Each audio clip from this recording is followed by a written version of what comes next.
Sostenibilidad. Sustainability. Sjálfbærni. Bæredygtighed. Sustentabilitet. For me, sustainability is about responsible living. So it's not about doing fancy things, but doing small things that can make a change in the world. Caring about the future generation and the economy. Ensuring our impact on our environment is reduced. Thinking long term, thinking about the future. Often people assume sustainability is just about the environment, but for me, often it's about leadership. Sustainability is a joint effort. Is to be empathetic. Vision, vision, vision. Without having vision, you won't be able to lead. Yes, there's room for innovation, there's room for improvement. You need to bring additional values, additional skills. So in my case, that I'm working in the shipping industry and I'm developing the technology to make it more sustainable by using wind. As the leaders, we also need to take risks. I'm going to choose the sustainable way, even though it's more risky. Commit, I think it's a key. I mean, sustainability it's expensive, right? Yes, it will cost money, but otherwise it's costing us the environment, our health and our future. By all working together, we can achieve a great deal. Welcome to a more sustainable future. Welcome to the Global Alumni Reunion.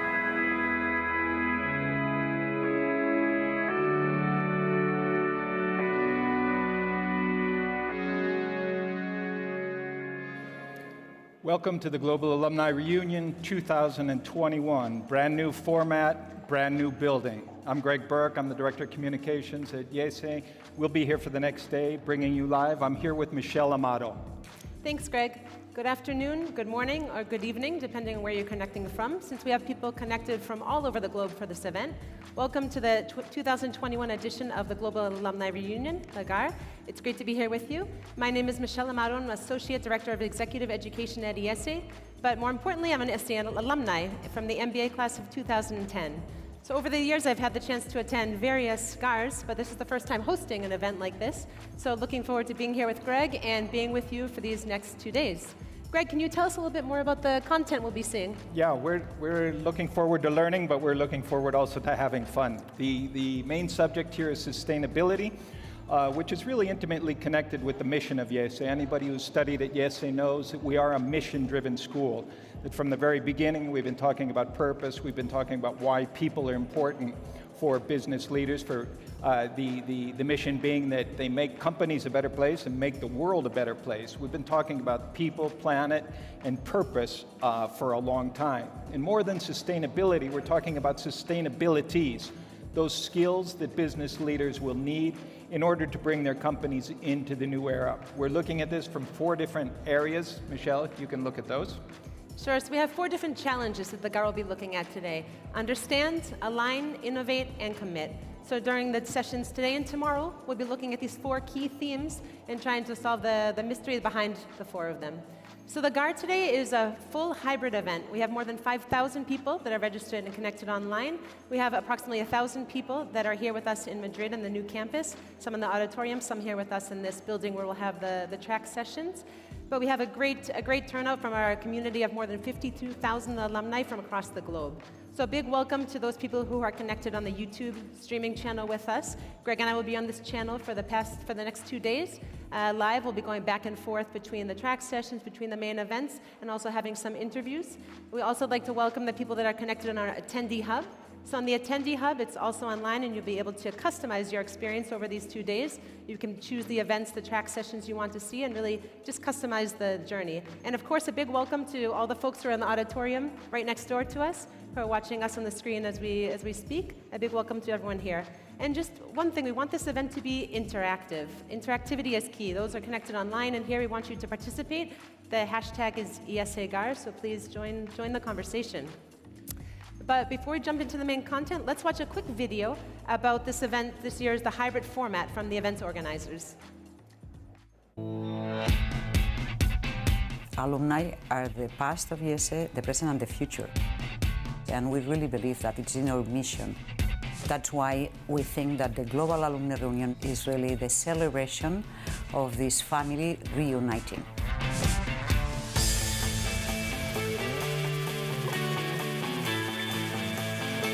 To have a celebration, to reconnect, and to foster the bonds that were formed during the program, and also to put in front of the leaders, our alumni, pressing questions or challenges that they need to face in their own jobs, or a challenge that is facing the society and the world in general today.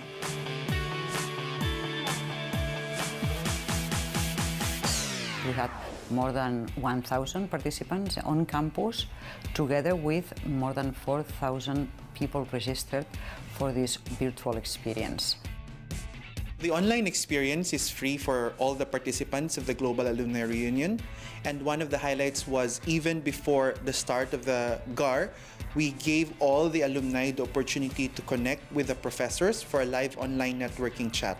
We want to give this option for those that unfortunately cannot join us on campus. So those connected will have not only the option to follow the sessions, but also a lot of enriching content on demand, forums, live interviews. During the different days of the GAR, the people can also connect with their classmates online through one-on-one appointments or one-to-many, meaning a group setting, and this can be done in the platform. That's why the Global Alumni Reunion combines the networking, the exchange of knowledge, the reconnecting with faculty, with their peers, with their home, because alumni feel IESE as their home.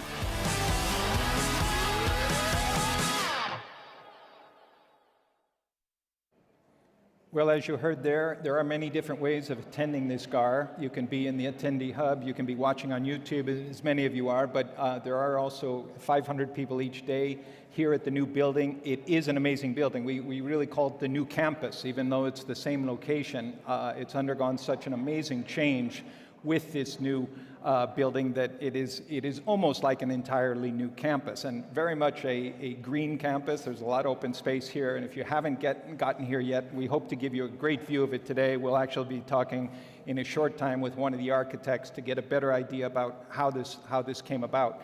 It's also a great place to be talking about sustainability and sustainabilities, really the perfect setting for our alumni and our other students. Michelle? Certainly is, Greg. It's a beautiful campus and a beautiful day. We have sunny skies here in Madrid, so it's a great day to be kicking off the GAR. Remember, we want these sessions and these 2 days to be very interactive. So interactivity for the people that are here on campus and also for those online. Again, the hashtag, I think you have it up on the screen, IESE GAR. And also, take the time in the attendee hub. You can connect and set up meetings with peers, with professors.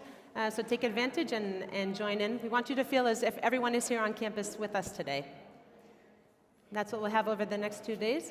Now I think we're going to look at the arrival. We're going to go with our roving reporter, Billy Gray, who's going to be with some of the attendees who are now arriving on campus. Billy, over to you. Thank you, Greg and Michelle, and hello to all of our viewers. Welcome to the Global Alumni Reunion 2021. I'm Billy Gray from IESE Communications. We're here at IESE Madrid for this wonderful two-day event. This is a brand new IESE Madrid campus. We'll be here today and tomorrow, hearing from global thought leaders, having wonderful networking opportunities for our alumni, and also giving our alumni, of course, an opportunity to reconnect with old friends and classmates and professors. The theme of this year's reunion is sustainability, and what better venue for that than this new campus designed with the focus on green energy use and training sustainability-minded entrepreneurs. Here we have part of the new campus where we have the large auditorium. We'll be hearing from a lot of great speakers here. There'll also be some compelling content going on in here. And I'll be here to talk you through all of it, interview some alumni, some of the speakers, and again, make this a truly hybrid event, a great opportunity for the in-person and online attendees. Coming up next, we have a short video that's going to tell you a little bit more about this new campus and what went into its design. In a couple of minutes, we're going to be talking to one of the architects who created this building. So stay tuned. We'll see you in a couple of minutes.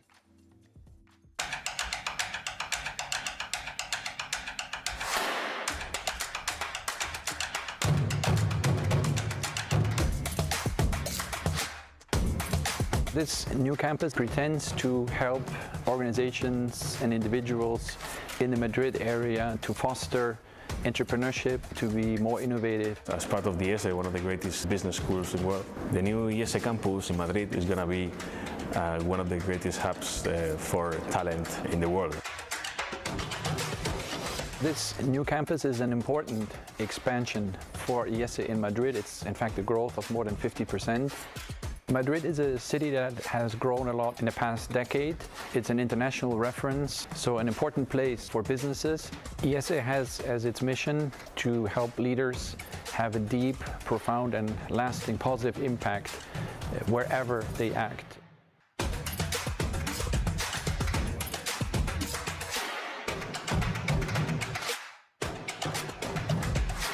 A good manager is someone who is able to be efficacious in decision making, keeping always people at the center of those decisions. The leaders that we train at IESE are conscious of the impact that their decisions have on people as well as on the organizational context.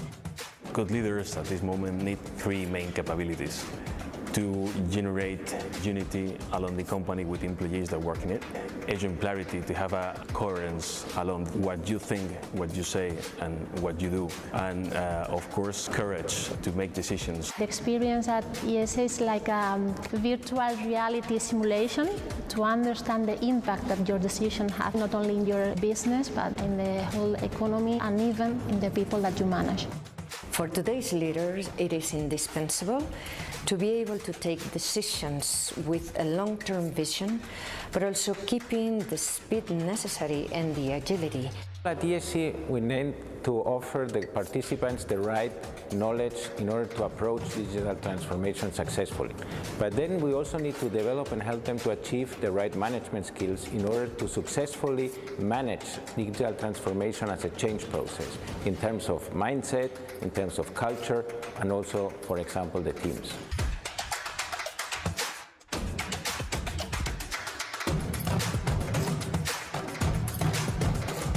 The challenge of sustainable management is to understand that you need to think about tomorrow when you act today. The ability to maintain at the same time two different time dimensions in your corporate decision process is not simple. So it requires reflection, exchange with peers. It requires a lot of hard work of studying also to be able to do this in the right way.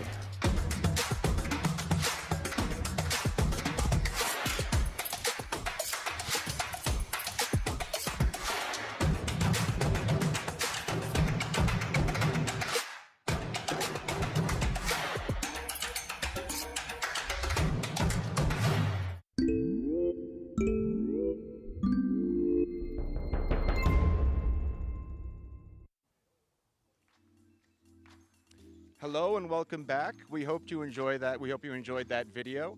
I am here with Gerardo Martin. He's one of the architects responsible for this new IESE Madrid campus. He works at the Sancho Madridejos Architecture Office. Gerardo, first of all, congratulations on this stunning design. I think we've all been incredibly impressed by it. And thank you for being here today to explain a little bit about it. My first question is, as you know, the topic of this year's Global Alumni Reunion is sustainability. Could you tell us what you're most proud of in terms of the sustainable elements that went into this design and that are going to define this new campus? Well, for starters, the whole building, the whole design, especially the construction process, was designed with obtaining the Gold LEED certificate, which it is one of the most prestigious certificates you can obtain in terms of sustainability. But design-wise, actually bringing light in from the outside and therefore diminishing the need for artificial lighting was one of the key features. Obviously, you need to treat this lighting, and that is why there's a lot of different types of approach towards the exterior in the building, but it was one of the key factors to actually incorporate and making the building more sustainable. Very good. Yeah, and you mentioned natural light. I think one of the interesting things about the setting of this campus is that we are in a large city, Madrid, of course, but we're surrounded by nature. We can just sort of have nature all around us with these trees and these grounds. I'm wondering, how did you try to incorporate this very modern and innovative building with these natural green surroundings? Well, obviously the setting is, we're among these pine trees and it's amazing, and it was one of the key components to incorporate to the project. And all of the contacts between the building itself and the outside are treated differently depending on the use and depending on the intended area it connects to. But we always try to create some sort of membranes and filters that actually act as a proxy area in relation to the outside, so that there's a lot of fluidity between the outside and the inside, and there's a lot of uses that that you can do both inside and outside. So there's always a lot of inside-outside relationship in the building itself. Yeah, we've all noticed that and enjoyed it. Another interesting thing about this new building, or new campus as we're calling it, is it joins or adjoins the existing IESE Madrid campus and building. How did you attempt to have this new building in conversation with the prior building, which is just a few meters away? Well, actually the landscaping project had in mind to actually connect the whole thing and create a single campus, because obviously, as you were saying, there's two separate buildings, and it was our role to actually create a sort of unity to it.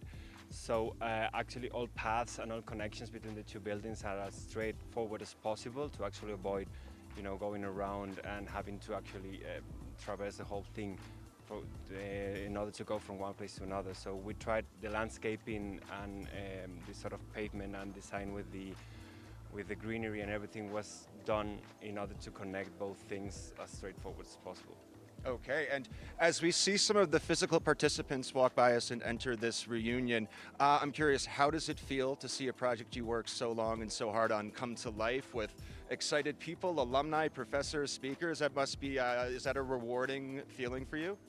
Well, yes, actually, to have it being used, especially the pandemic in mind, that has slowed things a lot, and actually see the building being used is actually a really good feeling, because it is intended for this sort of big events and a lot of this big crowd and a lot of people going forward. So it's actually a really nice thing to actually be witness to. Very good. And just out of curiosity, how long did you and the company work on this project from beginning to end? I mean, maybe from inception to end. What was the timeline here? I think that it was a private competition that you had to get invited in order to participate in it. And I think it was back in 2012, I think. Wow. And it was a long process. Then afterwards, after winning the competition, there were a lot of conversations to tune the project and to actually accomplish everything that the IESE needed, because it was really well established what they wanted out of this building. So the next years went into developing the process, and then it's been, I think, a couple of years of construction. So it's been a long process, but the result's worth it. Very good. I agree with you. And I'm wondering if you could point out to our viewers if there are any elements of the design you'd like to highlight. I mean, I'm particularly impressed by this beautiful arch here. Could you tell us a little bit, just when you look at this, what's the highlight? What do you want to sort of define the people's first impression of this space? Actually, what we call the atrium, which is the point of connection between two buildings, actually that's one of the key features we try to incorporate to the project. And it's a really impressive stone dome. It's made with folding, with folds. That is something that our office specializes in. Obviously, as the inside of the auditorium is a similar process. And actually, I think the atrium is one of the key aspects of the whole building that really stands out and serves as a, from a symbolic point of view, and from also a proper use, because it's used as a place of gathering. So it's a key feature of the project itself. Returning for a moment to sustainability, obviously over the past few years, more and more people have become concerned with sustainability, from the everyday citizen to politicians to even businesses, as many of our attendees are here today. Can you tell us a little bit how it's affected the field of architecture, and how important is it today for new designs and new buildings to incorporate green, sustainable elements? Well, it's been important from, quite long ago. We started talking about sustainability when building, and especially it is a key factor to consider when bringing materials in, because normally we tend, especially with this crisis, what has happened is that materials could not be served because they come from really far away. So one thing we need to implement a lot in buildings, I think, and that's my opinion, it's to try to build with as many local elements as possible, and to reduce, going around bringing things from outside. But especially when considering a building from a sustainable point of view, you have to consider everything into account, because it's not only about the materials, not the skin, it's the MEP, the engineering, and everything that goes into it. So it's really a difficult process that involves a lot of people. So I think we're still ongoing in achieving a result that it's feasible and good. Very good. And how involved are you, if at all, with the energy aspect of this? I mean, you don't want to waste water or electricity, power. Is that something that your firm and yourself are involved in, or do you collaborate with other people down the line? It seems like it would be a very complicated process. Well, it is complicated, but there are really simple things you can do design-wise in order to bring this in. We've already discussed natural lighting. Also, greenery is a key aspect, because it's a form of actually recycling water, because when it rains, if it goes to watering plants, it's not something you gotta collect and pour into the sewers and overcharge the system a bit further. So actually incorporating greenery, as we have done in this building, for example, there's a lot of courtyards in different buildings, especially in this one because it's more closed. And that's a key aspect, to actually recycle with a really simple strategy design-wise. So there's a lot, even though if it's a really complicated process that requires engineering calculations and some sorts of stuff that maybe we don't get involved with, at least from that point of view, there's a lot of easy strategies you can implement into design to actually attain sustainability. Cool. And one more question, I guess. One of the centerpieces, they're all wonderful. There are many highlights of the space, but one of the centerpiece or most important impressive elements is this enormous and beautiful auditorium. This is maybe the heart of the reunion in terms of the speaking events and just having people gather together, especially after this almost 2 years of COVID, where people could not gather together, listen together, learn together. Can you just tell us a little bit about the design of the auditorium and how the finished product turned out? It was one of the things that IESE liked the most about our project, that actually by burying it partially, you can create this sort of, you can introduce light throughout the whole perimeter of the building. So that way you can see the campus from within it, and the campus can see it from the outside. So it's a really special auditorium in that sense, because auditoriums normally are enclosed spaces that you cannot see inside, because it's easier to control lighting. But in this sort of space, what was needed was precisely the opposite. So then the domes create this sort of, because you have transparent walls to it, the domes kind of float in the space. So you have this really nice effect of having a floating dome over the auditorium itself. So I would say that both burying it and enclosing it with glass is one of the key aspects to the auditorium itself. And it really is stunning. Thank you again, Gerardo, for being here with us and for your work on this beautiful new campus. Right now, we are going to bring you back to set with Greg and Michelle. Thanks a lot, Billy. You know, it's always great to know what goes behind the thinking of an architect and building, and it's also interesting just how good the flow is with the natural environment here. But let's talk a little bit about the contents of the next 2 days. We're talking about sustainabilities, the abilities that can help business leaders get towards sustainability, get towards the new world we're entering into. We're talking about a 3D concept, essentially, social, economic, and environmental. And as I said, this is something, very closely connected if you think about IESE and why IESE being a purpose-driven school, that there really is no sustainability without purpose. That's pretty simple if you think that a business is going to change for a common good, making the world a better place. And we've always talked about putting people at the center, and that's what this is about. Michelle? So to learn more about these sustainabilities and also the 4 challenges that we presented earlier, understand, align, innovate, and commit, we're going to be seeing more than 35 speakers over the coming 2 days from more than 15 different sectors and from different countries. Of course, sustainability is global, and so is this event. So we'll have people from all over the world. We have a really unique program with interventions and speakers, really renowned speakers. Just to name a few from the many that will be here with us. For example, those of the stature of Michael Sandel, who's a Harvard professor and the author of The Tyranny of Meritocracy. We'll have Arthur Brooks, who's a current columnist in The Atlantic, and also the author of the book How to Build a Happy Life. So I'm looking forward to hearing some tips from Arthur on that. We'll have Pablo Isla, who's the executive chairman of Inditex. Most of us know Zara. Zara's been doing some amazing things in fashion, which is quite a polluted industry with sustainability, amazing things. He's going to talk to us more about that. Javier Goyeneche, the founder of EcoAlf, another fashion, extremely interesting, making fashion and clothing out of waste, amazing. So these are just some of the speakers that we'll be hearing in the coming 2 days, just to give a preview. And what's great is that Greg and I will have the opportunity to actually interview some of them here on our set after their plenary sessions in the auditorium. So just a couple ideas of some topics we'll be hearing. Apart from the speakers, we'll hear about things like the blue economy, so bringing the ocean into sustainability, inclusive capitalism, circular economy, technology, health, lots of different topics. So we have a lot of really interesting things coming up over the next 2 days. So let's get started by seeing a quick video of Professor Fabrizio Ferraro, who's the academic director of this year's GAR, talking a bit more about the academic approach. Sustainability is not just about environmental challenges. Sustainability is indeed the intersection of economics, society, and environment.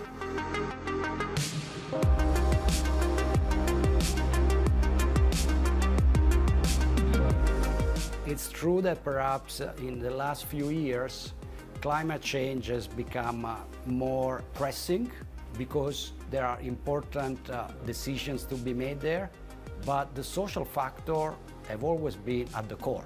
At the end, this is all about people. We decided to call the Global Alumni Reunion Sustainabilities to emphasize that this is about building capabilities to making progress on sustainability, to building organizational capabilities and corporate capabilities to make it happen. To do that, we identified 4 challenges. The first is understand. We still don't necessarily understand many of the complex issues we're dealing with. The second is align. We cannot make progress just as corporations, as much as the public sector or NGOs cannot do it by themselves. We really need to find better ways of working together. The third is innovate. A lot of these challenges will require new technologies, new business models, and new habits probably in consumers. Finally, commit. Many of these challenges will only bear fruit in the long term. So corporations and executives have to be able to commit today resources and strategies for the very long term.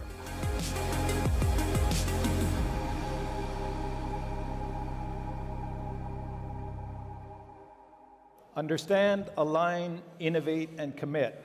We're going to try to learn all those during the course of the next 2 days, and we're going to try to learn them with some of our IESE professors along with other speakers. Today we have Mike Rosenberg with us. He's a professor in the Strategic Management Department, has a very popular class on geopolitics, I understand. Welcome, Mike.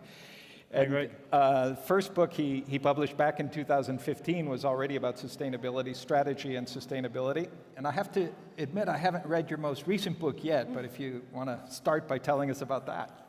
The most recent one, Greg, is about career management in this crazy world, the crazy world after the pandemic. The world has changed, and our concepts about careers, digitalization, the climate crisis, geopolitics, all of this is changing the world. And if you don't understand some of those things, you might get caught by surprise. So basically the thought is that people should think about those things as they think about what to do with their professional careers.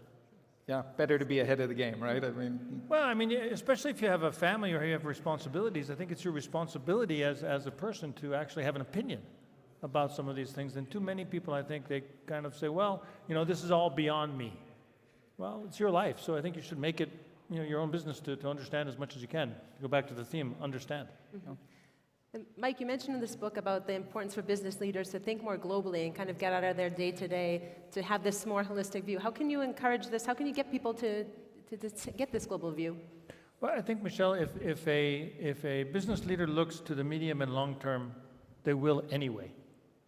Part of the problem in business for the last few years has been our focus on efficiency, our focus on short-term cost reduction, our focus on the immediate has made many companies make terrible mistakes. Mistakes in their supply chain, mistakes in how they develop products and services, and mistakes, with respect to the natural environment.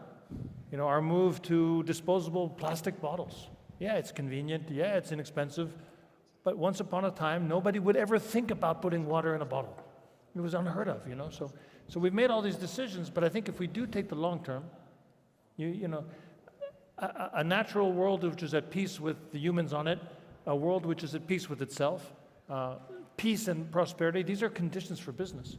And any business leader who looks a little bit further out, 5, 10, or 20 years out, will automatically build these kinds of things into business strategy. Okay. Mike, we're going to come back to you, but they tell me we're getting started now.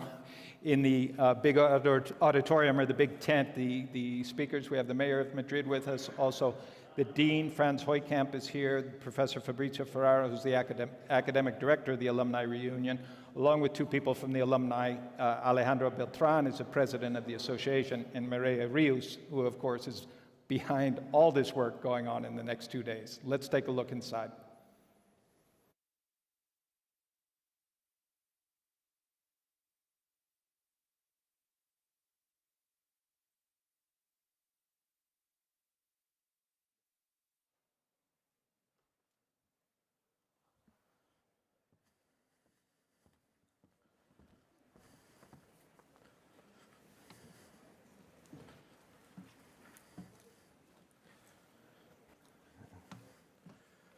Esto es el para ti, alcalde. We get started, no? Don't worry, friends. Good morning, everyone. Yeah, okay, thank you. I'm making sure that I've got the right one and I don't have the wrong one. Let's get started. Thank you for being here. Good morning, everyone. As president of the Alumni Association, it is with great honor and pleasure that I welcome you to this year's 2021 Global Alumni Reunion. Whether you've come out here to this amazing facility or you are among those connected virtually, it brings me great joy to be able to share these next few days with you as a community. I think it goes without saying that this year's reunion is particularly special, as it marks the return of the association's flagship event, and another clear sign that we are moving towards, normality. However, it fills me with tremendous pride to see how IESE has gone far and beyond a mere return to normality in the design of this event. I'm actually surprised when I even see this live broadcast and everything. While the caliber of our speakers is as high as ever, I find it deeply inspiring how our alma mater has taken these hardships brought in by the pandemic, used them as an opportunity to transform and to pivot.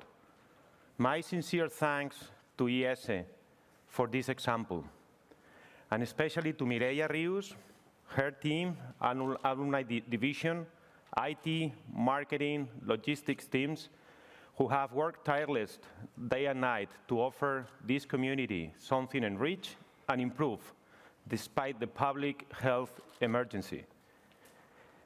This is probably, not probably, this is the most innovative, interactive, and global GAR in IESE history. Yes, we will remember last year as one of these years, with all these difficulties. However, I believe that because of this uncertain and unprecedented context, we also gain some clarity on specific issues. We have used this situation to innovate, to go faster, and to come out stronger out of this crisis.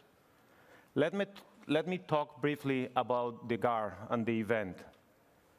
As you have seen this year, we have coined the event with the term sustainabilities, clearly reflecting on two trends that the pandemic has accelerated. The need to move deeper and broader, in social consciousness, as well as the need of building new capabilities to adapt to the fast-changing environment. On the need for community, this year the Alumni Division of IESE has opened up the GAR with inviting friends that they are friends of the community, not only alumni. This has strengthened, this has allowed us to reach to a broader audience. We've got more than 5,000 registered attendees for this event, the largest attendance ever of any global alumni reunion in the school history. On the importance of purpose, in the history of humanity, this topic of sustainability has never been so crucial, as we are seeing how this is affecting in so many decisions and things that are happening in our business and social context. On the need for truly hybrid events, online is not just letting us reach out, a broader audience, but it's also coming with new benefits and features, such as this live broadcast program, prepared with exclusive interviews with the speakers, or the opportunity to participate in virtual networking sessions with other attendees around the globe in real time.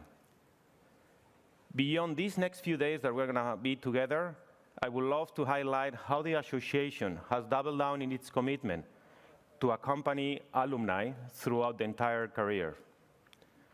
As an association, we are fully committed to ensure and strengthen the engagement of our alumni community with this institution. We have structured all the actions that we are taking around 4 dimensions or 4 cornerstones: learning, growth, sharing, and support. Learning, growth, sharing, and support. Let me touch briefly upon each of those. Regarding learning, we have developed a renewed alumni learning program with more than 80 hybrid sessions on key business areas, all accessible online and with big dialogues between attendees. When it comes to growth, I'm pleased to announce we are launching the new alumni platform that will enhance the opportunities we will have to engage and to reconnect with the community and to share our expertise amongst each other. In the area of sharing, we have continued to launch new alumni industry chapters so that we can identify synergies or common spaces across the community.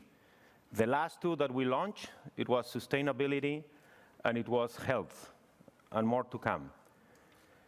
But all this learning, growth, and sharing could not be done without your generosity and ongoing support to the institution. As your president, I want to thank you for your commitment as members of the Alumni Association. We are roughly 55,000 alumni, and almost 40% are members of the association. 40%. It's hard to see this in any other institution. Your membership, if you look at the surplus that the association had last year, contributed almost $2 million to strengthen this institution. Beyond doing all the activities, all the network, all the engagement, all the things that we have said, the Alumni Association tries to contribute to the success of this institution. This money, as you may have seen in the memoria, is fueling the research of its professors, is funding medium to long-term projects, and serving as support for talent in form of scholarships.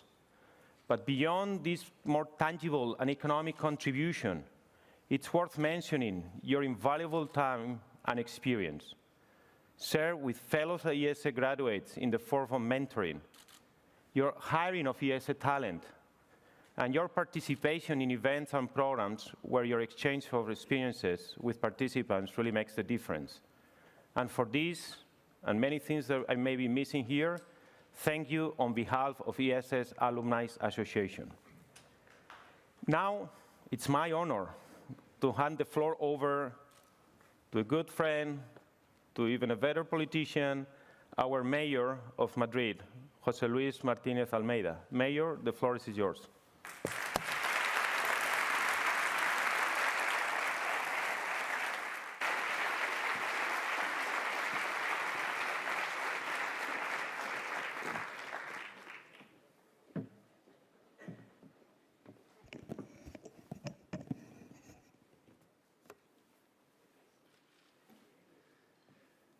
El escalón era para mí.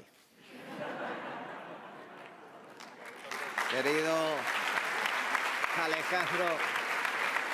Alejandro Beltrán, presidente de la agrupación de miembros del IESE, José Luis, director del centro del IESE Madrid Campus, María Cuello Portugal, directora asociada del IESE Madrid, a todo el equipo del IESE, al claustro de profesores, así como sobre todo a los antiguos alumnos, tanto a los que estáis presencialmente como también a todos los que nos están siguiendo por streaming, en definitiva, a esa comunidad de aproximadamente 5.000 personas que se tienen como punto de encuentro. Reunion is officially inaugurated. It's going to be 2 days full of learning, networking, and reconnecting, and we can't wait to let you participate in the event alongside the physical participants and the team from IESE Communications. We're going to take you now to the very first plenary session. It's going to be a conversation between Dame Vivian Hunt, senior partner at McKinsey, and IESE's very own professor, Pasquale Barone. They'll teach us what stakeholder capitalism is and how we can make it work toward a more sustainable future. We hope you enjoy, we hope you learn, and we hope you stay tuned and see us in a little bit. Thanks, Billy. Before that, we're going to come back here on the set for a few minutes with Professor Mike Rosenberg. We're going to get back to talking a bit more about sustainability since we had to stop a bit for the opening remarks. So Mike, we've just seen this opening with Alejandro Beltran. We have a whole event dedicated to sustainability. You know, this isn't exactly a new topic. Why now? Why is this happening now? Well, Michelle, it's interesting because, you know, when I joined the faculty in 2000, nobody was talking about sustainability. Not in the IESE Business School and not the Harvard Business School. I mean, it was a very remote corner of the academic universe. And in fact, in the business world, there were some people like John Elkington talking about these kinds of things, but it wasn't making any traction. Mm-hmm. And in fact, when I first started to do my own research, my own doctoral work, people said, you know, why are you working on that stuff, you know?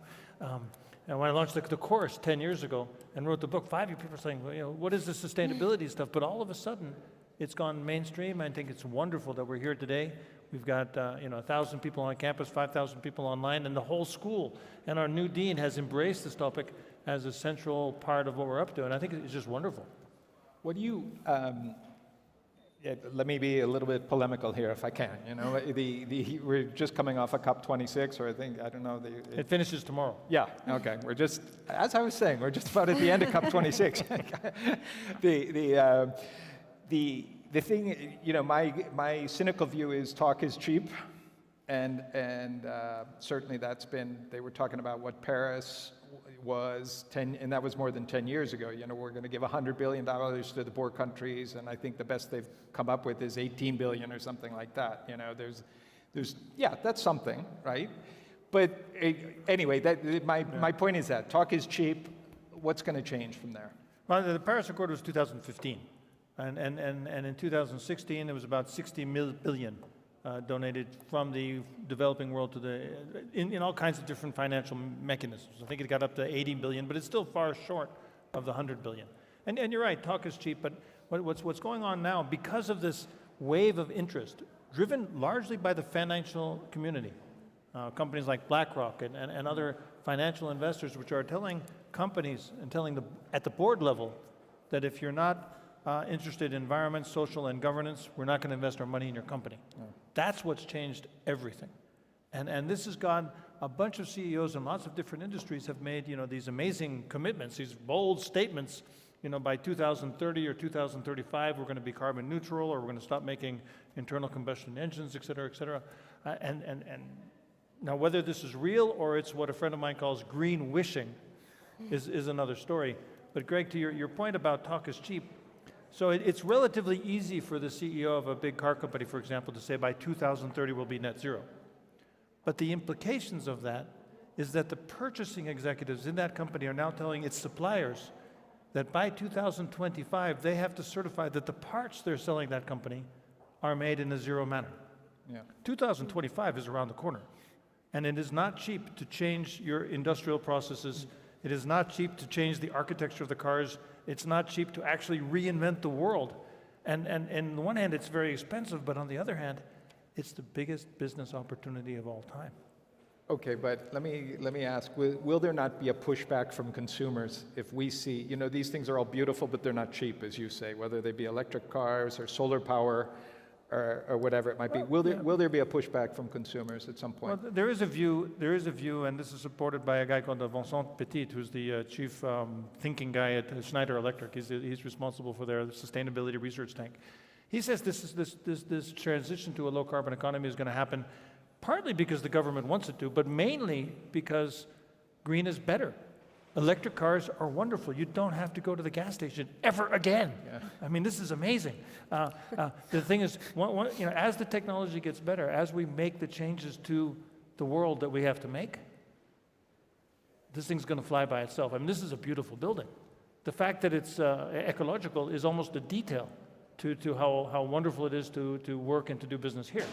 So it's really going to be, as entrepreneurs and as business leaders develop products and services which are better for the people who use them and also better for the environment. That's what's going to make this thing go fast. I'll pass this over to Michelle, but I just have one question. Do you like your Tesla? I mean, I don't have a Tesla, Greg. I'm a business school professor. I drive a Toyota Prius. Oh.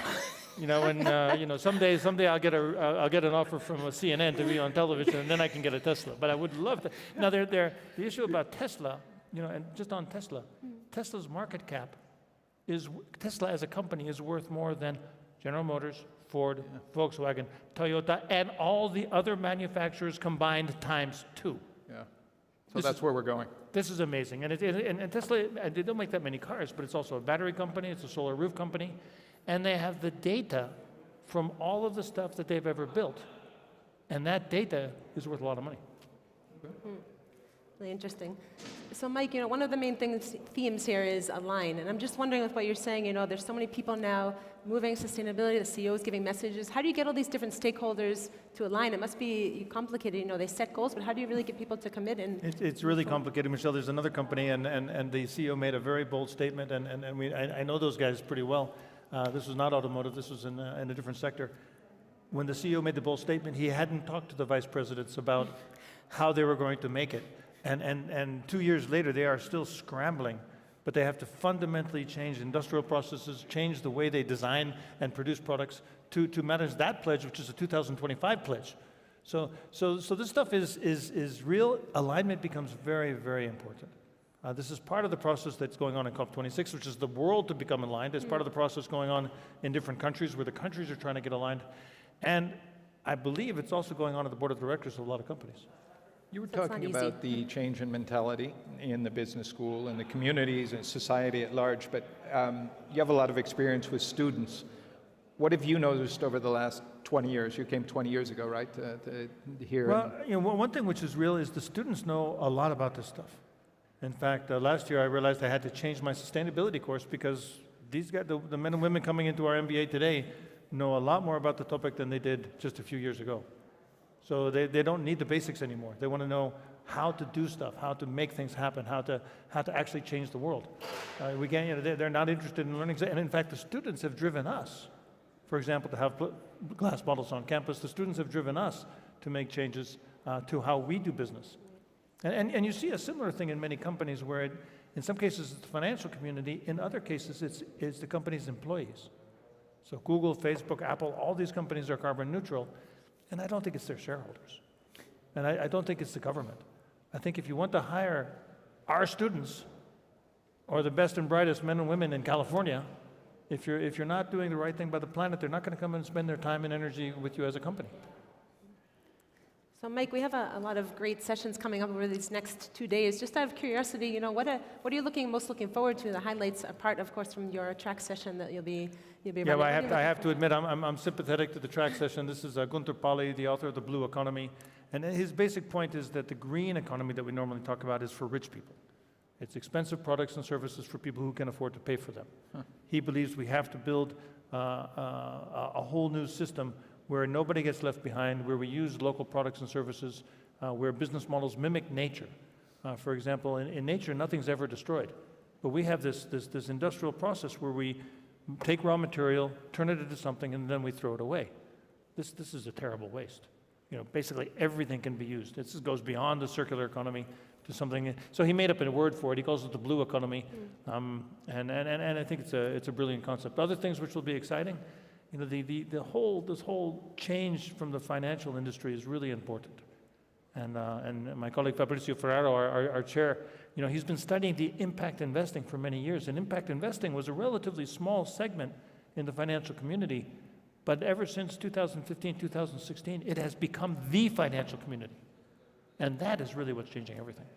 Do you think that's a fair criticism that you're talking about, sort of the for rich people, you know, the environmental movement over the years, or at least some years ago, that it was fine, but it was fine if you have a lot of money and you can afford the changes?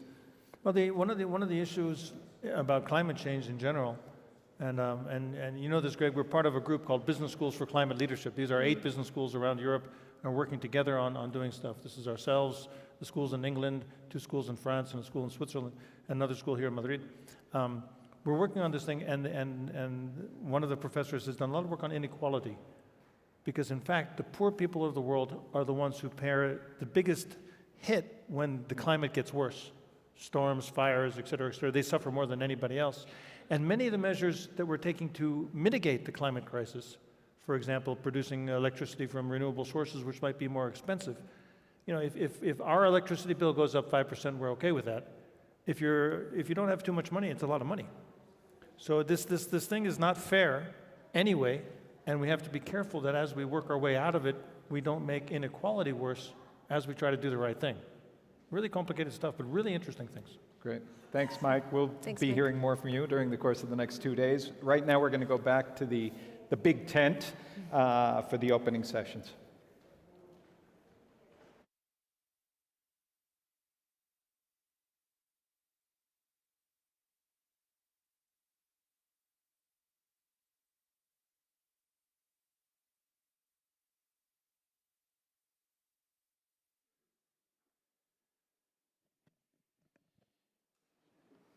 Thank you so much, Mayor of Madrid, José Luis Martínez Almeida, for your warm words of welcome to all the participants of this alumni reunion in the city of Madrid, where, as you mentioned, IESE has been working now for more than 40 years and more than 30 years actually on this campus.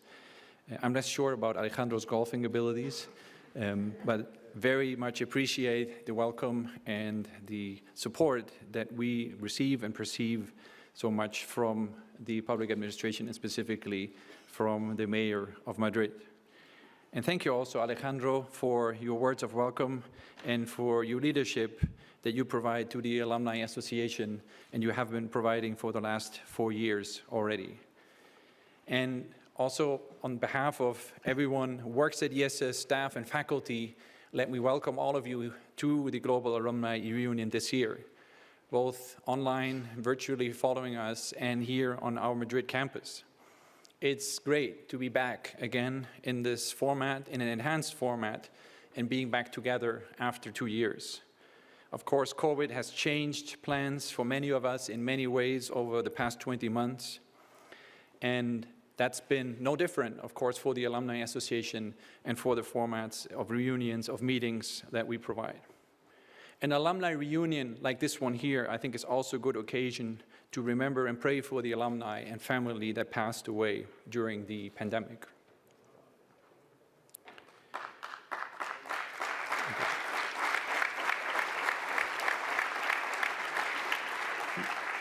The pandemic has been tough for all of us, and it continues to be, but has also strengthened IESE and the link with the alumni.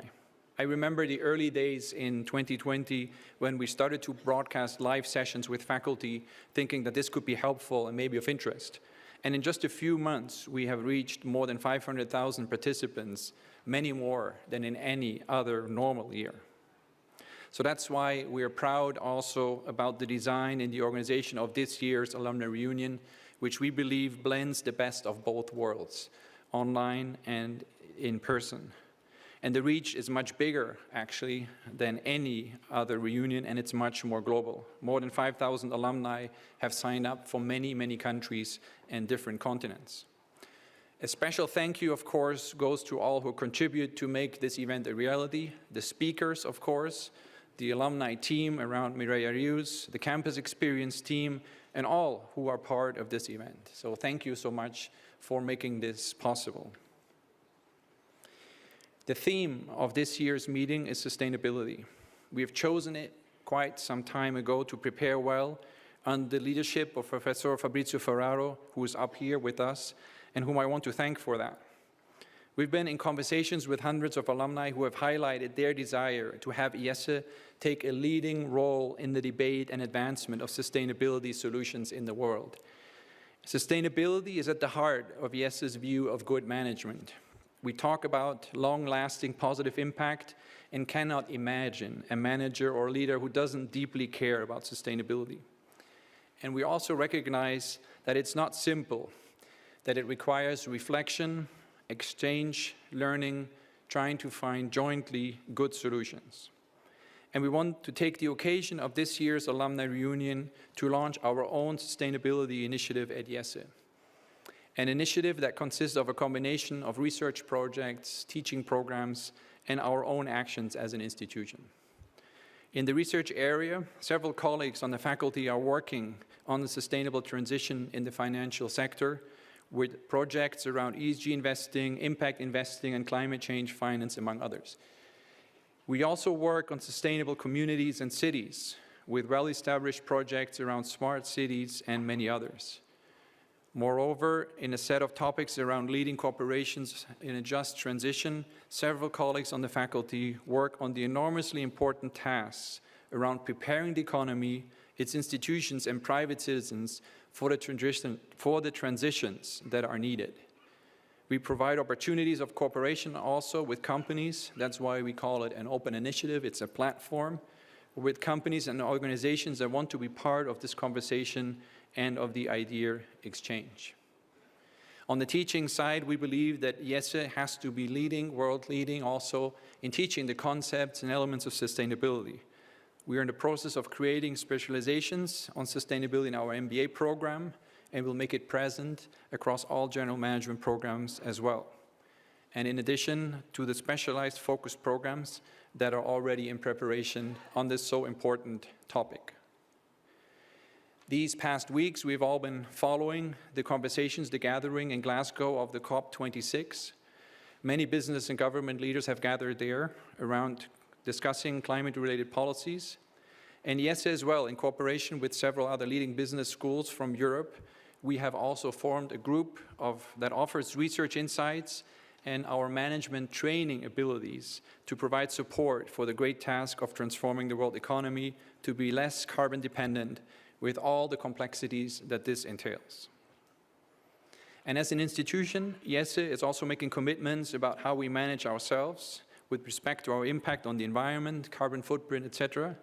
But I want to especially highlight our determination to increase the gender diversity among the faculty, and we have made and make again here the commitment to have 50% of the newly recruited colleagues on the faculty be women. And of course, as I'm speaking to alumni, in the end, in sustainability and in everything else that we do that has to do with impact in the world, of course, what is most important is the work that you are doing, the alumni. That's where the true impact really happens. what we are doing as a school in terms of research, in terms of teaching, in terms of idea creation, in terms of transmission of knowledge. All of this is meant to support you in the work that you are doing. Today, we are gathered online and in Madrid on our new campus. Exactly 4 years ago, in the alumni reunion here in Madrid, we announced that we were going to expand our Madrid campus.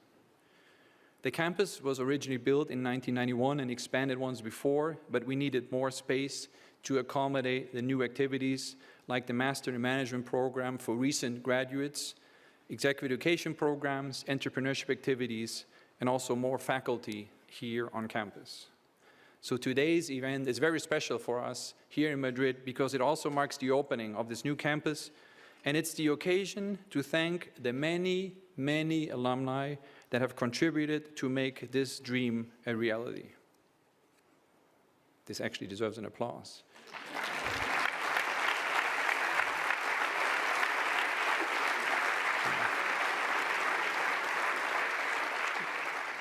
So 4 years ago, I asked the question in front of you, how are we going to do it? Specifically, I asked, how are we going to pay for it? And the same reaction that I just heard happened then. And I'm glad to say that your response has been of great support and with tremendous generosity. So I'm really deeply grateful for the support that we have received. And thanking you for your generous support, I also dare to humbly ask for more. For what remains to be done for the expansion here in Madrid, for research projects that are meant to create the ideas that will help business leaders to improve the state of the world, and for scholarships that allow us to lower the barriers of access to studying at IESE as much as possible. You are very generous with your school. Much of it is happening already, but you can understand that we would like to do more. We dare to do more, and that's why we ask you for more support. The past 20 months that were dominated by the pandemic, by struggling with uncertainty, with suffering and grief, but has also shown us many good things around human compassion and ingenuity, finding solutions. And all of this has convinced me that now, more than ever, business must be the force for good in society that we all need, and that IESE, with its teaching and research mission, is critical for it. The mission, IESE's mission, puts emphasis on the positive impact that you as leaders want to have through everything that you do as managers, as leaders. That's why IESE is important for society through the work that you do every day. Thank you so much for joining the Alumni Union today and tomorrow. Thank you for supporting your school, and thank you for everything that you do every day to make the world better.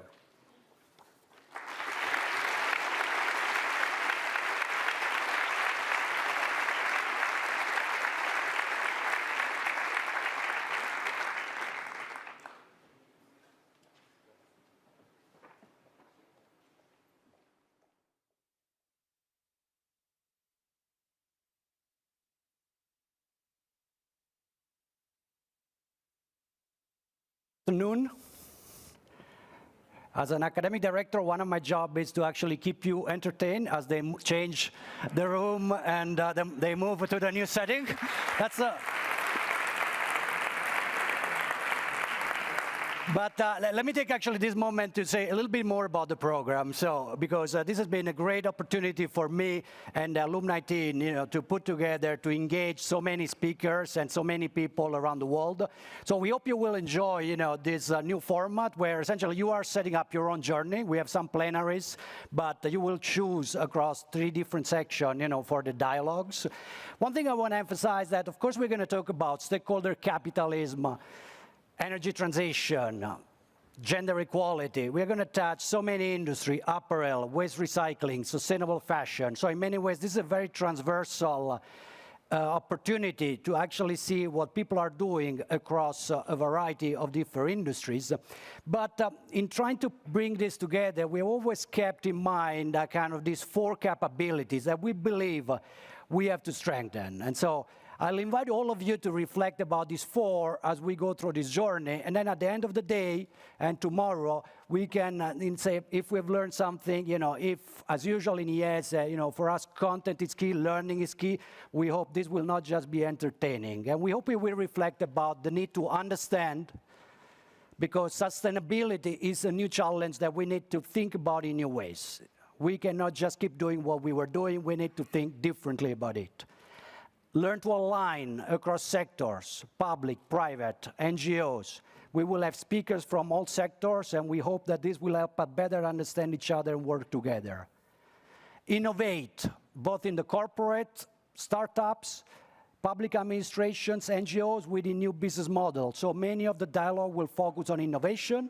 And finally, commit, invest. At the end of the day, the transition will require an important investment of time, but also financial resources. So these 4 abilities, I think it's something that we all need to develop across sectors, across organizations. And we will start with the great panel on stakeholder capitalism. And I invite my colleague, Pascual Berrone, professor in strategic management here in Madrid, and then Vivian Hunt to join us for the first session. Thank you so much.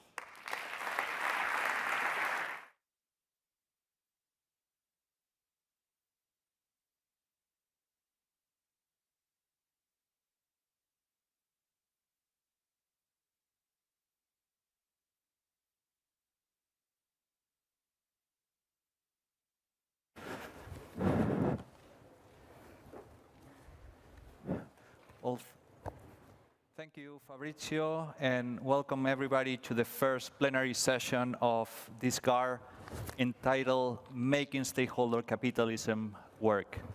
Honestly, I cannot think of a better way to start off this GAR than discussing the topic of stakeholder capitalism, because as I'm sure many of us would agree, capitalism has contributed significantly during the last decades to human development, by lifting millions out of poverty, by developing technology that increase our life expectancy, and by facilitating access to education. But at the same time, capitalism in its current form has encouraged consumption beyond our planetary boundaries, leading to environmental problems like pollution and the current climate crisis. Some even blame capitalism for an unfair distribution of the benefits of globalization, resulting in increasing income inequality globally. And others indicate that capitalism is poorly equipped to solve important problems like the gender gap, racial discrimination, corruption, and other social ills.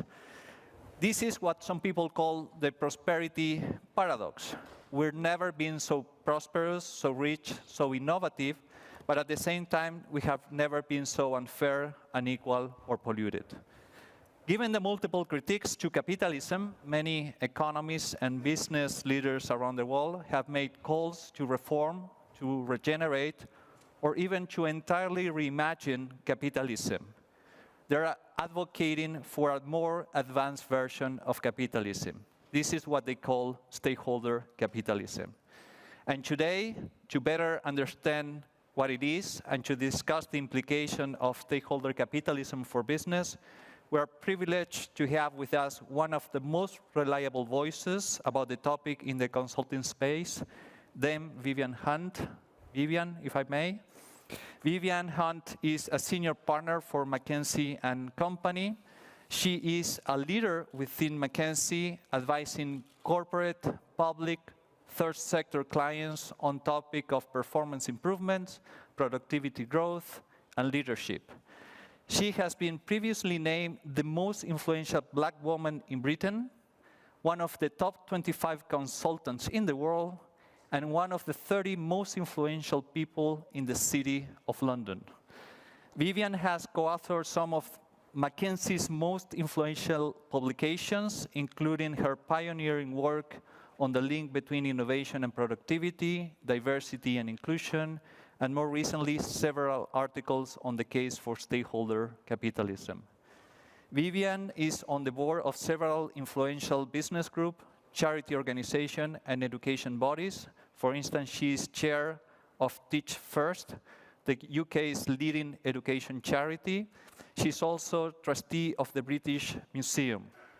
Probably many of you already recognize Vivian, and this is because she's a frequent speaker. She's very inspirational. She's normally tried to advocate for non-traditional voices in the corporate world. Recently, in October 2020, she delivered the popular TED Talk on how businesses can serve everyone, not just shareholders. And among the many, many accolades that she has cultivated over her career, one that deserves to be mentioned is her appointment in 2018 as Team Commander of the Order of the British Empire for services to the economy and women in business. So we are here in for a treat. Vivian, it's a great pleasure to having you with us. Welcome to IESE. The floor is entirely yours. Thank you very much.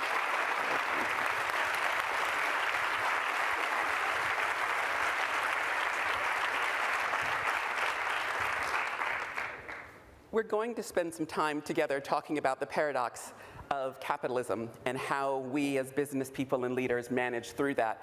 But introductions, particularly when you feel like you're amongst friends, fellow business people, friends and colleagues for many years, and really a leading institution like IESE. One of the things that you'll know from your own friends and family is they don't spare your blushes or necessarily compliment you. So I'm going to record that introduction and play it for my two sons when I get back to London. You're not going to believe all the good things they say about your mother when she's on the road.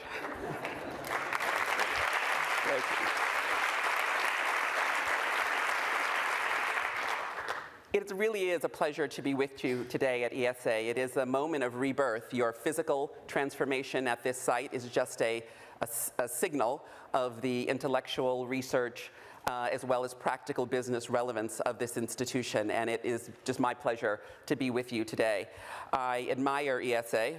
It's much younger than some of the other institutions that I'm affiliated with, be that Oxford or Harvard or Cambridge, but in some ways it's gone in less time far beyond them in terms of being truly global as a center of excellence.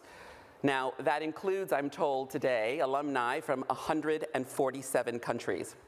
Now, that is not as many countries as the UN member states.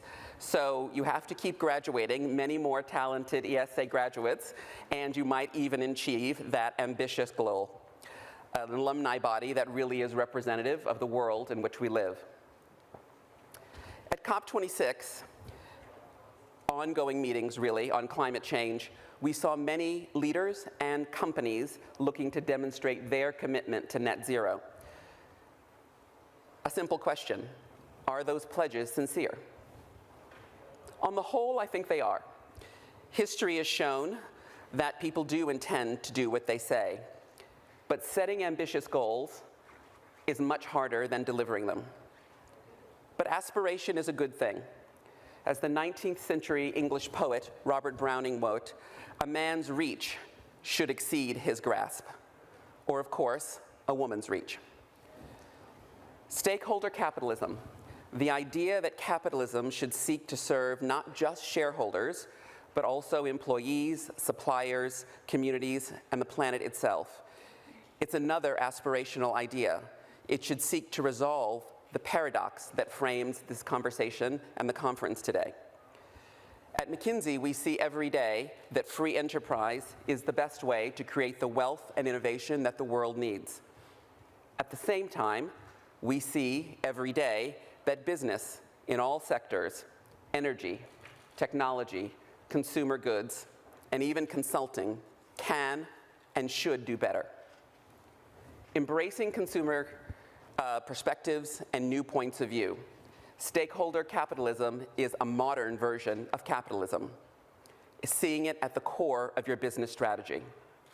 That is not easy, but it's well within the capabilities of this group.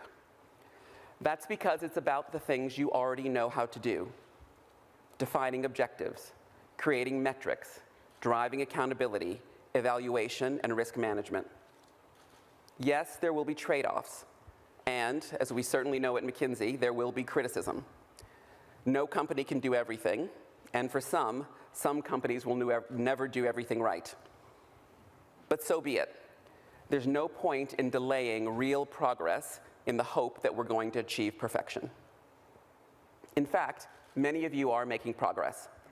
More and more companies are including environmental, social, and governance at the heart of their definition of their business. They're defining their own sustainable ESG as their way of executing stakeholder capitalism in their strategy, in their annual reports. Many are taking significant actions. But I'm also seeing that many are, in effect, playing defense, seeing ESG, in a sense, as a language of maybe compliance or even public relations. The much bigger opportunity, the real prize, is seeing it as a form of offense, making a direct link to your strategy and to value creation. Stakeholder capitalism is not either or. Done well, it's about improving your impact in the specific ways you decide and also creating value for your shareholders. Could there be short-term costs in our investments? Of course. That is why it's important to be rigorous in identifying the actions that you'll bring and ensure you get the long-term benefits. Ultimately, business's bottom line is business, and sustainable ESG efforts need to align with that. I don't expect companies to undermine their competitive position or hobble their future in the name of ESG. But the evidence is building that you don't have to. In 2020, most ESG funds outperformed the S&P 500, surely an indicator that resiliency is valuable and critical in the environment in which we all live. McKinsey research has shown that effective ESG programs tailored to a company's strategy and context can improve cash flow and value in several ways: top-line growth, reducing costs, minimizing regulatory and legal interventions, brand loyalty, and optimizing capital expenditures. And many of the speakers and discussions that you'll have over the next few days are great examples of those integrated strategies. But it's fair to say that there's also considerable fuzziness about the concept. Recently, financial regulators in Europe and the United States scrutinized and indeed criticized a number of ESG funds that may have spelt out something that was good in language, but not actually that substantive in delivery, or even those who have deceptive practices, particularly around meeting environmental standards. Lots of talk, but not real actions. And that criticism is fine as well. Indeed, it's more than fine. Tracking and criticism is needed to ensure that the good companies and the good leaders get the credit they deserve. Good intentions are no excuse for a lack of accountability and rigor.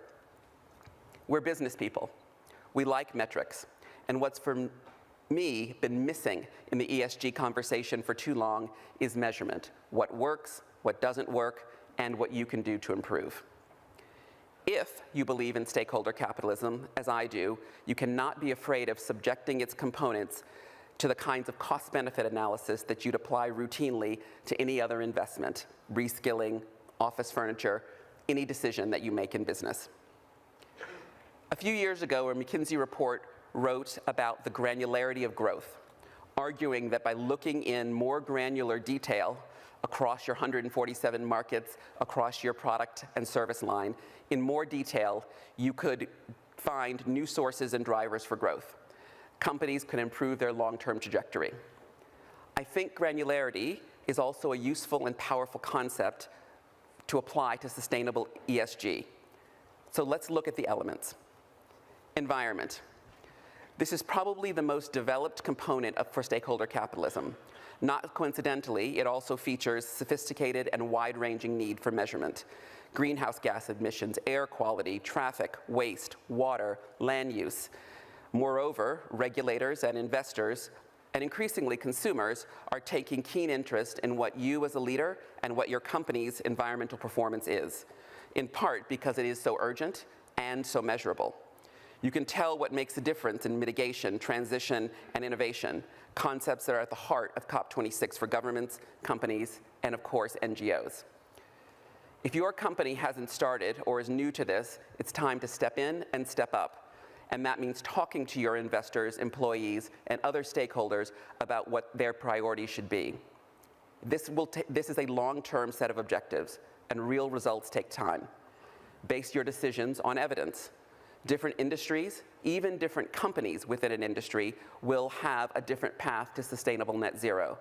And it will only make sense for many of us to go after the low-hanging fruit and reduce complexity first, and then invest for the mid and long-term gains. You have to start in areas where you have real expertise and can differentiate yourself. And an oil and gas company, just to take a high emissions, large example, may first want to direct its attention to methane, or a grocery chain to food waste. S is about social impact, essentially how people are treated. Now, that could mean almost anything, but I think everyone agrees that it includes how you treat your employees. What is your value proposition and compact, if you will, with your employees? Wages, working conditions, opportunities for training and advancement, and I would add your diversity and inclusion practices. It requires building positive relationships with your suppliers and their employees. In some ways, you'll talk about several examples that actually raise the average for your entire supply chain, where larger companies can train and reskill and bring with them a wide range of smaller companies that might be in their supply chain here and abroad. And of course, it may also include giving back to the communities and participating and contributing to the communities in which your company works or where your employees live. Setting priorities, identifying actions, and measuring them is what matters. And big companies may need to think bigger as well. Responsibility across the supply chain or across a global issue. Standard Chartered is a great example, which has for many years made eliminating preventable blindness a global priority for the bank. They've been working on it for over 10 or 15 years.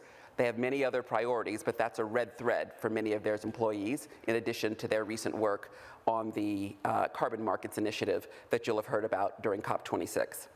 It's an obvious good in and of itself, but it also sets the bank apart and is a point of pride for its employees.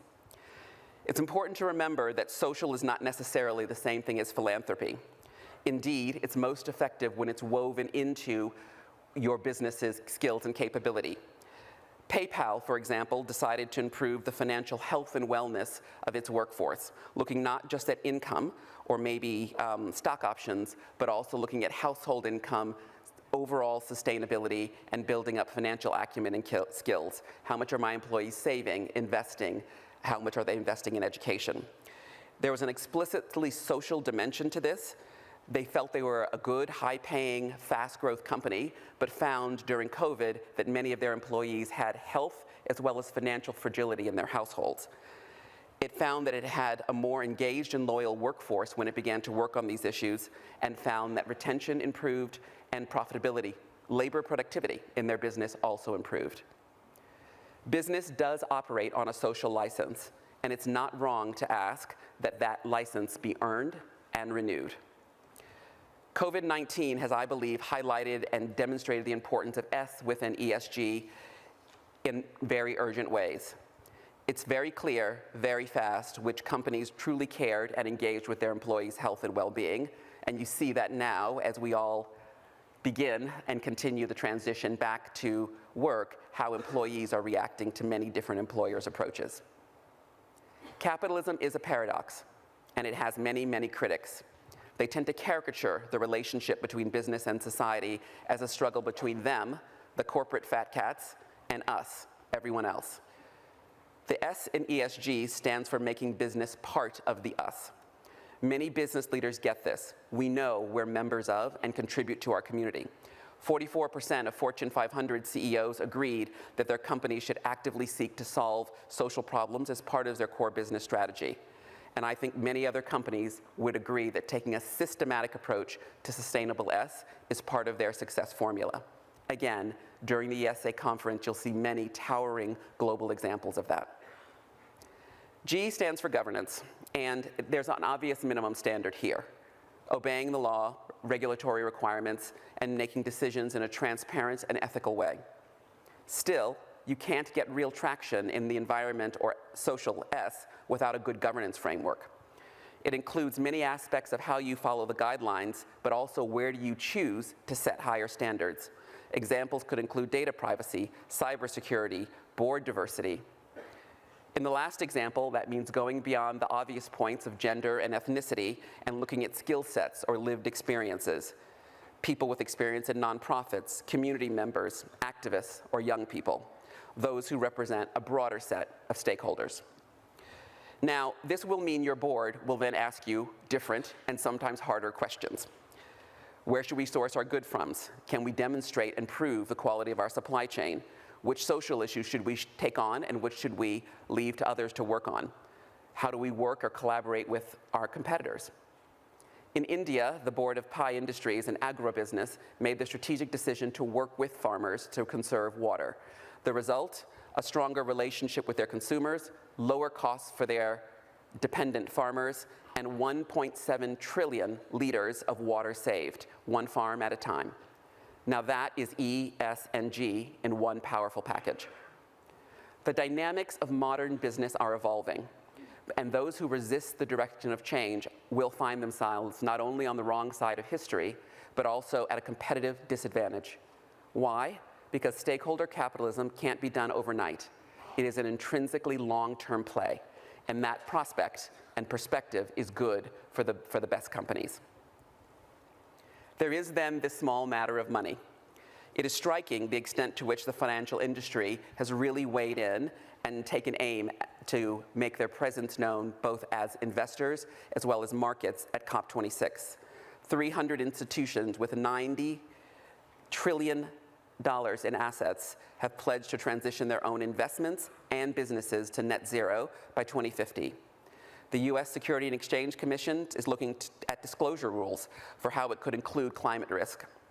The insurance industry is taking note. 4 major carriers have announced plans to offer better terms to companies with higher ESG standards and who can be approved by outside agencies and law firms. There's also action on smaller scales.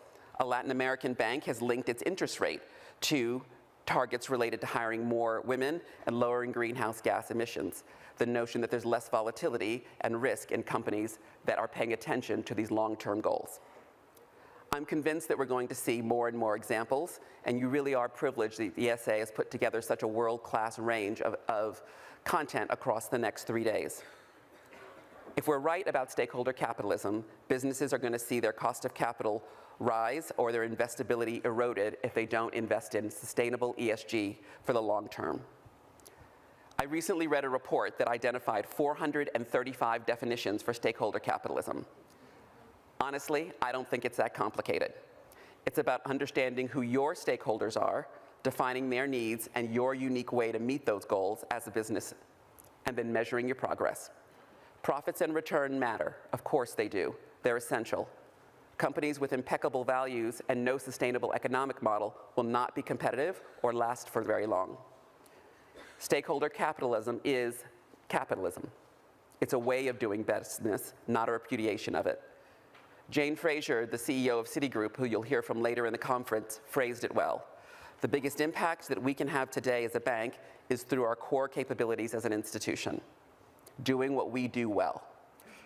Many businesses can apply strategic ESG to improve their competitive position and deliver sustainable, inclusive growth.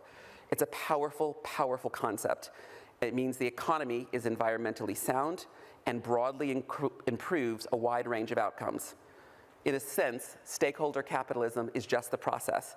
Inclusive growth is the result. And I look forward to continuing the discussion. Thank you.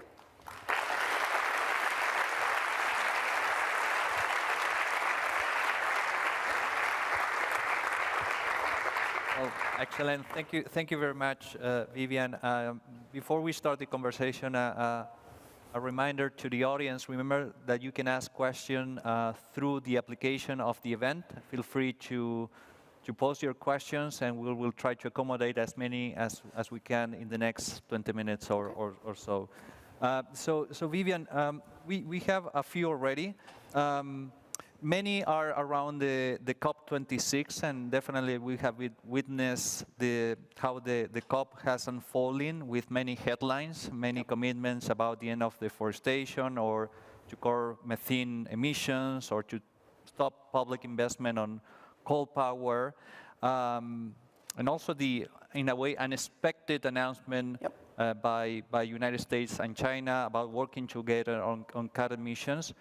But at the same time, a few days ago, we learned that in terms of carbon emissions, we have returned to the levels pre-pandemic.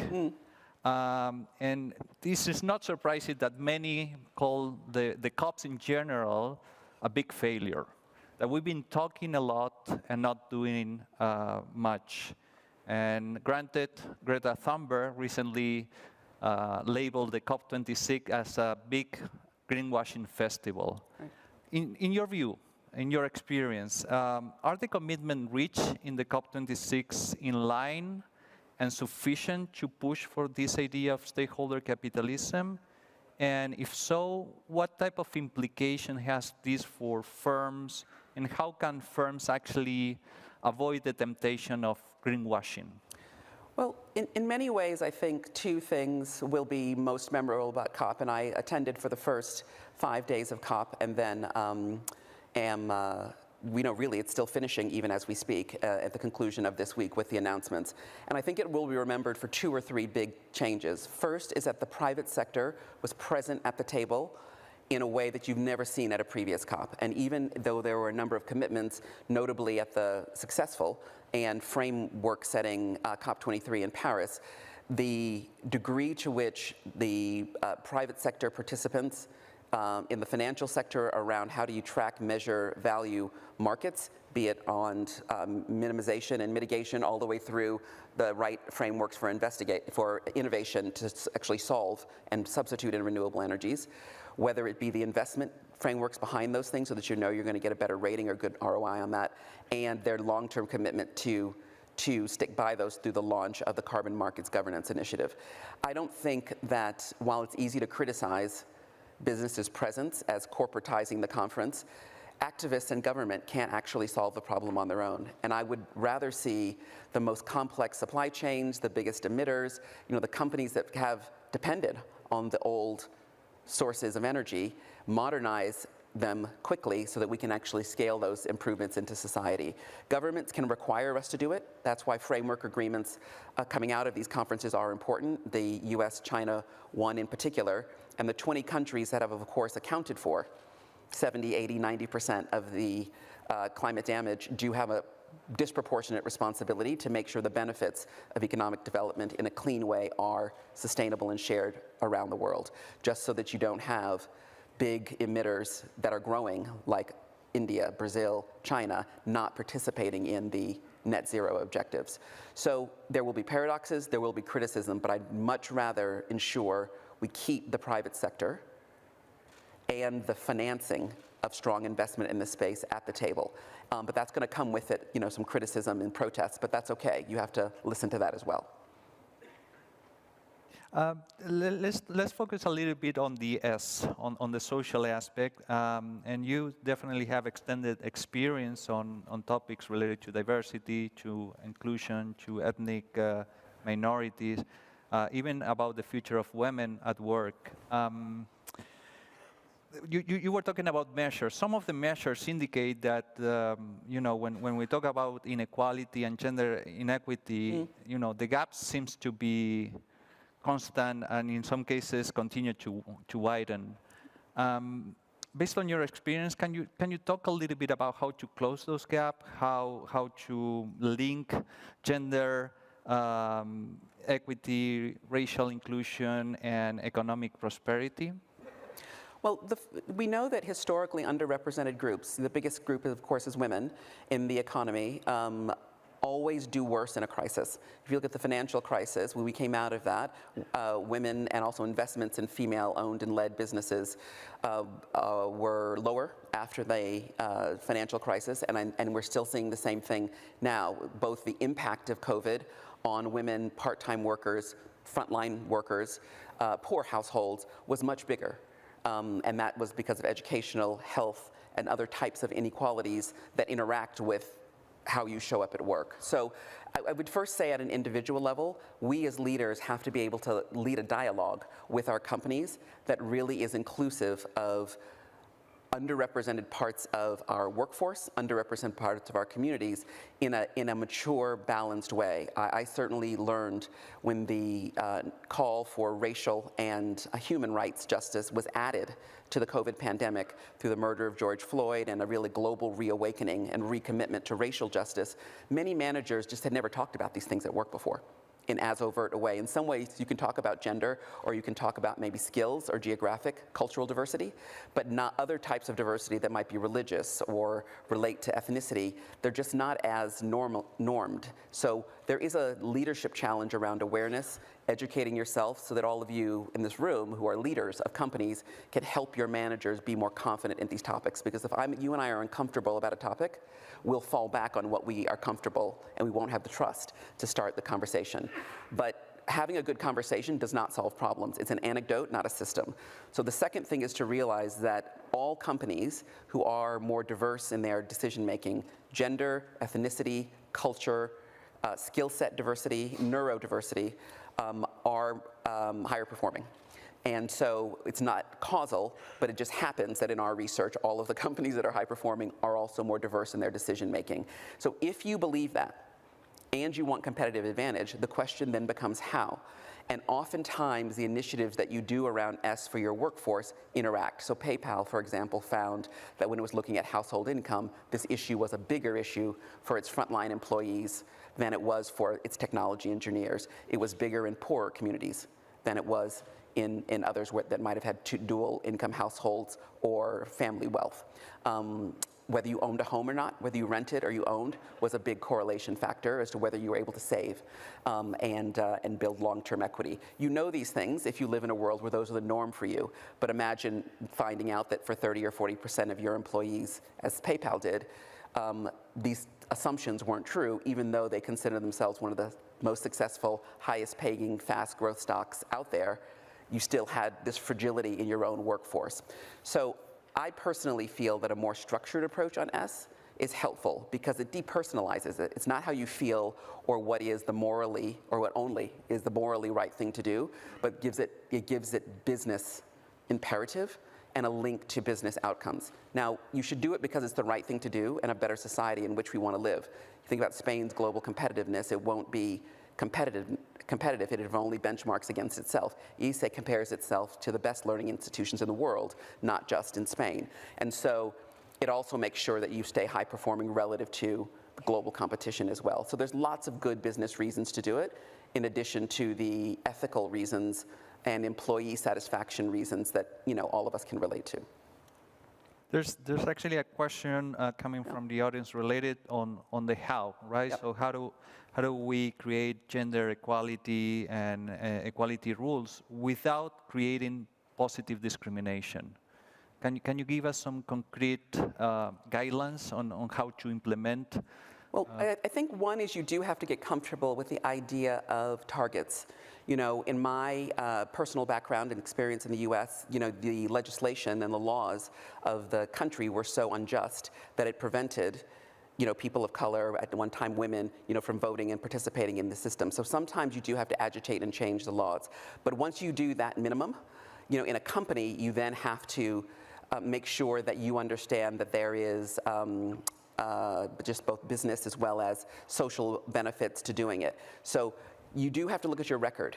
And if there is a record in your company of historic gaps and absence, we've never had a female director in our company's 100-year history, then you may have to say, we're not going to stop looking for a qualified candidate until we found a woman. Now, that might be positive discrimination, it might be a target, it might be a quota. You can use whatever word you want to use, but if you don't have concrete metrics and aren't willing to wait until you find the talented candidates, I fear you'll just keep appointing the same talented people that you were able to find. And interestingly, Santander, Lloyd's, there are a number of either Spanish affiliated or Iberian leaders who've been really innovative on this. We're not compromising on quality of appointment and competence, but we're not going to appoint until we find that competent woman. So it is a little uncomfortable, but if you're explicit that that's what you're doing, then you can at least have this discussion. The second thing I would say is there are benefits, right? It's not just about appointing women or appointing people of diverse profiles. It's also about understanding the skill sets, finding out which customer or supplier markets care about that, the what is it called, a beauty store, Sephora. It's a large beauty chain. I think it's the largest makeup chain. I think it's now owned by LVMH. A real growth business has powered through the pandemic, and they've committed to doing 15% of their supply chain for companies of color. Now, if you look at the North American market, which is 15% African American, probably 35% Latinx, and you add all of these different segments up, it makes good business sense, and 15% might even be low. So there are lots of ways in which you can look at other parts of your business system, in addition to just hiring, where you can say, where do more diverse suppliers or more diverse value propositions, attract customers and build loyalty? There's lots of upside. Maybe there's a question that maybe you can use as an example. What is McKinsey as a company doing around ESG and regarding sustainability and gender equality specifically? Can you talk a little bit about the company? It's interesting. We had and still have up at COP a presence, and it's even branded McKinsey Sustainability. And the reason we added that brand was as much internal as external to make the point that it's about delivering McKinsey quality impact and advice to our clients, but with the norms of sustainability. And secondly, making sure that we were applying to our own professional advice and services, good principles around ESG. So we always start first by working with leading pioneering clients in the space, again, some of which you'll have on the IESE agenda today and tomorrow. But secondly, also doing research that helps move sectors, move companies to find competitive advantage. And then we hold the mirror up to ourselves as well. We are proud of the fact that we've made progress in terms of the women leadership of the firm. I think it's about 20% overall of our partners, but our goal is to get to 30% and then eventually parity. So we don't claim to be perfect, but we also know that as, again, not in 147 countries, but as a hugely influential global advisor, we have a responsibility to be at or ahead of where our clients are. There's a few questions around the G part, the governance part, and perhaps we can talk a little bit about what should be the role of government and whether governments are the ones who should be leading this transformational journey, or is it companies, or who should be leading the process. And there's one about politicians, right? So whether we should trust on politicians or not. What's your take on? Well, government sets the framework and policy permission that we all live with. If the regulations change in your industry, that's probably going to be the biggest constraint or maybe opportunity that you face. And the need for good talent and advice for good government policy is very high. So what I hope businesses are extremely engaged and cooperative with whatever the government of the day is to make sure that they set the right guidelines, not just set the rules and boundaries. And of course, there'll be overlapping spaces, as we're seeing in the technology sector today, where we're in new ground. So would you want governments to innovate the technology systems and solutions? Probably not. The private sector is going to do that faster, more efficiently, more effectively. But how it can be used responsibly and ethically, you probably do need input and guidance. Good companies will differ on these points, but as it relates to environmental standards and saving the earth and how urgent the climate change crisis is, governments have to engage and set some of the parameters. But I would not count on the metabolic rate of government's innovation to solve the problems. I think they need all of us and our innovations and companies to really solve the problems in a holistic way. Trust in politicians is very low at the moment, and geopolitical polarization is rising. Trust in journalism and the media is also fragmenting and falling. And so it's interesting, in the Edelman Trust Survey for 2 years in a row, people's most trusted role was either their supervisor or their company, right? They were looking at the stability of their income and their company environment to be a responsible, stable, guiding environment for them. Now, that may not be the job all of us signed up for when we went into business, but that's now what's needed and expected of us. And I think many, many governments, and I would not exclude the UK or US from that, benefit from the good counsel, challenge, and innovation that we get from the private sector. Good.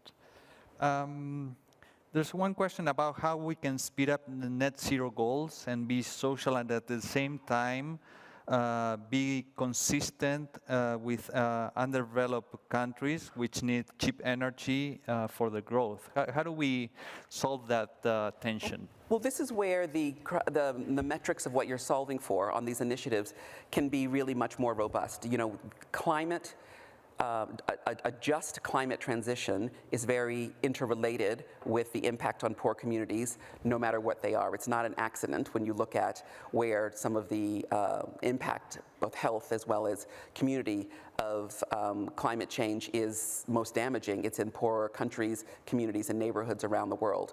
And I would love to see environmental goals that require a comment on their impact on communities and equity, as well as proving that they adhere to good governance guidelines, so that when you set a goal, you can't set it independent one from the other. It's an integrated system, if you will, because these problems are integrated, and therefore the solutions have to be integrated. And I want the good companies to win.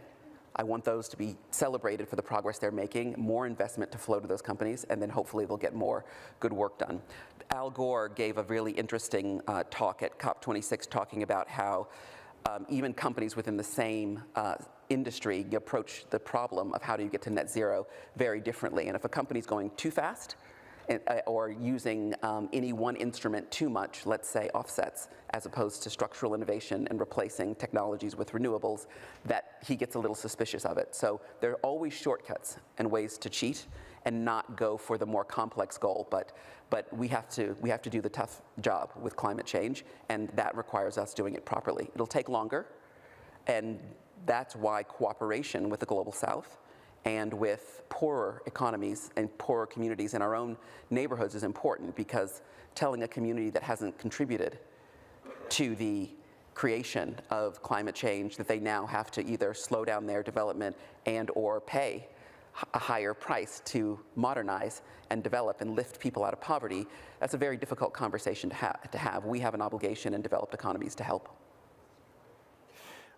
We have 2 minutes left before we finish the plenary. And there are a few questions, and I think given that you're an expert on leadership, perhaps you can talk a little bit about what truly makes a sustainability leader. What are the traits? What are the characteristics? And perhaps thinking a little bit beyond that, what can we do as individuals, as managers of our organization, actually do after we leave the GAR today to make a change? Well, I think the first is to commit to incorporate it into your business's strategy and plans. I don't think 5 or 10 years ago, with the possible exception of the oil and gas and the energy sector, structurally building in environmental, social, and governance goals was the norm. Today, 50% of companies say they're committed to it. A probably smaller number have actually done it. You need to see good examples. You need help with the tracking and measurements. You need capabilities and expertise within your own company. So I think committing to add it to your strategy is the biggest thing that you can do, and then realize that we're learning as companies and as people. And there's many aspects of what we do as business leaders that we didn't do 10 years ago. The conversation we were having on gender or the environmental impact. So all of that is new, even relative to 10 years ago. Think about the impact of cloud, hybrid cloud and technologies, digitization of business. We're changing all the time. So incorporating to this, particularly as we digitize and address climate change, is the simplest thing I do. And it takes a little bit of courage as a leader to challenge your own organization that maybe we're not doing enough. But if you pick a competitor, that always motivates. You know, with my son, if I pick a cricketer who's a little bit faster or better than he is, it always motivates him to practice a little bit more. So pick a competitor that you respect but want to beat. And often that's very motivating for companies to say it can be done better, and we can do that as well. Excellent. Vivian, thank you very much for a fascinating conversation. You have provided with a lot of serious reflection, and you definitely have set the tone for the rest of this conference. Thank you very much for joining us, and I hope you stay around to enjoy the rest of the speaker. Everybody, please help me thank Vivian for her participation. Thank you.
Well, that was a great start of the Global Alumni Reunion, Making Stakeholder Capitalism Work. Vivian Hunt speaking to Professor Pasquale Barone. Professor Barone will be with us shortly here on the set to talk more about that, to go a little deeper. Welcome back if you have been watching already. Welcome if you haven't. This is the biggest GAR ever, alumni reunion ever, because of the hybrid event. We have 1,000 people coming here presentially in the New Madrid campus in the next couple of days, and then another 5,000 registered online. So you can be watching on YouTube, you can be watching in the attendee hub. There are lots of different ways to dip in as people go into the different parallel track sessions now. And it's a great GAR. Stay engaged. Send us your comments. Send us your questions. The hashtag is IESEGAR. And we have a lot coming up in the number of speakers and the qualities you've already seen. We've been off to a great start. Michelle? Thanks, Greg. Now we have Mireia Rios with us. Mireia is the Executive Director of the Alumni Association at IESE. She's really the heart and soul behind this amazing event that we're here, where we just kicked off today. Mireia, thank you so much for being with us. Thank you to you. We were able to get Mireia, she's been running around, we were able to get her down to ask a few questions. So first off, just congratulations. It's really amazing to have this hybrid event, people here on campus. And you know, you've mentioned in the video, this event is really a celebration of alumni, the past, the present, and the future. What is the Alumni Association doing now, 60 years later? What are some of the main activities? Yes, I think this event marked for us as a flagship of the innovation that the COVID situation as a global consultant forced us to really innovate. So it's the event, or the very differential of this event is that combines the best of the two worlds thanks to the technology. As you see, we are now just really translating to this TV production together with the hybrid proposal of having people here and more than 4,000 connected. So that is one of the innovations, but also I think that this new situation is here to stay. So we are also preparing new projects to help to even engage and embrace the whole community. That, as some of the speakers said, we are present in more than 147 countries, so the technology will help definitely to really have this community engaged and taking back the presentiality together with those that maybe cannot be connected, like today. No? So it's having the best of both. Yeah, I don't know if they hear the background noise or not, but we're in a coffee break right now, so there are actually a lot of people streaming through. And you just mentioned, you anticipated one of my questions, is hybrid here to stay? Because it's the same question people ask in terms of business education as well. It works, and yet at the same time, we know there's nothing like a cocktail party, better than a coffee break, a cocktail party or a coffee break in person, being able to talk with people, follow up with them in a way that you really can't do online. How do you see that? Yes, as I said, no. So this hybrid event, although it's one of the most difficult scenarios as we apply in our programs, allow this, no. So those that came to campus, we don't have to forget that this event was conceived almost 1 year ago when we had 50% of our capacity possible with an option to fulfill. Also no social interaction, so the structure of the event should fulfill both situations. So now, fortunately, here in Spain, we can just use our campus, but at the same time, many other countries that maybe could not come has this opportunity. No? As you said, Greg, now it's people here enjoying and taking back this networking option, as well as in the platform, or alumni and community can also interact online. Well, we're also lucky because we have great weather this week and a lot of outdoor space, right? So you can, it's almost like an American campus, yes. Okay? Almost. Yes, almost. So Mireia, this is the most sustainable edition in the history of the GAR, not just the building, but also the topics. What other sustainability initiatives or activities is the Alumni Association doing? Well, I think one of the most relevant that will be presented tomorrow is, together with other initiatives, is the sustainability chapter. So, as mentioned by Fabrizio Ferraro, the academic director, we have the responsibility as a corporate representatives, no, that is among the alumni community, to take the lead. It's not a question of our discussion if we have to accept that we have to convert into a more sustainable world. It's how we can make that happen, right? So this event is a call to really activate and what better to have these more than 55,000 alumni being activated and engaged. So this initiative of the sustainability chapter, together with others, just try to, or aims to do this, no? How we can really work together to defend the planet, that at the end is the legacy we have to leave for the future generations. No? How, we have, as you say, more than 50,000 alumni, 55, I don't know if we're up to 55, but, and around the world, obviously, it's a global alumni reunion. We are a global school, and we're very proud of that.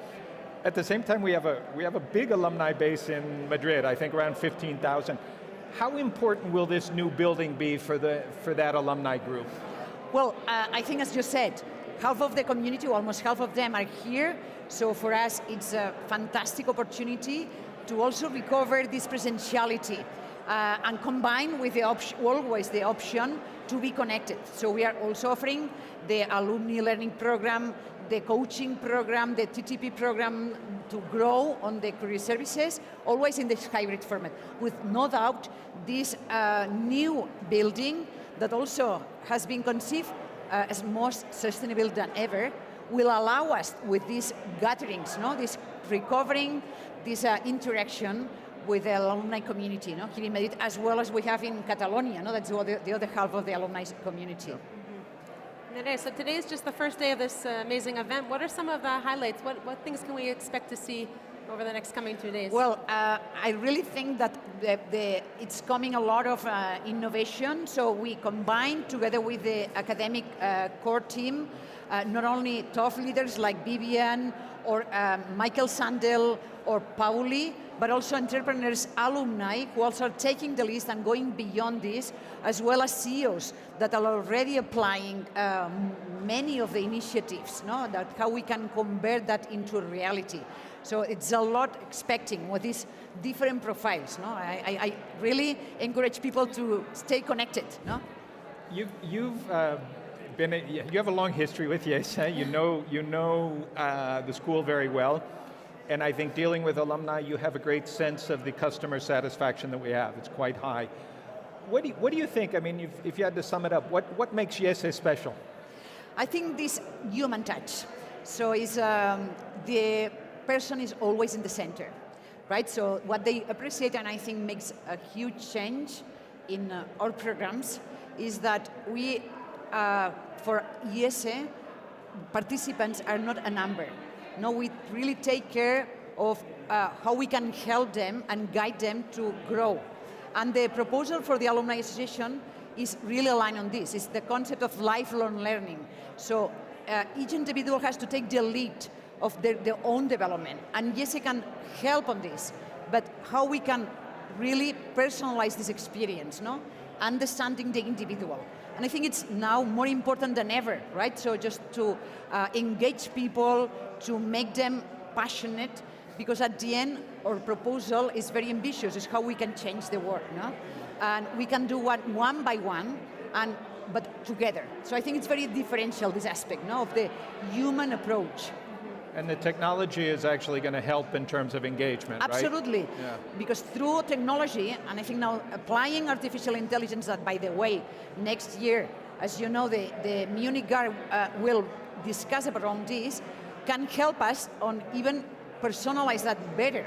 So we have to take the best of the technology, but we're not forgetting that it's thanks to the human beings, So I think it's a very good combination, Great, thanks, Maria. And a hint about the GAR next year. Yeah. Just finding out it's in Munich. Great, good to know. We can start planning already for the Absolutely. So you'll see that we are announcing, and also having people committed from the Munich campus, as well as the chapter alumni board there. So we are already working for this, for the exciting new edition next year. So I'm curious, we've seen with sustainability in general, there can be so many challenges and things to overcome to achieve the goals. With an event of this magnitude that you've come here, any challenges you had to face along the way to get all this to come together? Well, I think many, because it's really how we can just make the experience as well as valuable for those presential than online, which is really a challenge. It's just not only connecting certain conferences, but how we can, as we are doing here, take the opportunity to facilitate content, to open discussions, to also give the option, those that unfortunately could not come here, to be connected and interact among them. No? So I think the challenges were huge, but as always, no, this opportunity to learn and apply for the future, no? Because the technology are here to stay, and we have to embrace and take the best of that. No? Great, Maria, thanks. As Maria mentioned, this was really a hybrid event, so a lot of people watching either on YouTube or on the attendee hub, and those who are registered can dip into the different things. We're going to see, for example, they're able to see an interview with Jacqueline Piandath. You can all see a part of it now. She's the Director of Sustainability and Innovation at Google Cloud in Europe and the Mideast. Let's take a look at that video. Our big moonshot, by 2030, we expect to run our entire operation globally on carbon-free energy, which means every hour of every day will be net zero carbon.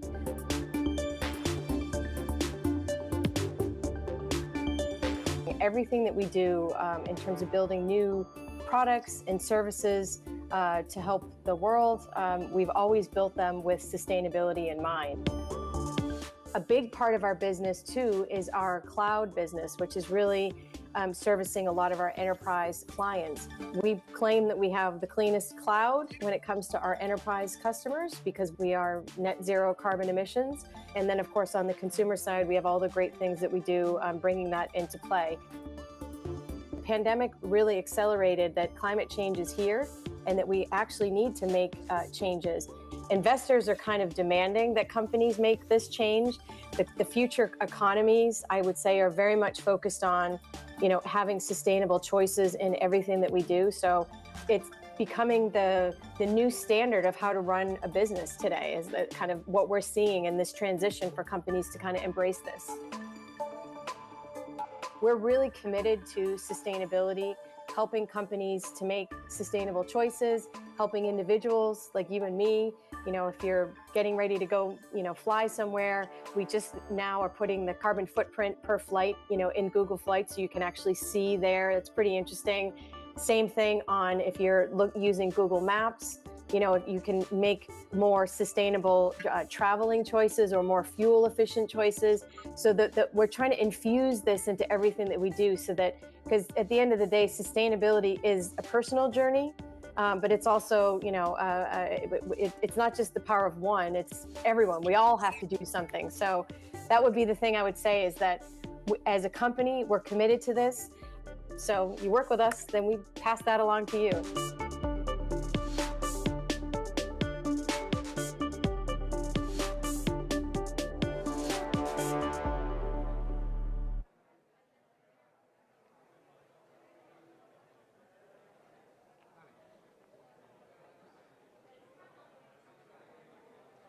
Hello and welcome back. We hope you enjoyed that video. We're back to you live with Global Alumni Reunion 2021. I'm Billy Gray, and I'm here with two of the physical participants. As you know, this is a hybrid event this year, but I wanted to introduce the audience to Maria Martin, a member of the class of 2007 PDD, and Alicia Manchero and Emma 2012 graduate. Alicia, Maria, thank you for being here with us today. A question for you both. Just, I'm wondering, what has been your first impression of this event, this 2021 Global Alumni Reunion?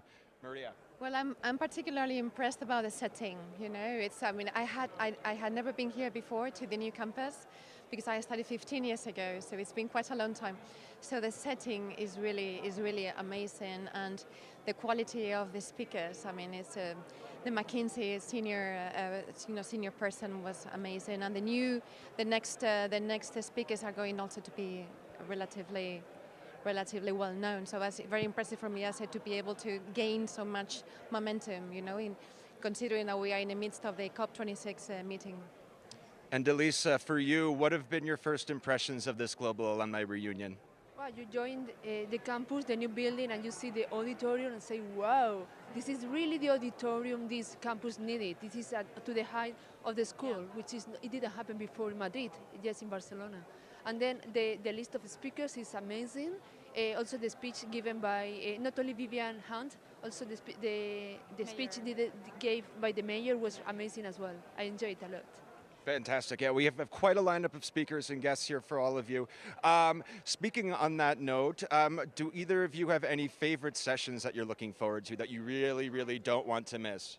I would really like to attend the energy transition one. I work for energy. I work for a non-for-profit organization in California.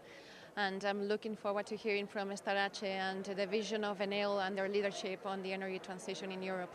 Very good. I am particularly interested on how ESG is going to reflect in the finance sector and how we are going to measure the profitability of all these actions. So I will join the financial part of the sessions, the financial sessions. Very good. And we touched on this a little bit, but can you tell us, when you first arrived at this new IESE Madrid campus, what was your reaction? I mean, it's been a project a long time coming. We're very proud to showcase it here at this event. What are your thoughts? So my first impression was, that I had arrived in a U.S. university. I've studied also in the U.S. and I was so surprised because, she's right. I mean, maybe here in Madrid we were missing such an auditorium, such a setting. So the first reaction was, am I in Madrid? Am I in Madrid? I'm still in Madrid. So, I mean, really congratulations to the IESE team. This is brilliant setting. For me, every time I come to IESE, it's like coming back home. So as long as I drive through the entry path, I feel different. I feel I'm back home.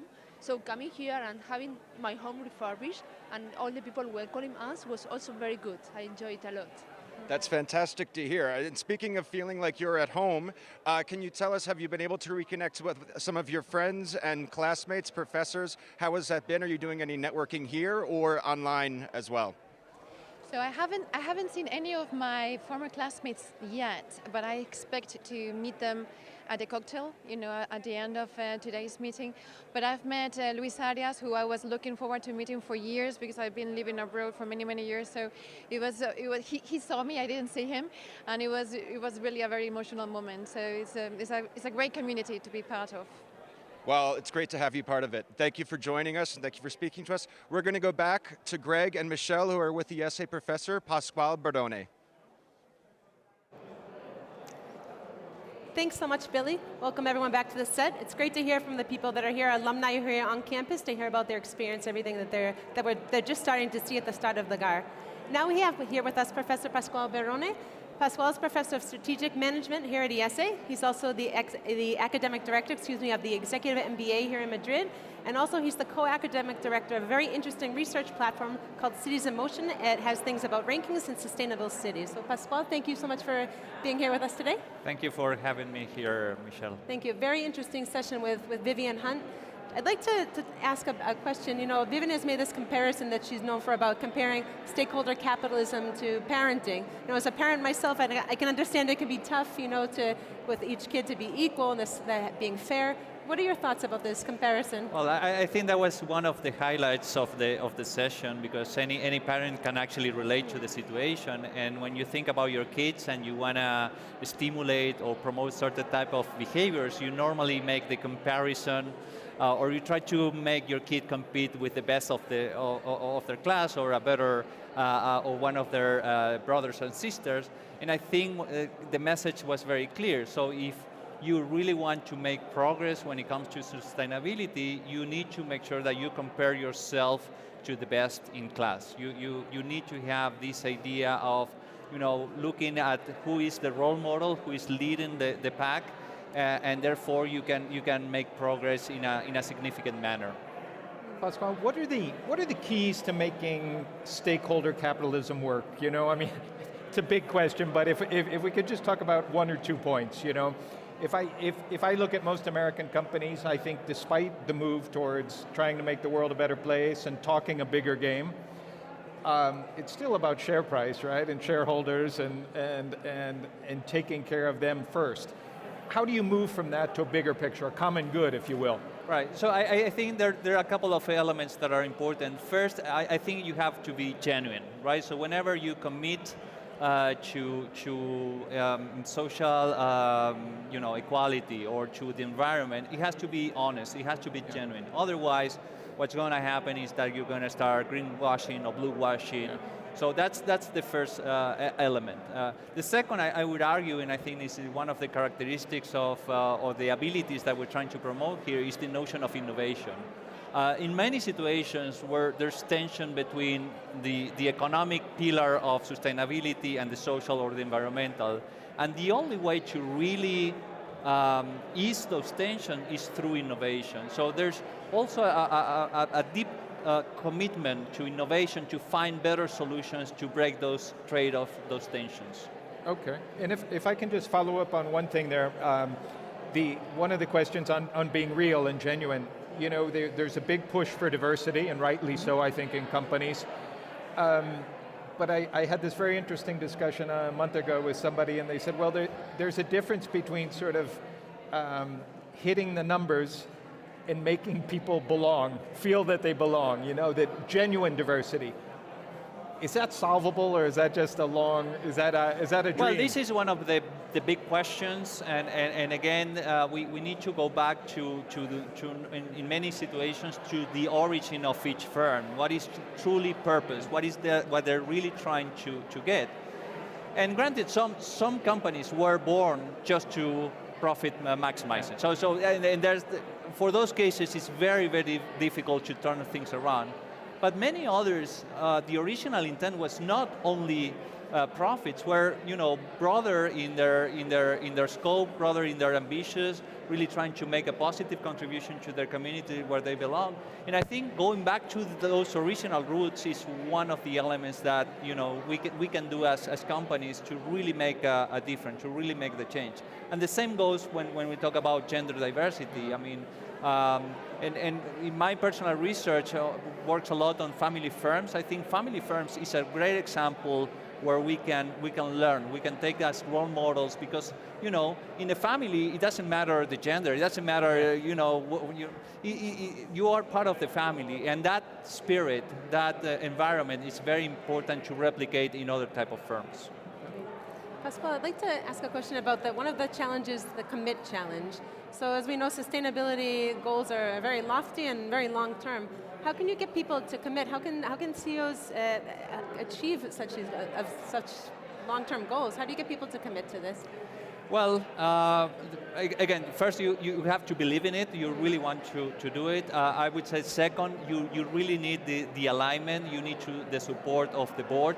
You need the support of the ownership of the company. Otherwise, we've seen notable cases recently that because they didn't have the support of the board, basically the CEO was removed when they tried to make these bold moves.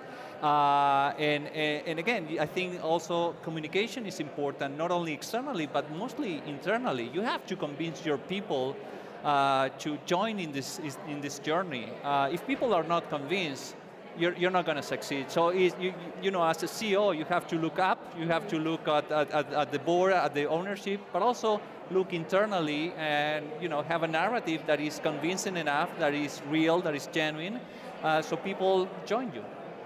Pascual, you're sort of famous here at IESE for smart cities, and I want to ask a couple questions about that. What are the smartest cities in Europe in terms of sustainability, especially, And then also, do you have to be rich to be smart? One of my criticisms that I hear a lot in the whole question of sustainability, certainly the environmental movement, is it's great if you have the money to do it. It's great if you can pay for it. If you could comment a little on those. Yeah, so regarding our index and focusing on European cities when it comes to sustainability and the environment, I think number one was Reykjavik in Iceland. Granted, they have geothermal energy sources which come natural to them. So I think that makes a big difference. But also, I think we can learn a lot from that city. Because they're really leveraging on something that in principle is negative, right? Having a volcano on close by may actually be negative, but you can actually turn it around and make good use of that to generate the energy. And I think we in Spain, we can learn a lot on that, and with the sun, for instance. Yeah. We definitely have a natural resource in many places in the country that we're not really leveraging. So that's on taking advantage of what in principle is not something that is obvious, right? And I think there's a lot of room for improvement in that regard. regarding the second part of your question, this is, again, you're asking a lot of difficult questions. Definitely, it's easier to be sustainable when you're rich, right? Yeah. There's a famous quote by the founder of Patagonia said, well,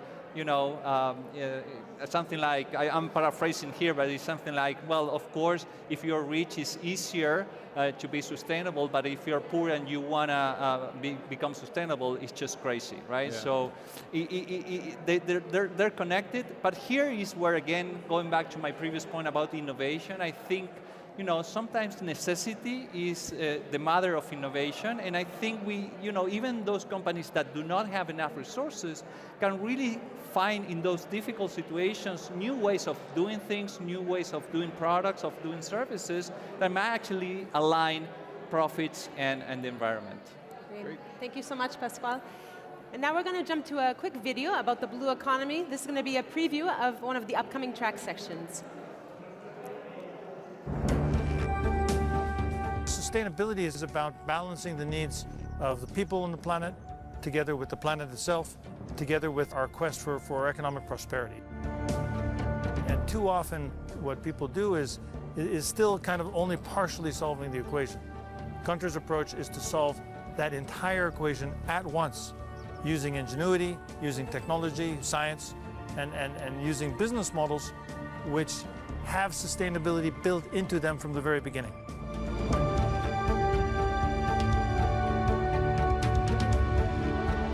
Sustainability is not something that you add to it. It is sustainable. It has to be. It's built on the fundamental principles of the blue economy, and that's partly why I wanted him to come to the Global Alumni Reunion. I don't think we should think about limiting prosperity or limiting our ability to enjoy the world. And as you look at solutions to that, how to do that, Gunter Pauli and his concept of the blue economy goes in that right direction. The way the natural world works, everything is an input to something else. Everything gets used, everything is harmonious, and we can actually do that in business.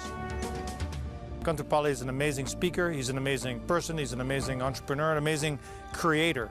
And his focus on the blue economy is to distinguish it from what he calls the green economy, which is products and services which are essentially a little bit too expensive, a little bit too elitist, and very often not really as good for the planet as they need to be. So this guy will be completely different than what you're used to, and I think you'll really enjoy it.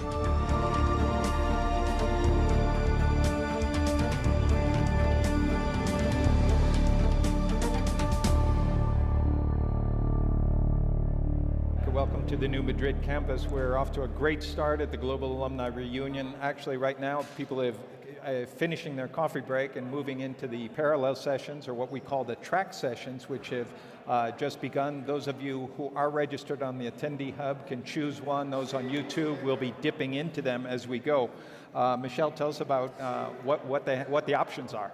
Sure, so for the first session we have Gunter Pauli, who's the founder and director of ZERI. He's going to be talking with Professor Mike Rosenberg, who was on the set with us earlier, about building the blue economy. So Mike mentioned this briefly when we were speaking with him, and they're going to have a track session about this, talking about the business model, how entrepreneurs can change their business models.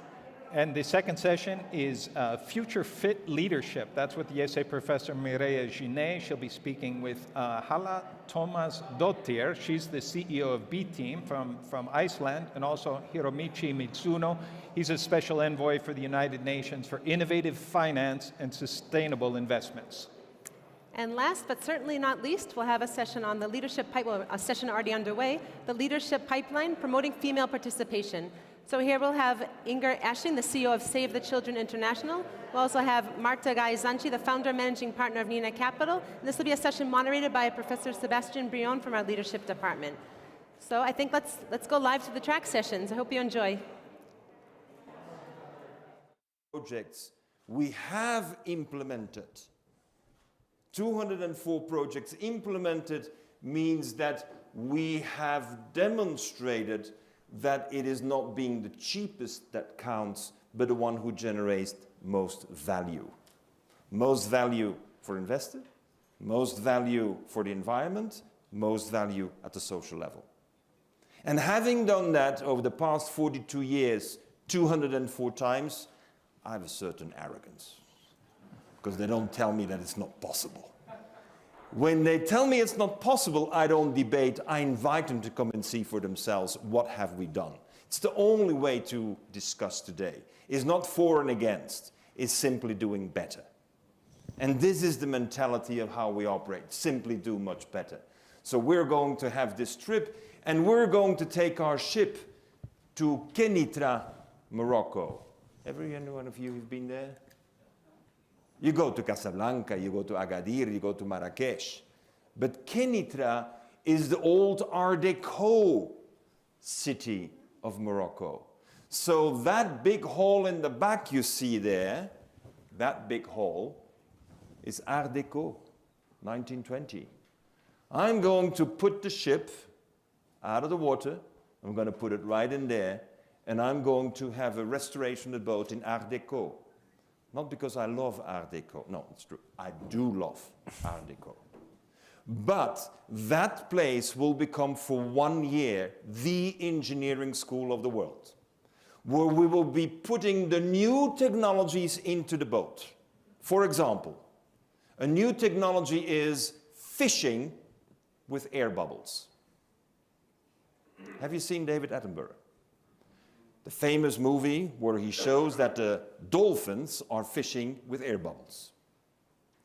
And the whales, they also fish with air curtains. I look at that and saying, how come we're using nets? I mean, dolphins and whales have been doing that for 1 million years. We have nets for 6,000. I think they have a head start. So let us work with a head start. And it took us more than 16 years to engineer on a boat a fishing system with air bubbles. What does it mean? It means that we've learned from nature that if you're fishing with air bubbles and you create this curtain as a dolphin and you're pushing the fish all the way to the top, the females with eggs are heavier. And the size and the force of the bubble is such that the female with eggs will escape from the curtain and never be caught. That's smart. I mean, hey, you want to have artificial intelligence? You want new materials? You want robotics? I want life. I want the promotion of life. And we're not overfishing, we're simply fishing females with eggs. So let's get down to basics. So this is where we are going to install the first fishing with air bubbles technique. But since there's no university in the world teaching this, I am in need of training, and for each of the technologies we'll have 40 to 50 young engineers who will learn how to do a fishing boat with air bubbles, complete with renewable energy. There's no school that teaches it. So I'm flying tonight to Morocco. We've made an agreement with the Minister of Higher Education, and we turn for 1 year this place, Art Deco, into an engineering school. Because I need more entrepreneurs. To me, the biggest challenge in society today is we don't have enough entrepreneurs who are committed to the common good. We got entrepreneurs committed to become a unicorn. And I have nothing against unicorns. But I think we need entrepreneurs committed to the common good. And we have demonstrated on a very small island in Spain called El Hierro in the Canaries. We have worked with the fishermen there, and we've demonstrated that if you are not fishing the females with eggs, next year you have double the amount of fish. You remember the story in the Bible of this gentleman who had bread and fish, and he started giving it around, and he had more fish in the end than he had ever had before? I mean, I feel like that a little bit. I mean, this is really the capacity to see that if we understand how creation works, we see the opportunity to actually change reality. And this is not very high tech at first sight, but I can tell you, stabilizing air bubbles at 15 meters depth on a catamaran ship has taken us 16 years to figure out. And I know that the first one will work, but I know it will be up for improvement. This is innovation. This is engineering. But we need new business models. So what have we done? We have taken the ship. The ship is a Swiss ship, Swiss flag. Why? Because I work with Migros and Coop. You know them? Migros, Coop, the two largest distribution networks of Switzerland. What do you think they're going to buy from me? Fish. Which type of fish? Fish where the females were never caught with wrecks. Fish that is actually creating life and more fish. You think we have a marketing point? You think we have a little edge over those who are emptying the ocean and selling you at a high price the last ones that are available? Of course, in the beginning, we're only focusing on sardines and mackerels. We're focusing on the pelagic, the smaller ones. But we know that we're setting a new stage, and that is what we need to do. Another technology we're putting, it's called Porimatech. Porimatech is imitating our lungs. I mean, with the COVID, we all have been worried about our lungs. Very few people realize that our lungs are an amazing example of microfluids. Now, microelectronics, we know what it did to the world. Changed the reality. I believe microfluids will change it in the same way, because big pipes need big pumps to move anything around. Tiny pipes need no energy, it flows on its own. So our lungs are 500 million tiny sponges connected to a few billion capillary veins and arteries, and when it goes through the sponge, it takes out the CO2 and puts in oxygen. Wow. I mean, you got to be impressed by this, because there's a lot more in there, and they only take out the CO2 and they only put in the oxygen. So I challenged our scientists and I said, could we do that with microplastics? And I said, Professor Pauli, you're a professor, but that's economics. You know, we're in biomedicine.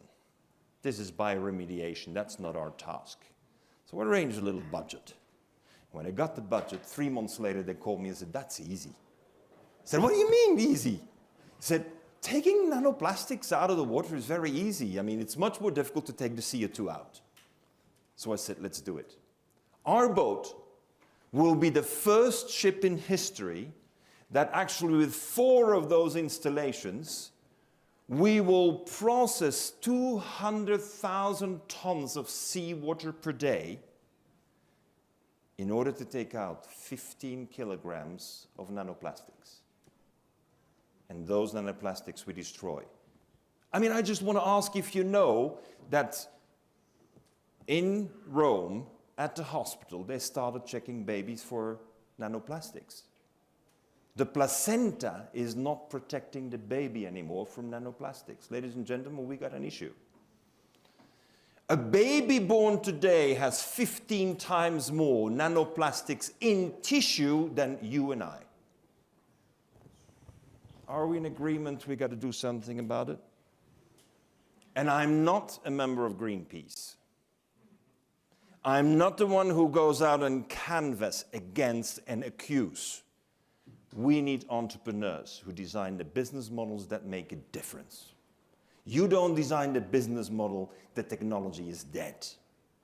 And that is why we work with hotel chains, we work with ports, we work with cities who want to have clean beaches, we want to work, and we are working with fishing companies in order to secure that we create an environment that is free of nanoplastics. And our boat will be the first one to do it. Hello and welcome back. We hope you've enjoyed that talk on building the blue economy with the IESE professor Mike Rosenberg and ZERI founder and director Gunter Pauli. We're going to bring you live now to a conversation moderated by IESE professor Maria Hene on future fit leadership with Hala Tomas Dotir, the CEO of the B Team, and Hiromichi Misuno, the United Nations Special Envoy on Innovative Finance and Sustainable Investments. Thanks again for watching, and stay tuned for more. Yeah, the financial analysts who are willing to integrate that into their work, but at the moment they really struggle to do it. But if you ask the people like why they, I mean, 7 years ago, as I said, most of the people didn't agree that the ESG is a financially material information. Now everybody says it's in their core principle. But if you ask them, if you believe that, why don't you integrate that into your investment activities? Mm-hmm. The answer is always because we don't have information. Okay. So I think the giving information in a way they like it, actually, first of all, take the excuse away. Mm-hmm. And we will push the industry to move forward. And there's always like a tipping point. Once the majority of people using that information to make a pricing, analyze the pricing of their investment, it will be market norm. And the market try to reflect that as earlier than anybody else. So I think now we are not there yet, but we started seeing some sign of the, company who people believe that it's more positioned for sustainable economy. Mm-hmm. They are getting a lot of push from the capital market right now. And you see that. I'm on the board of Tesla. And, if you look at how the Tesla stock price is moving around, you can tell that, stock market started appreciating that type of business model, right? And I also serve on the mission board of Danone, which is the, former CEO is another leader of B team. They went even farther by changing their article of incorporation to the enterprise mission, mm-hmm. which is legally, declare their responsibility for non-shareholder stakeholders. So there are a lot of activities like that. But I think the one of the big missing piece in the jigsaw puzzle has been like accounting or like a disclosure standard. So if that piece comes into play, I think the investor or like a financial professionals, their nature is try to reflect this earlier than anybody else. So I think the avalanche will start happening mm-hmm. once we get those. Thank you, Hiro.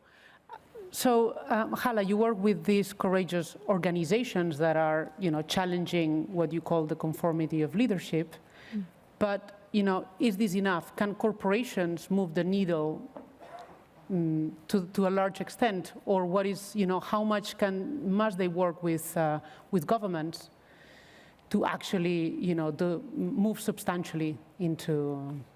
Yeah, excellent question. So brave leadership in the private sector is essential. In the private sector, meaning corporations and investors, but it is not enough. This is an era where we need radical collaboration between all our interdependent stakeholders. We're running out of time. This decade is the last few years we have to keep 1.5 alive.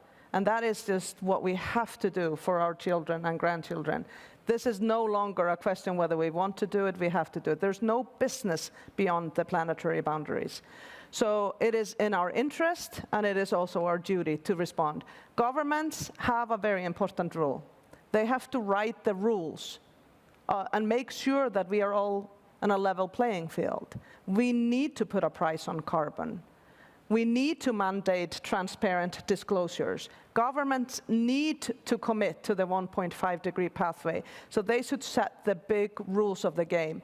And it's not enough to reduce greenhouse gas emissions. That is only about a third of the issue we need to think about. We have to incorporate nature-based solutions. We can't get there without them. And then third leg under the E, so to speak, has to be that we invest in all the people we've left behind. The $100 billion pledge that was part of the Paris Agreement is years past due. And we currently have about 57 nations that contribute 5% of greenhouse gas emissions in the world that are drowning. And not just from climate change, but from debt at interest rates that are frankly criminal. And we cannot manage a just transition in the world by thinking about how we benefit in the global north and leaving the global south behind. So we have to get serious about investing in their transition. But even within the so-called developed countries, we've left so many people behind that our democracies are now suffering. And increasingly, people, because of a short-term energy prices going up, are refusing to buy into the long-term agenda that is truly in all of our benefit and interest. So we have to start to work differently between government and private sector, do a lot more public-private partnership. Government sets the rule, private sector unlocks the leadership, the transformational leadership, unlocks the innovation, transformation, and the inclusion. Because one thing is for sure, and this I learned certainly in the financial sector, that if we all look, think, and come from the same backgrounds, we will kill ourselves. Lack of diversity is actually not possible in an environment, as biodiversity status will show us. We have killed off about 60% of species in the world. Sameness is equally dangerous in leadership. So we have to start changing who to change how we lead and do business. And that's the inclusion revolution that we need to deliver this agenda. So at the B team, we're calling for closing the gender and racial gaps in leadership and the generational gaps by 2025 in order to deliver the 2030 agenda. And let's not forget about the civil society role. They need to hold our feet to the fire, and they are doing it. The streets of Glasgow were filled of distrust, and this is getting serious. So do we want a social revolution? Are we going to wait for that, or are we going to start working together? I would say otherness is probably a bigger disease in our society right now than COVID. I hate to say it, but we're all pointing fingers at each other instead of coming together. So until we have interdependent stakeholders working on our interdependent crisis, we're not going to make the progress that our children are asking for and deserve. Thank you very much, Hala. I would like to ask you, Hiro, just widening our perspective on social responsibility from the financial sector. You've been leading the Japanese pension fund in the past, and so what is your point of view of these national sovereign funds' main challenges to actually address? This is the money that represent the people, right? So what are the challenges, in fact, to push forward for these changes that are necessary, socially mostly? Well, I always say like the biggest challenge of the big pension funds manager is that they are representing the too many people who has all the different opinions. So when we talk to the people who care about the things we are talking about, the things like Hala just mentioned, you feel like this is what our constituencies all want. But when we talk to the different part of the constituents, they may have a different opinion. So it's really hard to have a one voice when you are managing the big public pension fund, the program. But on the other hand, I actually trying to change the perspective by promoting what's called universal ownership, or universal ownership responsibility. Because the big pension fund, big asset owner like pension fund, they pretty much own whole capital market universe or whole macroeconomy of the world. And then, the way I grew up in asset management and finance, and I know many students or alumni from IESE is working in the finance or asset management. We grew up believing for us to be successful in this industry, we need to beat the market, right? So most of the performance evaluated by what's called alpha, or relative performance to the market. But when I started looking at what is really important, because GPIF owned 1.5, probably now more, 1.7, $1.8 trillion portfolio diversified into like 6,000 companies around the world and own most of the major sovereign bonds. And then how could we possibly create the portfolio which is insulated from what's happening in the world? So the investor like that have to contribute to make the whole universe better or whole universe more sustainable. So, all these like carbon pricing and those kind of discussions, basically how to internalize the negative externality of the business. But you can actually apply that concept to the investment or asset management as well. Because if you own some portfolio, is it possible for you to create the portfolio which is totally insulated or ignore negative externality of your portfolio is making? So that's what we call the universal ownership or universal ownership responsibility. So even when you may struggle with your constituency or your client base not giving you the very clear mandate on like a social agenda or environmental agenda. I think environmental agenda paper has less problem now in my industry, but the social, they still have a problem which agenda they feel like they have a mandate from their clients to push. But if you look at through the universal owner's lens, the IESE, everything is internal. Nothing is external, right? So I think. So Hiro, you are just for us to understand. So you are claiming that if you are a universal owner, that's a way for internalizing all those negative externalities that you may be incurring into society, right? But in order for that, you have to have massive funds that are invested in all industries, in all competitors. That's a classic misunderstanding because okay, well. I use the GPIF, a government pension investment fund, the largest pension fund in the world, to push that agenda, push that philosophy. Yes. But in reality, most of retail investors, their portfolio is usually invested into the index or ETF. Correct. Their portfolio is very similar in terms of risk-return perspective, profile with the Japanese government pension fund, which is the largest pension fund in the world. So I think that everybody have to have a sense of that. You just cannot create the portfolio which is totally insulated, totally distant from what's happened to the world. So let's say, well, I think the Hala said, there's no job in a broken planet, but also there's no portfolio on the broken planet either, right? Thank you, Hiro. I have a question for you both. Hello and welcome back again. Now that we've learned all about future fit leadership with Hala Thomas Dottir of the B team, Hiromichi Misuno of the United Nations Special Envoy on Innovative Finance and Sustainable Investments, and IESE Professor Mireia Hene, we're going to connect you to a session on the leadership pipeline, promoting female participation. Enjoy this conversation between Inger Ashing, the CEO of Save the Children International, Marta Gaia Zanchi, the founder and managing partner of Nina Capital, and IESE Professor Sebastian Brion. We'll see you in just a little bit. Enjoy.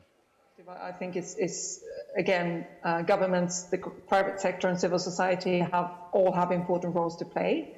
And I think from my perspective, it's very much making sure that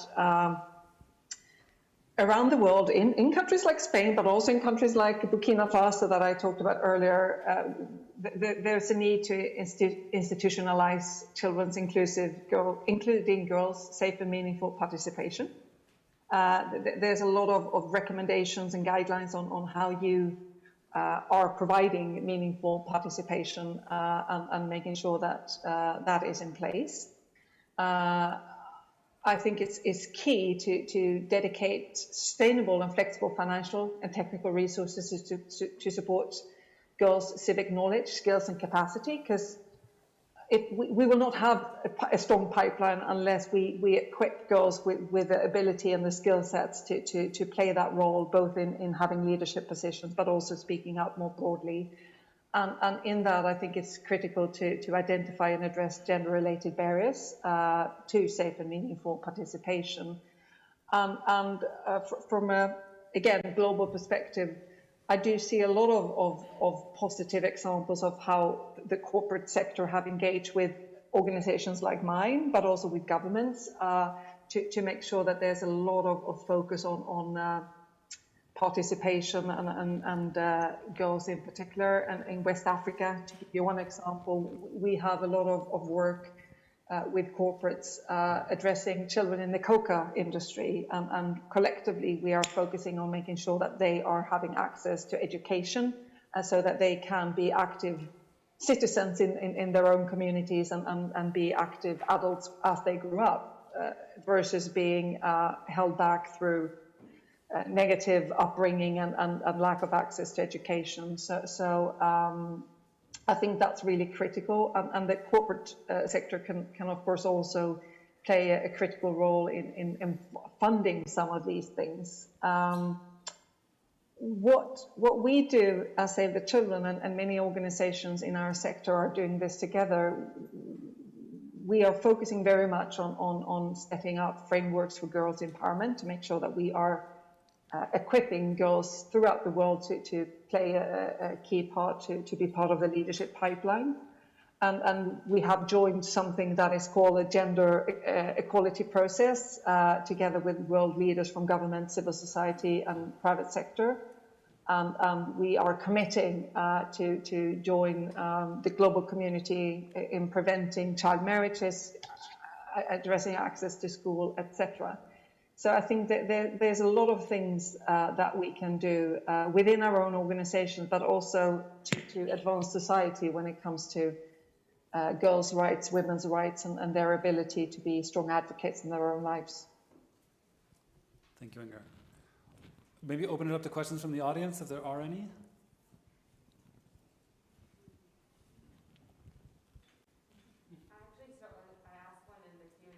Yeah, well, no one's given me access to the Q&A, so I...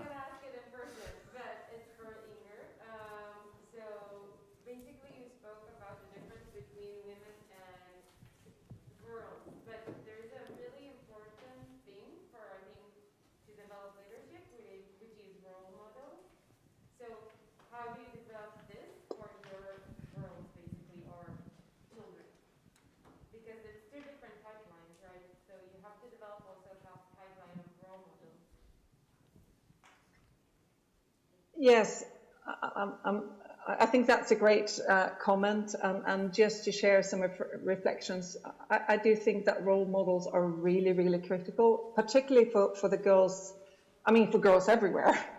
I mean, all the women that are taking part in this conversation can, of course, and men as well. I mean, we all have had role models in our lives that inspire us and shows what is possible. But I think particularly for women and girls living in societies where they are less, there's less access to participation, I think it's even more critical. And that's why I think it's so strong, the story that I told you about the 12-year-old girl who when she, as she is now an adult, is investing her own time advocating for the rights of girls. And I was with her we had a meeting with 300 girl champions in Burkina Faso between the age of 10 and 17. And seeing her standing up and said, I was once one of you, and now this is what I contribute to, and this is the fight that I'm taking on behalf of you. In the same meeting, we had the Minister of Justice in Burkina Faso, who is a very, very powerful and strong woman. So for them to see that as a woman, you can become whatever you want, if you get the right support and the right opportunities, I think is critical. So I don't think you should separate them. I think it's very much, as you said, thinking about it as building different ways of building a strong pipeline. So we'll take one from the audience in the back, please. Yes, please. Yeah. There's a microphone for the audience online. Hi, yeah. So this is a question for both panelists, because I think we've discussed the role of females in general and how we can support them specifically. But I also think that men in general have also a very important role in all this process. So I think we should not only address how to really promote and equip girls and women with all the skills that they need to become future leaders, but also how to not necessarily change the mindset of some men, but in general, just what is the mentality that men should have in order to promote also the female participation, which I think is also part of the equation. So I would like you to comment on this. I don't know if Marta, you want to jump in? Perhaps the hard data collection portion of our research did not address this question specifically, but the qualitative part did. We asked our interviewees to comment on what strategies perhaps at the home could help with this environment. It's very clear that there are some societal expectations still that place the most burden on the work that goes on outside of the office still in the women's lap. And so some of the people that we spoke, and I would say quite a few number of those, presented a need to try and educate men to have more of the work that is actually happening outside of the industry in the home environment. I can only report to those observations, say that personally I'm very privileged to have that support at home, and I certainly wouldn't be able to have done as much as I've done without giving credit to my husband for his participation in the child-raising piece of my life. Speaking more about, again, the research, one thing that we found is that the gender diverse firms, again, have policies in place. And those policies address the need of employees to have flexibility in the workplace. What I can say is that actually when we start speaking about flexibility in the workplace, it's not just women that respond positively, but men do also. So there is an opportunity for actually finding mutual advantage in some of the policies that make for more inclusive and diverse firm. And I think it starts with thinking about the constraints that we put in the workplace to ensure that they become workplaces that are accommodating and flexible and allow for actually employees of both genders to allocate their time to the duties that go on outside of their office environment. Yeah, and if I can just add, I agree with everything that Marta was saying, and I think that if you ask women who have been able to access leadership positions, I think almost all of them would say that having not just women, but also men believing in them as they grew up, thinking that they could actually contribute to society, but also who you choose as a partner, and having, if you have a male partner is critical, because it's very much about the societal norms in all societies around the world. I say the children, when we work focusing on empowering girls and women, we work very much with men, because we know that that is the only way to change the world, to work with men and women. And particularly in some of the areas that are countries that are more traditional in their cultures, we wouldn't be able to change the norms unless we had the community leaders, the religious leaders that are quite often men, being very, very supportive. So that's very much, that's a key part of our strategy to address girls' rights and women's rights, to make men part of the solution and part of that struggle. I find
Welcome back. I hope you enjoyed the track sessions, whether you're watching the full session via the Attendee Hub, where you can pick and customize and then view the entire track session, or maybe you stuck here with us on the YouTube channel, and that way you got to see the snippets of the 3 different sessions. In general, very interesting. We saw things about how to transform business. We had the sessions, the Blue Economy, Future Fit Leadership, and Leadership Pipeline. Very interesting. So for those of you who are just joining us now, welcome to the 2021 GAR. This is the most hybrid, new, biggest event online that we've had. We have more than 5,000 people registered online, and we also have close to 1,000 people here with us on this Madrid campus on a beautiful day. It's nice and sunny outside, so we have people moving and enjoying the nice weather as well. And you know, again, I've said this earlier, we want to maintain the interactivity. We want you to be connected, so remember to use the hashtag IESEGAR to join in on the conversation, and also to take part on the attendee hub. You can sign up for breakout rooms, meet up with professors and friends, just keep the conversation going. So now here on campus, it's time for a coffee break, but we're not going to be going for a coffee break. We're going to stick with you and offer you some more content. Greg, what's up next? Yeah, we don't get the coffee break. When they get the break, we're working. So that's so you can stay informed and see what's going on next. For those of you having your coffee at home, we're going to talk with some of the alumni who are following us online. As Michelle said, you do have the chance either through YouTube or through the attendee hub to be experiencing as much of the GAR as possible. Actually, you can see a great part online, practically everything, and if you're registered, you can dip in later and go back and see things you wanted to see.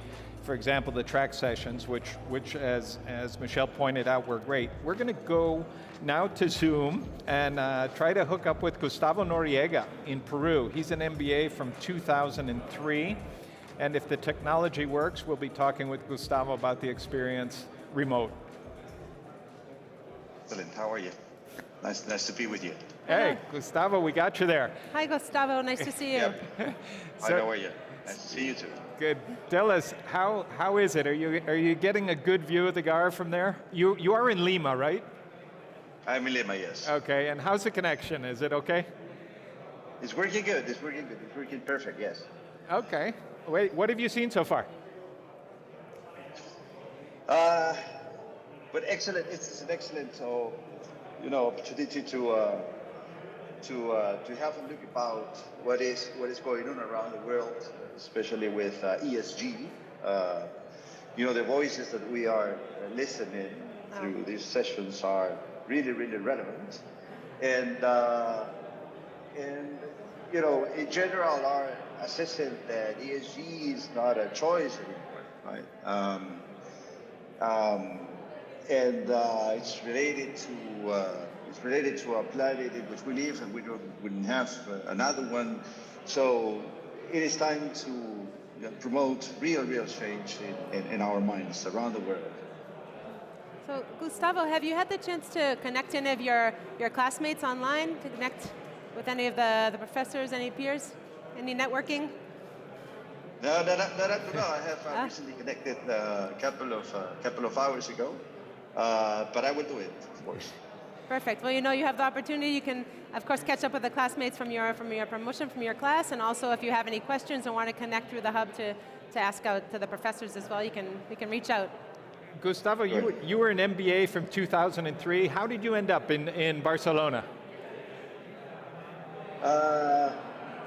What do you mean? What do you mean regarding end-ups? You mean about my decision of No. I was just wondering how you ended up in Barcelona. You're from Peru originally, I take it, right? Yes. And how you got to IESE, how you knew about IESE, and how you found the experience of the MBA. That was a long time ago, but anyway. It was a long time ago, and it was a couple of excellent years. One of the most exciting time in my life.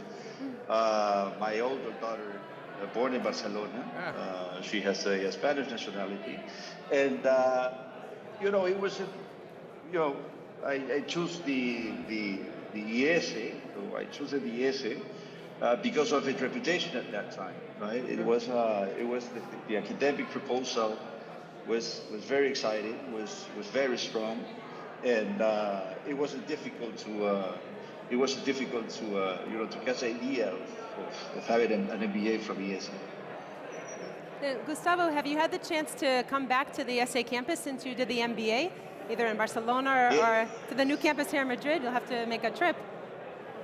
It was some years ago. The campus has changed a lot since the time I went back, and it's amazing. It's really amazing. Back in 2003, it was a smaller campus. It was very nice, But right now, as I see, it has grown very much, and the infrastructure is really amazing. Well, you're gonna have to come back for one of the alumni reunions, Gustavo. You know, you can't wait to. I hope so. It's great to be networking online, but it's even better. You know, we're looking at the people behind us. We're looking at them as they're during this coffee break, and obviously it's you know, old friends meeting, it's new people meetings by industry, one thing or another. Networking is great online, but it's even better in person. You know, no doubt about that. I agree on that. Online is an alternative, but you know, being in front of people wouldn't be replaced by any screen, you know. Yeah. It's a good resource, but it's not a replacement of the good way to do it. For sure, but it's nice. We're seeing that the Zoom is working today. We're not having any issues with that, which is great. I'm wondering, Gustavo, in your job, you know, have you seen with the pandemic over the past year and a half now? You know, have you had this big move to everything being online? Are you going back to things being presential? How is that in Peru? We're starting to go back but we moved quickly to online sessions. I'm an independent board member of several companies, public and private companies. And then we moved quickly online, and it worked. It worked very, very nice. But the return to presentiality is to be present in sessions and to you know, and to interact socially with the other people is something necessary, right? It's necessary. So the approach to move to a hybrid environment in which you keep in touch with people. Physically and online, it's a good alternative. But as I say, online will not replace the advantages of being physically present. How's the situation with COVID in Peru right now? Because it had been pretty rough, right? Yes, of course. There were 2 waves, very with high you know, deaths. And we suffered a lot with those 2 waves.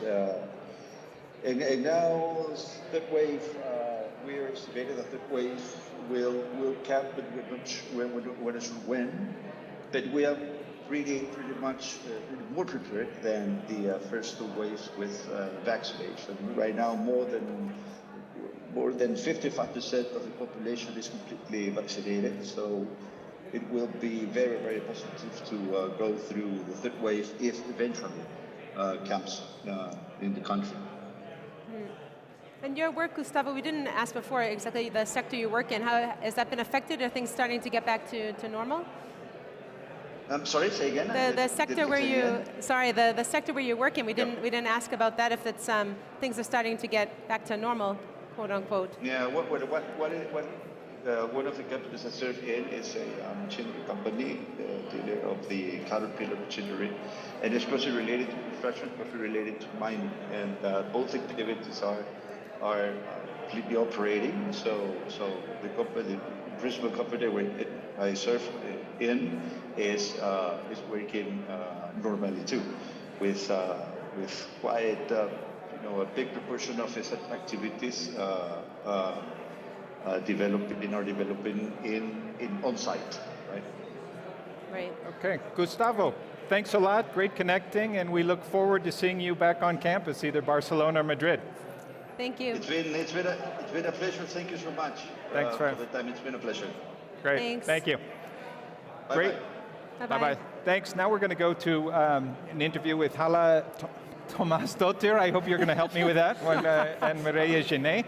Hala is the CEO of the B Team, which is in Iceland, I believe, correct? No, in New York City. In New York City. As I said, it's in New York City. But you're from Iceland. I am from Iceland. You're there. Okay. And we define it as a group of business and civil society leaders working together to transform business for a better world. But you're going to tell us what you really do. That's sort of generic. And she's with Mireia Genet, who's our professor from the finance department, and I believe an expert in fintech and corporate governance. Anything more? No, that's it. That's it. Perfect. Okay. But anyway, Hala, thanks for joining us. thank and you do so tell us about the B team and sustainability.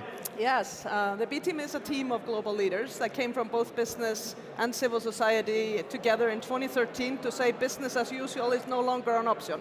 And together, these global leaders who are leading some of the biggest companies globally, and like Christiana Figueres, who was lead architect for the Paris Agreement, decided to work together on an agenda that places the well-being of people and planet next to the pursuit of profit. So I would say there isn't a better definition of sustainability than right there. And we've been working together since to tackle the climate crisis, the crisis of inequality, which is highly related to the climate crisis and the nature crisis, and last but not least, what I would call a crisis of trust or a crisis of lack of accountability in our societies that has frankly eroded our democratic fabrics in many countries and is making it very difficult for us to navigate this transition from where we are, facing lots of crises, to where we can be and need to be by 2030 with halving our global emissions, with bringing nature solutions around, and with bringing all the people that need to buy into this agenda along in a just and inclusive way. Okay. Hello. Thanks, Greg. I want to thank you very much for being here with us, and Maria as well. So, we've seen that you've incorporated feminine values into the world of finance, and I'm sorry, Greg, but I think you're a little bit outnumbered here. It's nice to see that we have 3 females here at the table. Good diversity. I'd like to know, what are those values that you've been able to incorporate, and how have you done that? Yeah, I mean, this was back in 2007 when my country, Iceland, was experiencing a big bubble in finance, and we just thought the pursuit of profit on the short term could come at the expense of anything. So together with another woman and eventually some female investors, we said, why not do investments differently? And we founded our company around environmental, social, and governance metrics, or profit with principles is what we called it. And we actually said at the time, and this is a long time ago now, 14 years, but we said we can actually do emotional due diligence at least as well as we do the financial due diligence. And at the end of the day, I think it's the emotional due diligence that we have often failed at and where leadership fails.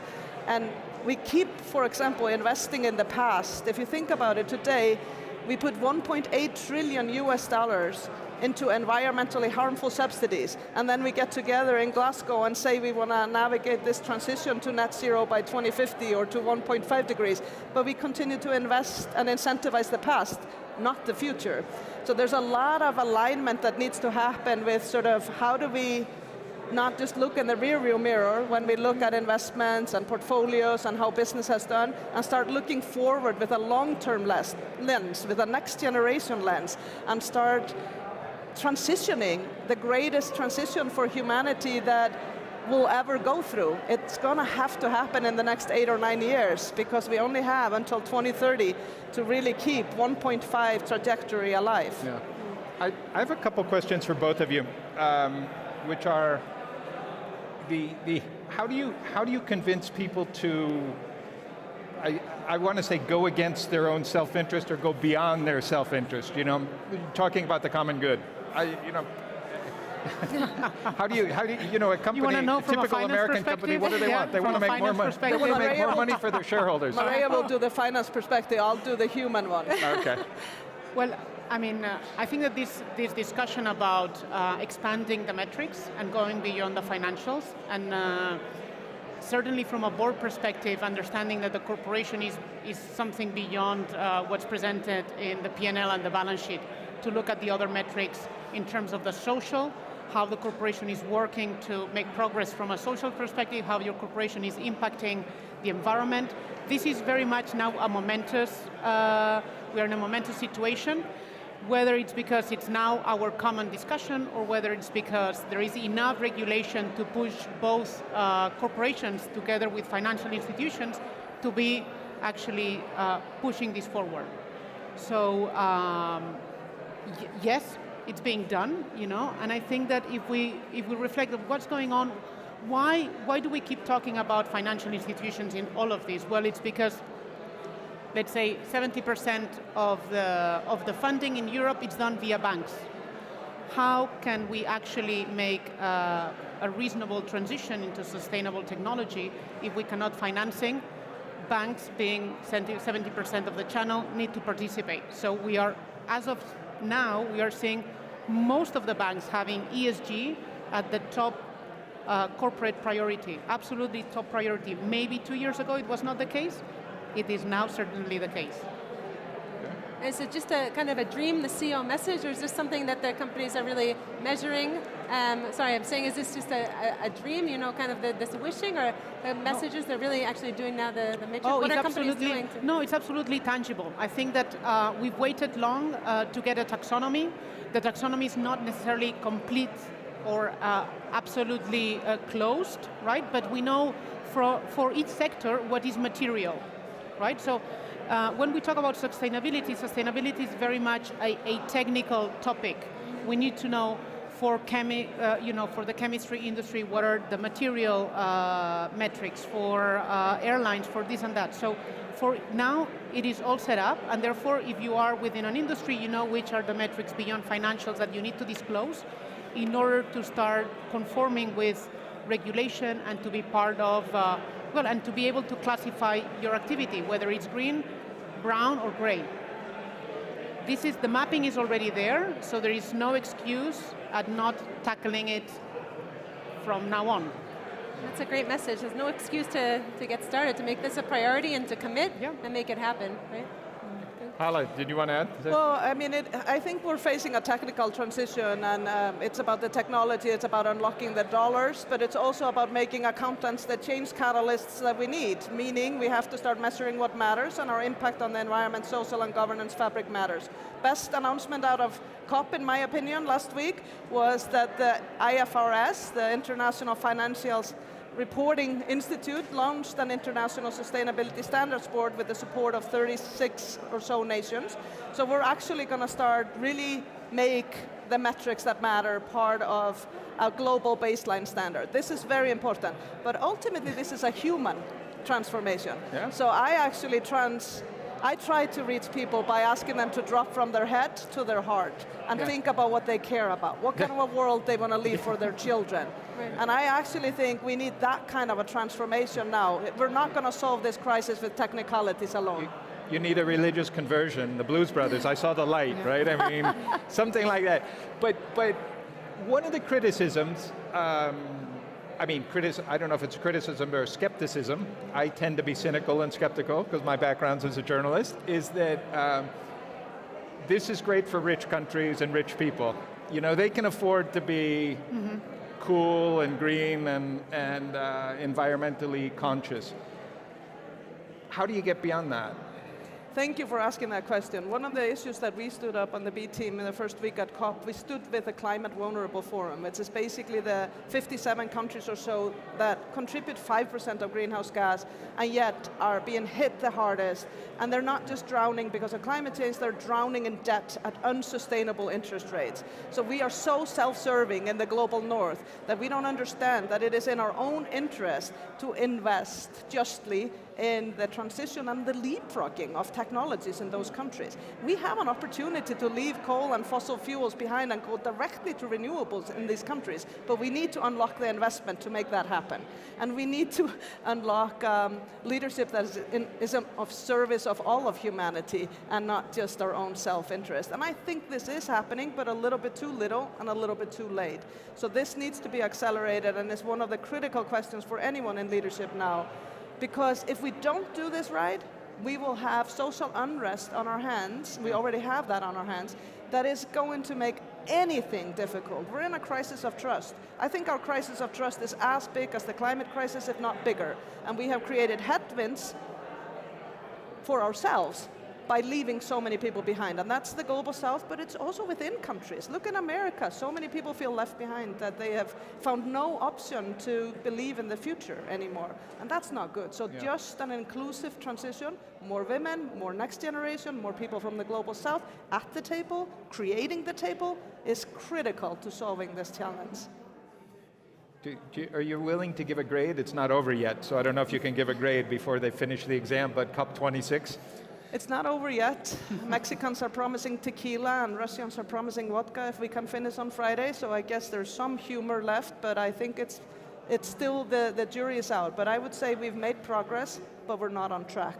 And we need to come out of this COP with 1.5 still being a live option for us. Anything less than that is an absolute failure of leadership. I'm encouraged by the private sector, a little less so by governments right now, and I'm really encouraged by the noise the streets are making and our own children, because they're holding us to account as they should. Great. Hala, thanks very much. Thank you. Enjoyed it, Maria, as well. Thank you. We're going to move on now back to the track sessions and see a video about the energy transition, which will be one of the track sessions. Thanks. In order to curb the effects of climate change, we have to decrease the overall carbon emissions that we're producing. And one way to do it, and probably the most important way to do it, is electrification, which is the focus of this session.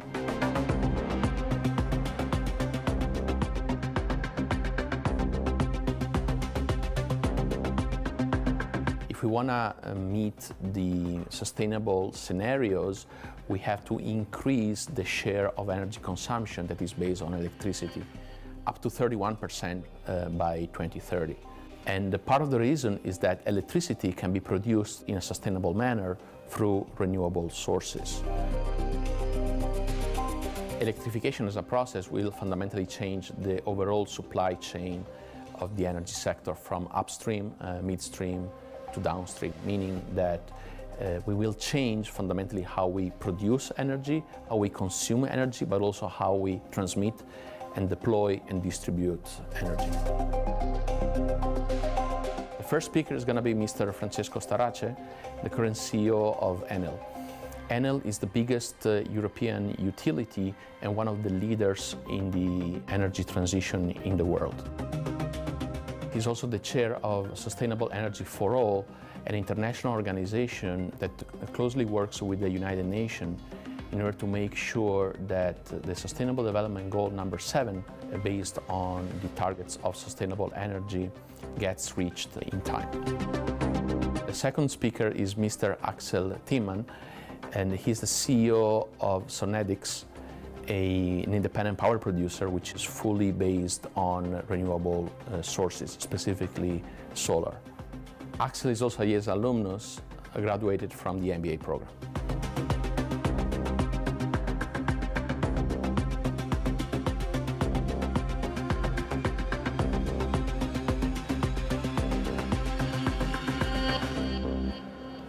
Welcome back after that short break. Some people still finishing their coffees, although actually these track sessions have already begun. We just want to give you, who are following us on YouTube, a brief overview of what each of those is.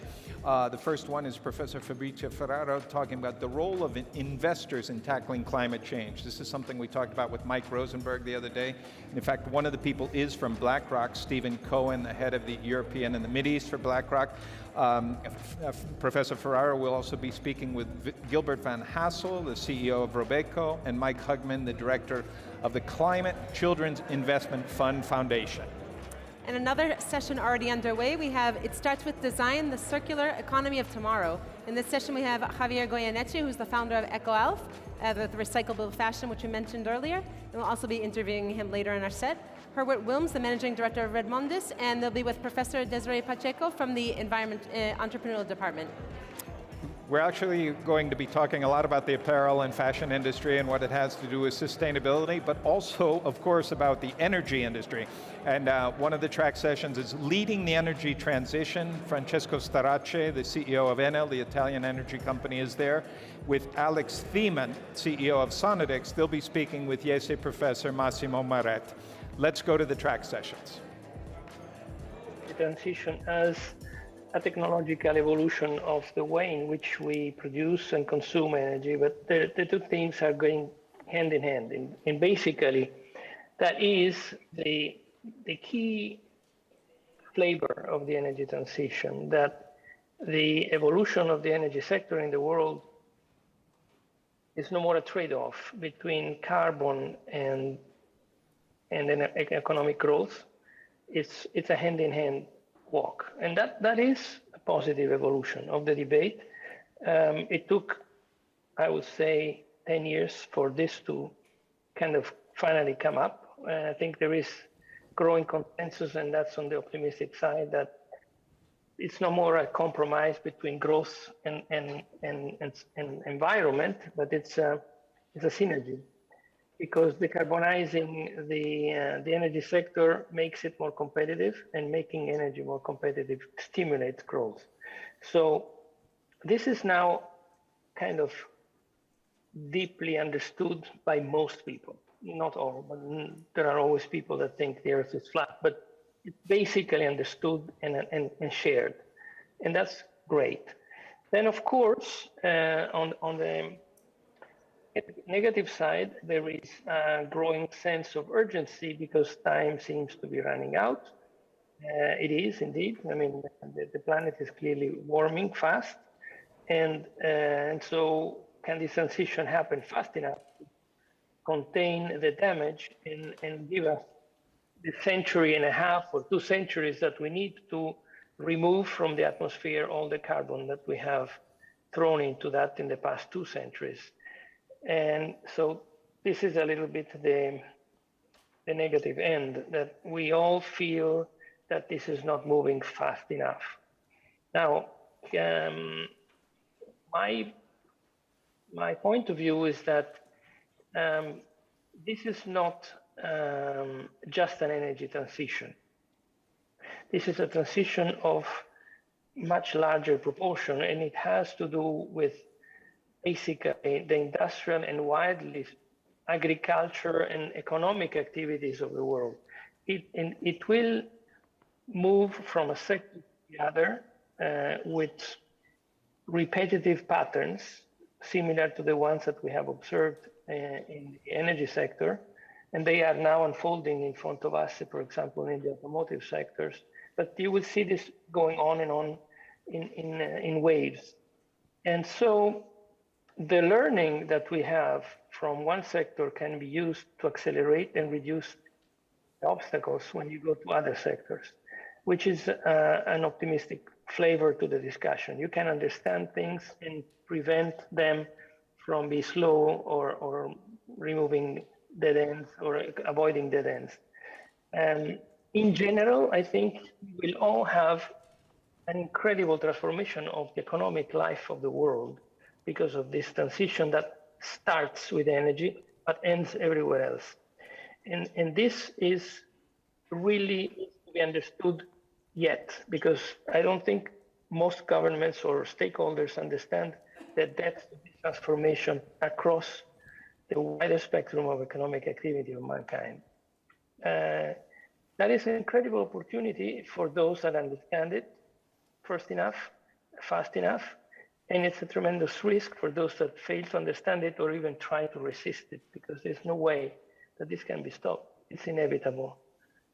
There is a flavor about this, that it is the following. Differently than many other transitions that have happened in the history of mankind, we can understand this up front. It's the first time, I think, that we all have the time to think about it before it happens and try to avoid what has happened in all the other transitions that we have witnessed in the history of mankind that have been successful in general. They have progressed. They have brought, in general, positive fruits, but they have also generated large inequalities and have separated the world in winners and losers over and over and over again. So this can happen here too, but it maybe this is the first time that we have a chance to manage this transition in order to minimize the inequalities and the losing side, let's say, that stands there all the time in these transitions. So it starts with energy, but it's just a tiny part. Through energy, this will trigger transitions across the economic activities of the world. And it will be an incredible voyage of opportunities and value creation. For the first time, we can do that without creating too much of a havoc. Thank you, Mr. Starace. I think this is a fascinating message, and I think hopefully a message that resonates across our audience, which is our audience of managers that operate in all the sectors of the economy. So it's starting in energy, but it's not going to finish in energy. It's gonna spread out, and hopefully the learnings we can achieve, in the energy sector can be applied to the other sectors. So if you're not in energy, if you're don't operate in energy, keep an eye up. I think that's the message from Mr. Starace, yes. because it's gonna arrive. It's gonna get into your sector. It's gonna come to you somehow. Thank you, Mr. Timmer. I call you Axel because I feel like that you're in the IESE family. So I feel like I can be a bit more informal. What's your take, right? So a great challenge. Fundamentally, as we heard, is gonna change all economic sectors. Time is running out on one hand, but what's your sense of where are we going? How can we be optimistic about this? And perhaps what are the things that we might need to be a bit more careful about? Yeah. Well, thank you. Thank you for having me here. And it's actually the first panel where I've been introduced as a hero, so I should come back more often. And to be compared to Enel, we do similar things, but on a very different scale. Huh? So thank you for that also. It's an honor to be here.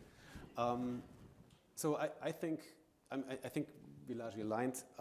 Maybe I'm a little bit more pessimistic than Mr. Starace, but I think what we're seeing, climate change is the key challenge, I think. But no, I'm a believer, so take it all with a grain of salt. Now, energy contributes a little bit more than a third. It's a single biggest contributor to greenhouse gas emissions, and if you believe in the scientific link, then this is a big problem, and it's growing. Right? One of the issues with the energy transition is not that we need to change faster, that we need to reduce faster, but actually it is still growing. In the last 5 years, greenhouse gas emissions from the energy sector have increased. It's still linked, to GDP growth, to population growth, and it has a trigger effect on other things. But now, what am I optimistic about? I think the big thing to be optimistic about in terms of energy transition is that there's an economic reason and there's a public policy reason. I think economically, it is a smart thing to do. It's not just about doing good. It's not just about greening and decarbonizing. It is actually competitive. When I started, everything was subsidized. You couldn't build solar or wind unsubsidized, and now capex have come down by more than 90% in the last 10 years, and now for more than 2/3 of world population or GDP, however much you measure, solar and wind are cheaper than any other form of generation. So it's a smart thing to do. And I think that's what Mr. Starace meant. There's an opportunity. It's not a burden. Lots of things need to happen, but actually the tools are there to address it. And public policy is finally kind of catching up to that idea. And there's many things that have been said, and I think we are getting there. Now, the pessimistic view from my side is that statements of intent don't always convert into action, and a lot of things need to happen. We see right now a divergence, if I go to the ground, between what national policy, national intent is, and the difficulty of getting things done. And there are very pedestrian things, like, if the national goal is X, but, this not in my backyard attitude grows stronger and stronger, it is difficult to actually get to these national goals. So there are things that the politics still need to address, and need to address through all layers of government and regulation. And yeah, truly, time is running out. It's not a long-term challenge anymore. The total greenhouse gas budget at current trends for 1.5 degrees will be exhausted by 2028. So if you want to stay at current trends, 2028, then we go to zero in one go. That will keep us at 1.5. That is a big challenge. It's not tomorrow, it's not the next decade that will make a difference. It's what we do today, what all of us can do today. And I think there is a lot that we can do, but there's still a hesitancy. And one of the big things there, the rich-poor divide, hasn't been addressed. The difference between what the countries that can afford it can do and can pay for, and where future greenhouse gas emissions might rise and how that is going to be paid for. That is still, I think, an unsolved problem. So we have the tools, but we need to actually use them. And I think... What a great conversation about leading the energy transition with Francesco Storace, the CEO of Enel, and Axel Thiemann, the CEO of Sonadix. We're going to bring you live now to a conversation moderated by IESE professor Desiree Pacheco, entitled It Starts with Design, the Circular Economy of Tomorrow, with guest speakers Javier Goyeneche, the founder of EcoAlf, and Hervart Wilms, the managing director of Remondis. Enjoy, and we'll see you in a bit. Recycle raw material. Thank you. So here's a question directed to you, Javier.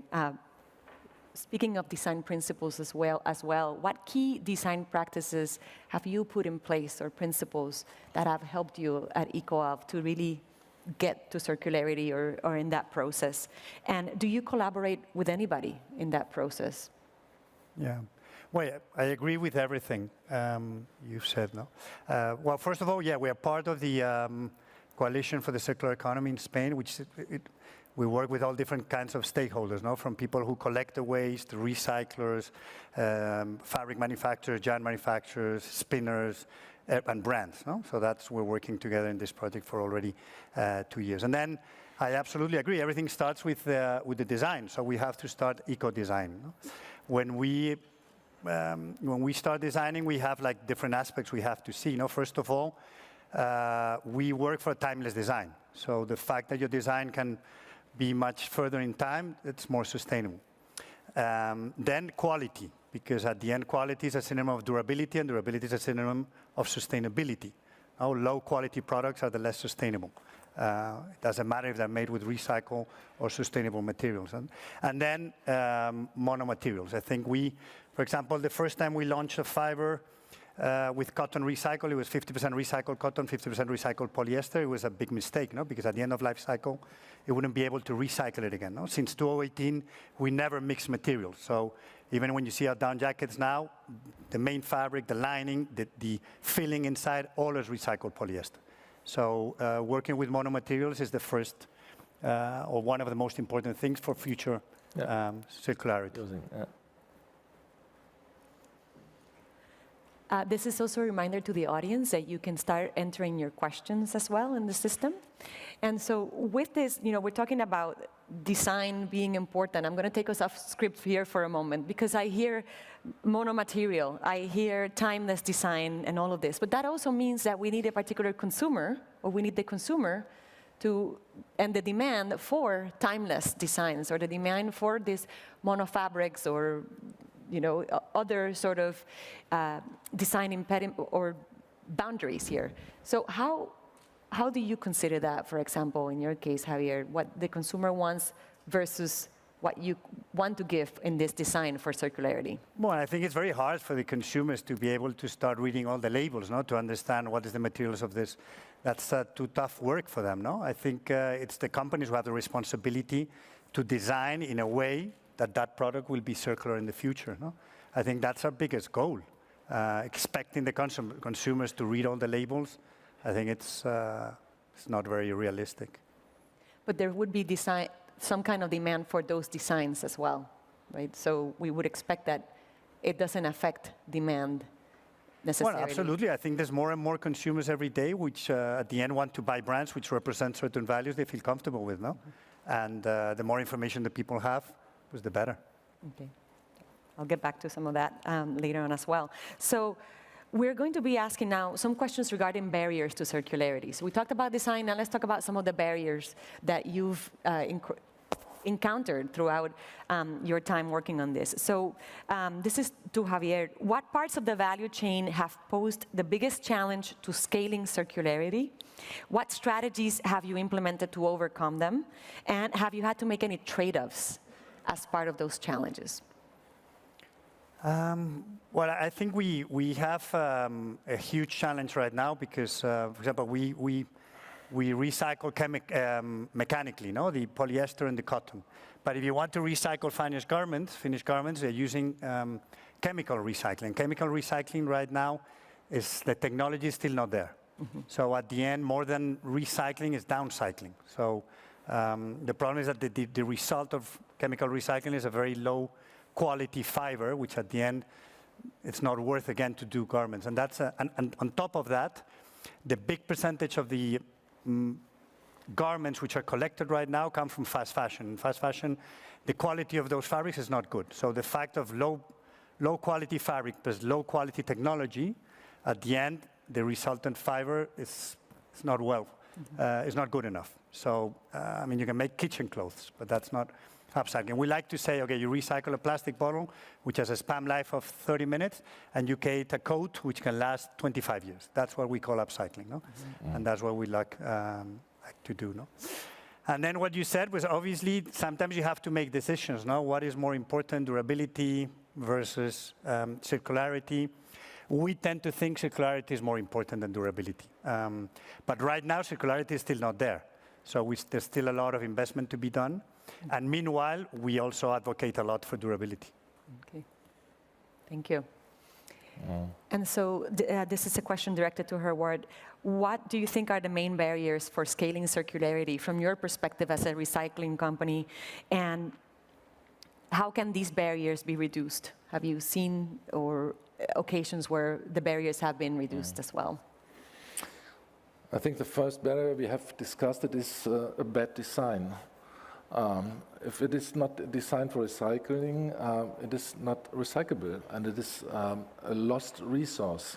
You can burn it or you can put it on the landfill, but the resource is lost. And so the first barrier is a bad design. The second barrier is if you have bad collecting systems. So the material is soiled. It is you have if you collect all waste together, you can never have a good product.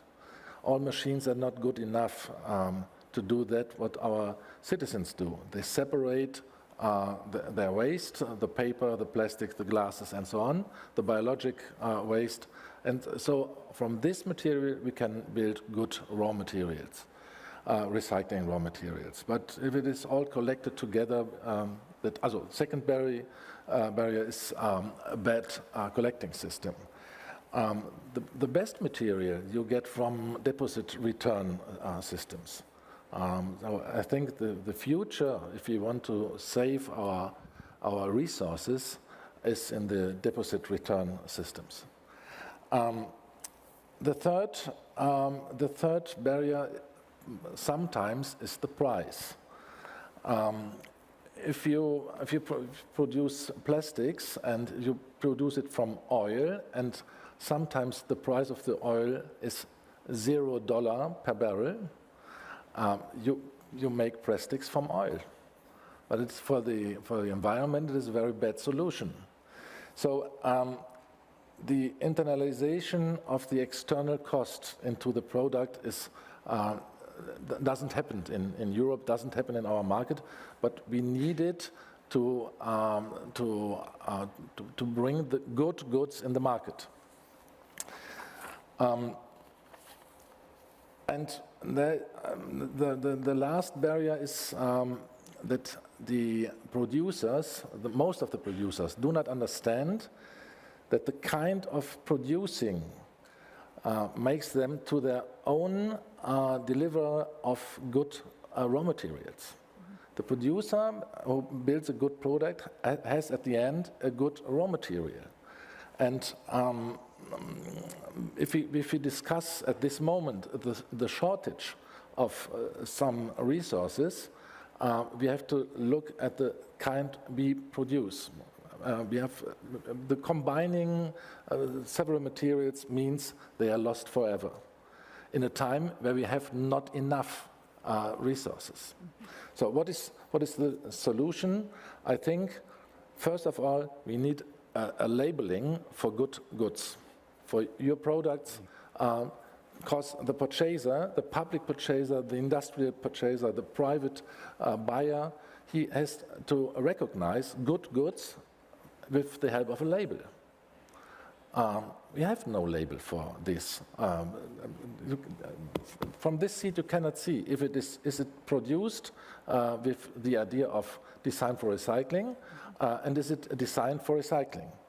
So, and I think the green public procurement means that the public buyer, the public purchaser, has to buy good goods.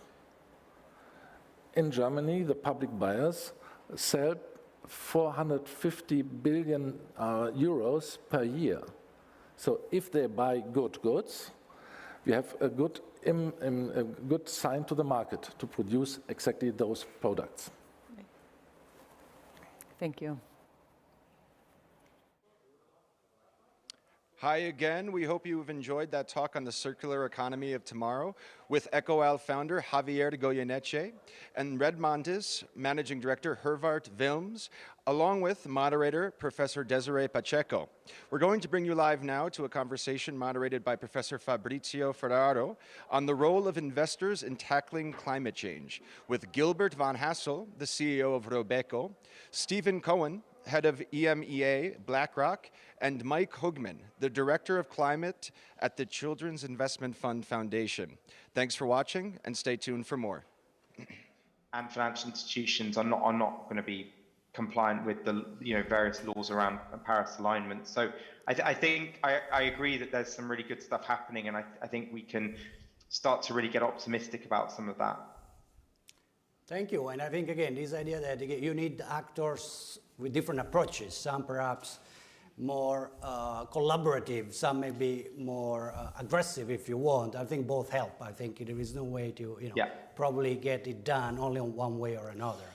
But there is a question from the audience which actually chimed very well with the direction where we would have taken it anyway, which is a bit more about, let's say, your leadership approach, in this ESG transition, because again, as much as many corporations are now facing again this challenge of making it happen in their own organization, and the ESG transition for asset manager like Robeco or BlackRock, of course, was probably not easy. So I'd like to hear more about how did you actually make this organizational, if you want, cultural change in your organization to drive portfolio managers to do this ESG integration.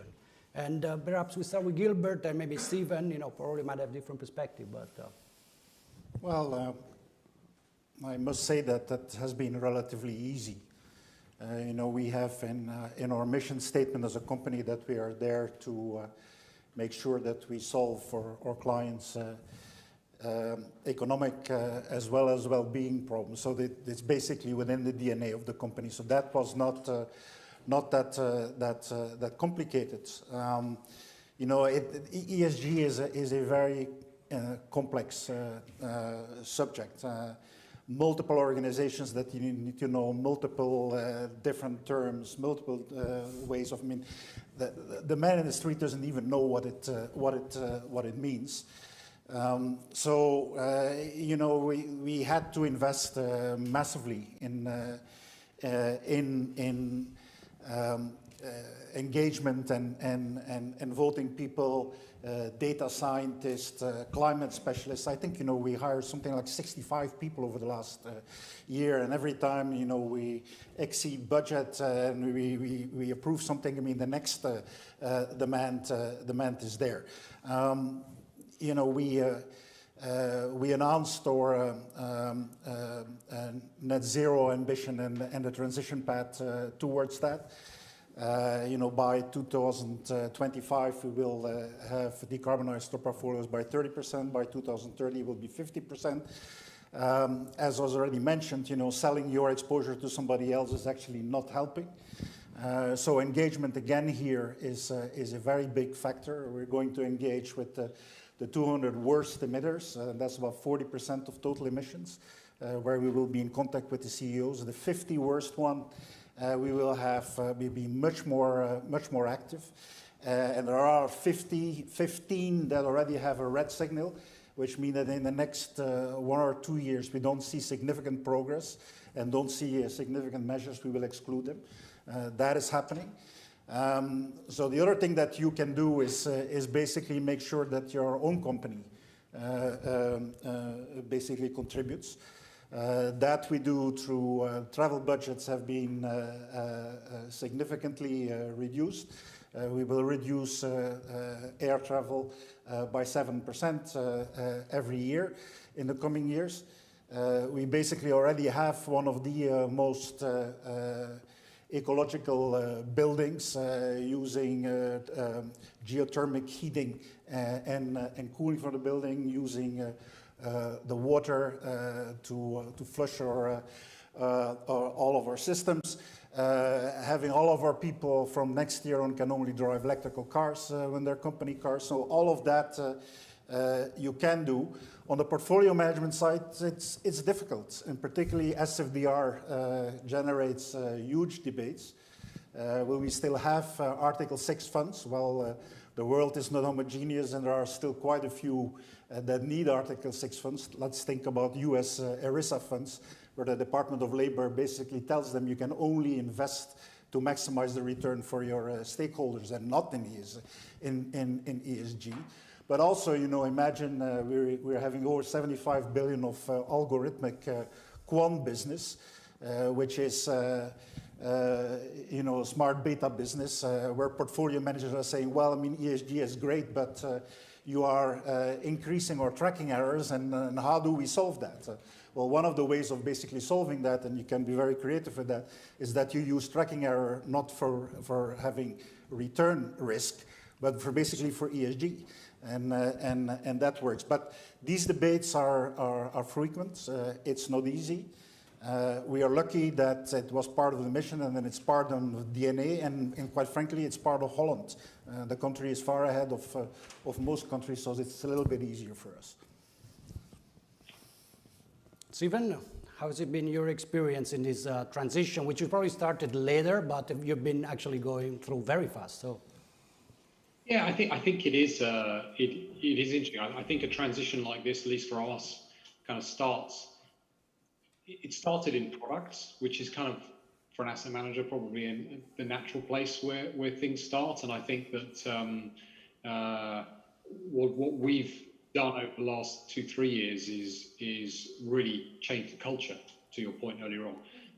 Because the reality is that if we're going to A, make a difference, and B, service our clients, you know, then we have to operate sustainability across the operations, and that means actually retooling some of the things that asset managers do more broadly. So yes, it's about making sure we have the right products for our clients. We've invested very heavily in Aladdin as technology. I fundamentally believe that, as I mentioned earlier on, without the data and the analytics and the technology, our clients will not be able to make the transition, and they will not be able to sustain the transition. This is not something that you just decide, I'm going to transition my portfolio to be sustainability and then I'm done and I stop. This is an ongoing exercise that is, you know, this is about embedding sustainability as the core of how you think about managing money. And you can't do that unless you have data and analytics. And so that is absolutely crucial and critical. And so we've invested very heavily in that. We've bought a number of companies. We've launched, as I mentioned, kind of climate analytics in Aladdin. We've also started to partner with a number of third parties, whether that's with clients, with what we're doing with decarbonisation partners, which is all about investing in early stage companies, so really driving that innovation. Or what we just launched with Climate Finance Partnership, which is actually about partnering, in this case, with the French and German governments to bring that public and private kind of capital together to be able to invest in emerging market companies. And that was really a global consortium of institutional investors, governments, philanthropists. And so that type of thing we're investing heavily. I think to your question around the firm, I mentioned it is a cultural shift, and it has been, and the only way you do that is from the top down. And I think there are areas where it is easier to make that transition.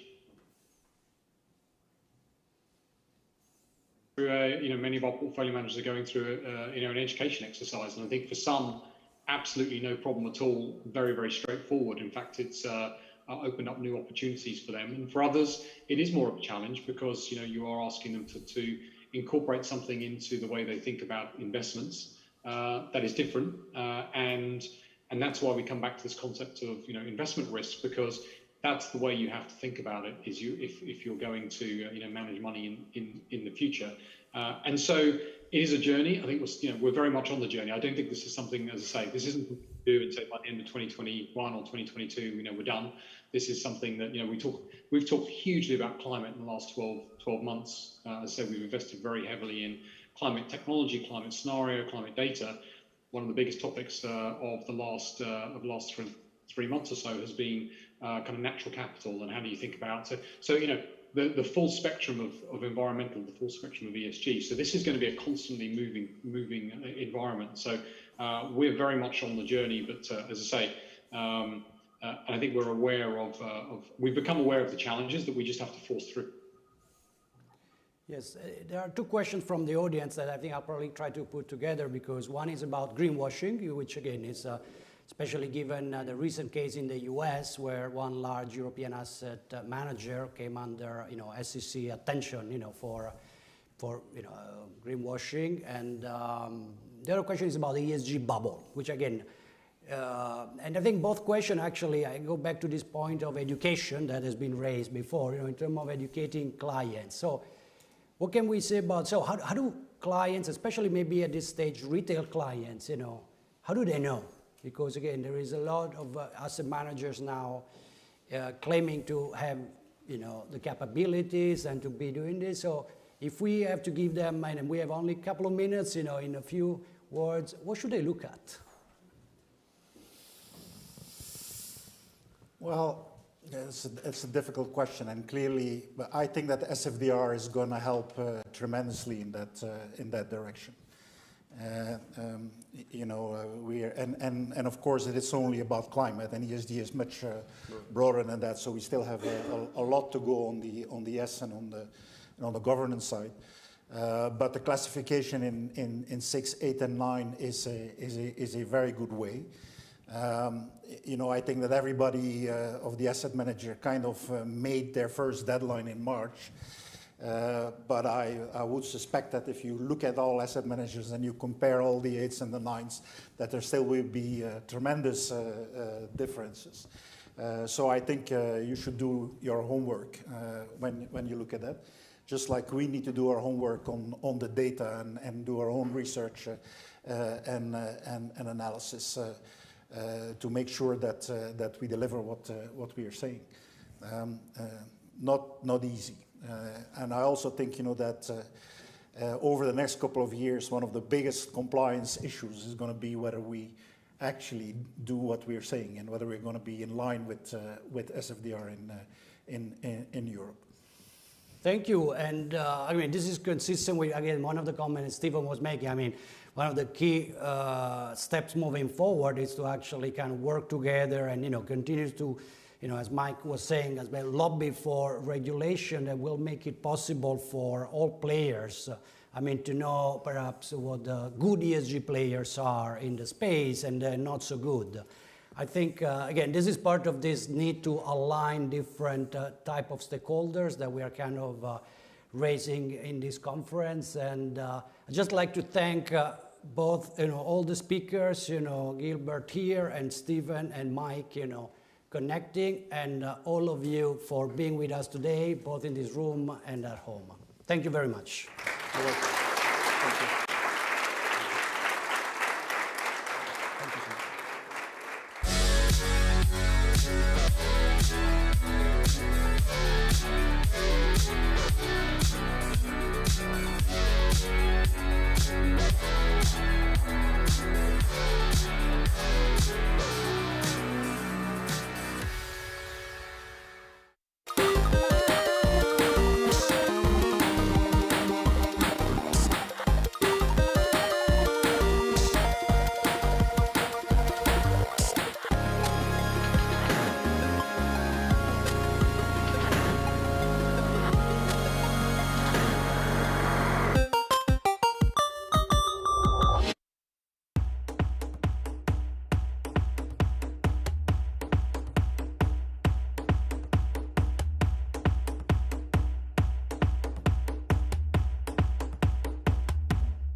Directors today, they need modular formats fresh ideas, very practical approach in a shorter period of time.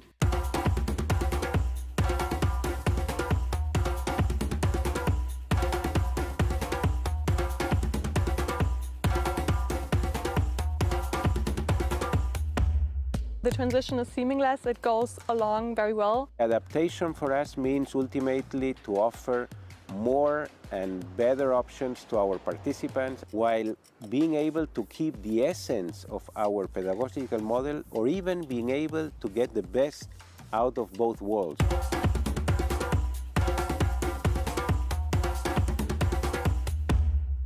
The interaction between individuals is a really important part of learning here in IESE. The technology is working well to facilitate that. That's a process in which you need to listen carefully to the insight that your peers in this learning group can offer to you, and in which you also start to reflect more deeply about your own experiences. And one thing we will never give up on is on having this transformational impact on our students.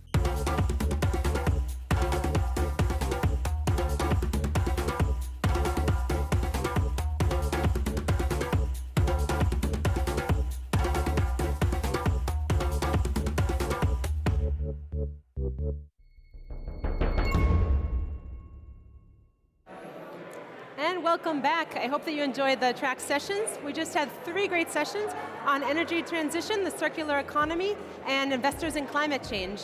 For those of you that are just joining us now, welcome to the GAR 2021, the largest GAR ever and a fully hybrid GAR.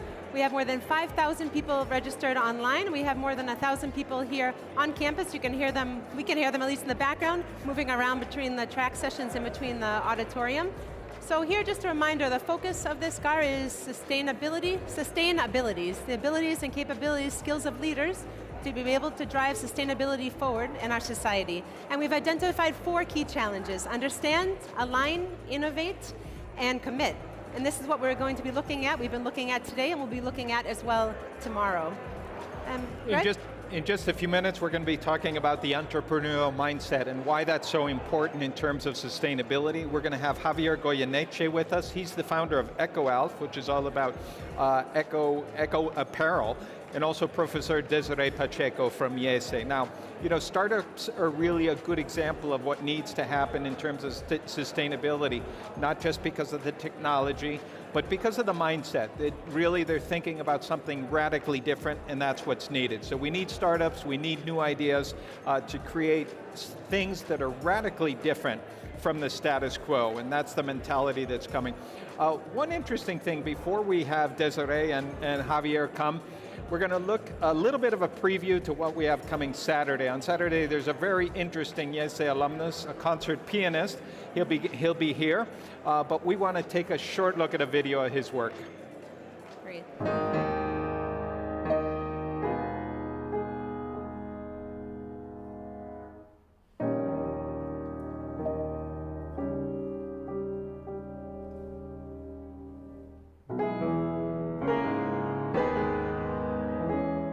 For me, music is what I've always enjoyed. It's something that I've done since I was very young. It's also a very efficient way of expressing something. I can be quite cold in my ways and in how I talk to people. And apparently when I play, it comes through very differently.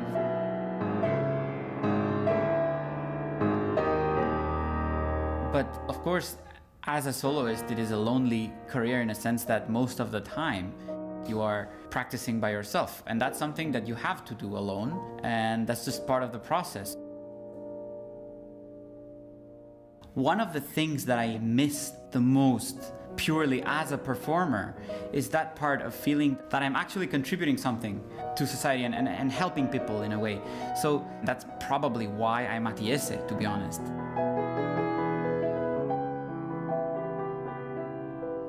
It's definitely been a learning process for me, working with people from very, very different backgrounds, working on things that I'm not so used to.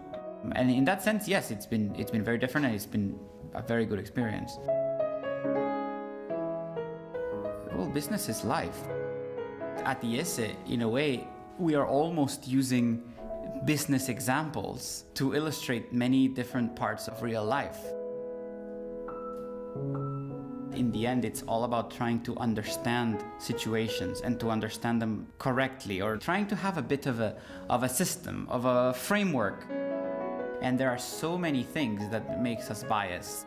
You learn how to sort of get rid of all of these things and to really sort of objectively see what's happening and just use common sense to make the right decision.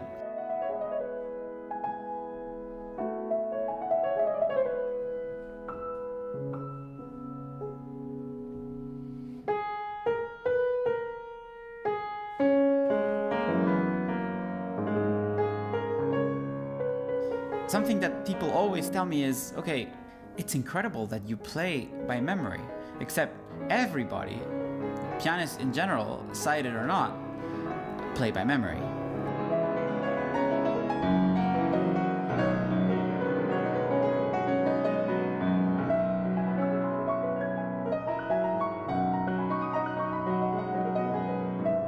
And I'm not saying that I never challenge myself, and I'm not saying that none of those challenges have to do with the fact that I'm blind. Of course, some things are more difficult for me. The fact is, when that is your life and when you're used to living that way, it's really not a big deal. So it's just, everybody's different at the end of the day. Alexander Toradze, who's one of my former teachers, did tell me at some point, you should take advantage of your weaknesses instead of complaining about whatever you don't do well.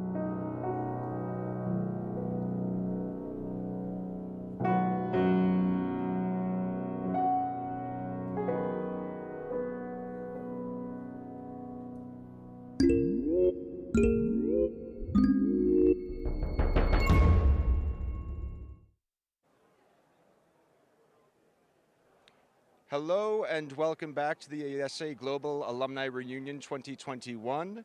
I'm Billy Gray and I'm here with Gilbert Van Hassel. He was one of our guest speakers at this event. Gilbert is the Chief Executive Officer of Robeco and also Chairman of the Executive Committee. He has over 30 years experience in the financial services industry, mainly in asset and wealth management. Gilbert, thank you very much for being here with us today. Thank you for having me. Thank you for having me. Of course, our pleasure. First question, Robeco is a pioneer in the field of sustainable asset management. It's been in that area since, I believe, 1995. I'm wondering if you can tell us how over the past quarter century you have seen that field evolve and change up until today. Well, we, as you said, we were very, very early in '95 offering the first ESG fund. And then in 2006, we bought a company called SAM, which was a sustainable asset manager. It's a number of people that were at that point in time pretty geeky, looking at sustainability far ahead of everybody else. And what you've seen over the time, we have been talking sustainability is going to become mainstream. Well, it actually has become mainstream. It is mainstream right now, and it has come at an incredible space. Particularly the last 2 years, you see that the majority of the flows in the asset management business have all been in impact funds, in ESG funds, so the growth has been absolutely tremendous. And the investments that we make in the domain of sustainability outpace anything else that we are doing.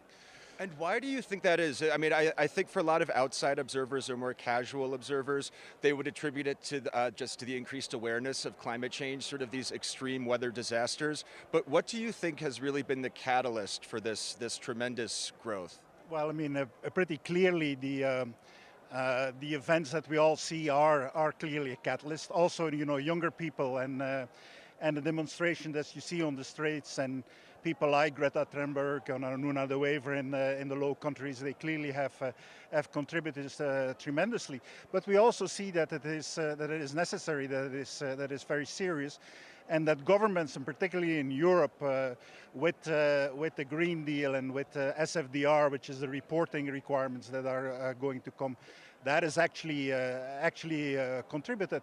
And quite frankly, you know, with low interest rate environments, and people are looking to invest, and what you see is that the fiduciary responsibility is basically changing. In the past, it was all about return and risk-adjusted returns in portfolios, and right now you see that people are becoming far more interested not only in return but also in well-being, and that is a fantastic development. Very good. Yeah, I'm curious. One thing that we mentioned this sustainability attitudes changing so quickly and drastically. I think one reason for that is that climate change and the whole world of sustainability, it's very hard to predict. And I think that sometimes with unpredictability comes uncertainty and also difficulty in measuring the impact of these investments and also creating standards for these sorts of investments. People have talked somewhat cynically maybe about greenwashing, for example. What do you think about creating these standards to avoid problems like greenwashing, to just name one? Well, I think it's absolutely necessary. What you can't define, you can talk about it. What you can measure, you can't manage. So there is a huge need on uniform definitions of what sustainability is, not only in climate, but also on the social scene, also in the governance scene. And then, there is a very high demand on data, correctness of data meaning the same thing, but also, reporting requirements of companies, all of that needs to develop. But at the same time, I mean, the lack of data should not be an excuse to start on ESG and climate and global warming is actually real. And if you don't do anything about it, we're going to be in big trouble. So let's not hide behind data and definitions. We have to do something. Very good. Something struck me about a description of Robeco, and that it said that you guys were prudent pioneers. Now, I think some people might hear that phrase without the context and think prudent pioneers, it's almost a contradiction in terms. How do you define being a prudent pioneer? Well, it is a contradiction. I mean, you cannot deny that. Pioneers usually are people that take risk, and we do take risk. But what we mean by that is that you don't need to be first. You need to make sure that you research everything very thoroughly, and then once your conviction level is raised, you have to go for it. But I think for Robeco, every decision that we are taking is thoroughly researched, thoroughly investigated, and then we move. Excellent. And final question, if you could just offer one piece of advice to business leaders of today or of tomorrow, a lot of whom are here, about joining the fight for sustainability and a healthier planet in the future, what would that piece of advice be to those leaders? Well, start, and don't look for excuses. Not everything needs to be perfect. Just start, even for individuals. I mean, we can talk about governments, we can talk about corporations, but what have you done in terms of insulation of your home, driving an electric vehicle, eating less meat? You don't have to look to others for excuses. And I would say for companies, do the same thing. Start and be serious about it. That's right. Well, thank you, Gilbert, so much for being here with us today. We've enjoyed it. That's his advice. Start, people. We're going to start right now by going back to the set where Professor Desiree Pacheco and Javier Goyeneche are back with Michelle and Greg. We'll see you in a bit. Thanks, Billy and Gilbert. Great interview. We're now here back on the set. We have Javier Goyeneche, the founder of EcoElf and defender of Eco Fashion, who's here with us. He was named the Social Innovator of the Year 2020 by the Schwab Foundation for Social Entrepreneurship, and also Desiree Pacheco, who's Professor of Entrepreneurship here at IESE. Thank you so much for being here with us today. Thanks for having me. Thank you. And Javier, so I think your story, what you've done, it's really an example of innovation and commitment. And but before we get into that, I just want to say I love your clothing. Thank you very much. Excellent line coming up. Before we jump right into it, I couldn't forget to say that. Amazing. So with what you're doing, it's really amazing to making waste and recycling this into clothing. I'd love to hear a little bit more about your founding story and how this all came about. Well, I wanted to create like a truly sustainable fashion company back in 2009. I believe the most sustainable thing to do was not to keep on using natural resources. So recycling could be a solution. We're able to make like this new generation of recycled products with the same quality and design as the best non-recycled. No? The problem is that when we went to the market in 2010, there were no cool recycled fabrics. Fabrics were only recycled in a very small percentage, and they were not very fashionable in terms of texture. So we've had to be developing fabrics for the last decade, over 500 100% recycled fabrics we have developed so far. Javier, I just wanted to ask, in general, the apparel or fashion industry doesn't have a very good record in terms of sustainability, environment, water, responsibility, name it, supply chain, right? I mean, like the whole list.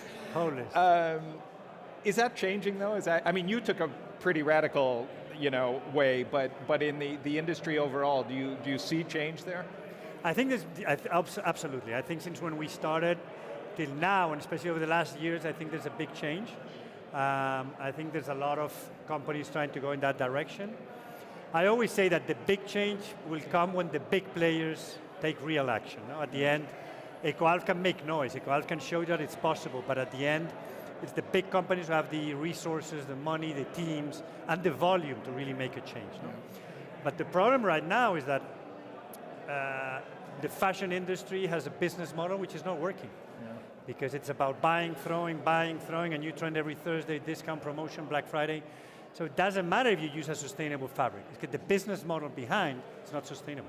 Well, my mom knew how to do sustainable fabric because she just handed them down from one kid to the other. Yes, indeed. But that's the most sustainable thing. Yeah, that is. That the shoe you get from your father, who's got from his grandfather, that's the most sustainable product. Absolutely. It works. I agree. Desiree, a question for you. What do you think defines business commitment with sustainability? Is it just a matter of investment, or how can we make this really happen? Good question. I think, commitment is something that we see in so many different areas of a company. And I would say that commitment is something that you see throughout the value chain. Right? You don't see commitment marginally or in one side of the business. You see it strategically, number one. It comes from above. So commitment needs to come from above when it's about sustainability or about anything else. So that's one. Two, it needs to be integrated within the organization. It needs to permeate the entire organization. And three, not only within the organization, we see commitment in the entire value chain. And so the more vertically integrated as a company is, which, speaking of fashion, we see the opposite in that model, the more committed you are, right? Because it's showing that you care about that process, that you care enough that you own it to be yours and to take care of it as well.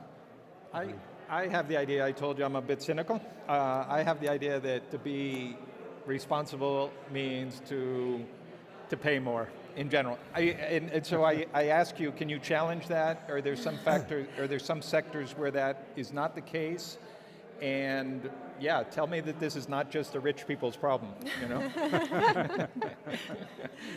It's a really good point. Yeah. I mean, I don't know if Javier wants to take this first. I'm happy Maybe to we talk do about have to it pay too. more. Maybe we do have to pay more. I don't know. Maybe that's part of the Sometimes deal. you do, sometimes you don't. That's the reality. There's a lot of low-hanging fruit when it comes to sustainability, what we call win-win solutions.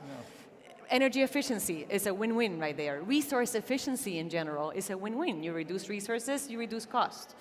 But not all opportunities are win-wins, unfortunately. We also have win-lose. And in these win-lose opportunities, who's losing? And that's the question. Who's the loser? Is the loser the environment? Well, very often, unfortunately, it is.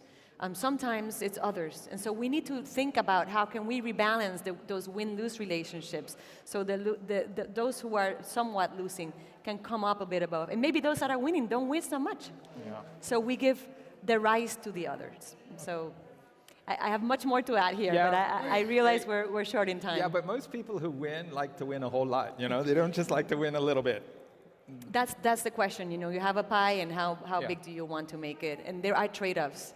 And like I said, not always in sustainability you have trade-offs, but very often you do. In fact, this is the research that I do is about this, is how do we create incentives, new rules of the game, et cetera, to understand how we transform those payoff structures. Because the way we currently have them set them up in many of our markets and capitalistic systems, it's a way they themselves are not sustainable, unfortunately. But you have a point. I mean, it's obvious. Absolutely. I mean, electrical car is expensive, organic food is expensive, sustainable fashion is more expensive. At the end of the day, it's not fair, and it shouldn't be that way, but right now it's that way. Have you been to Whole Foods in the United States? I mean, it's all the rich people shopping there and all the poor people working there.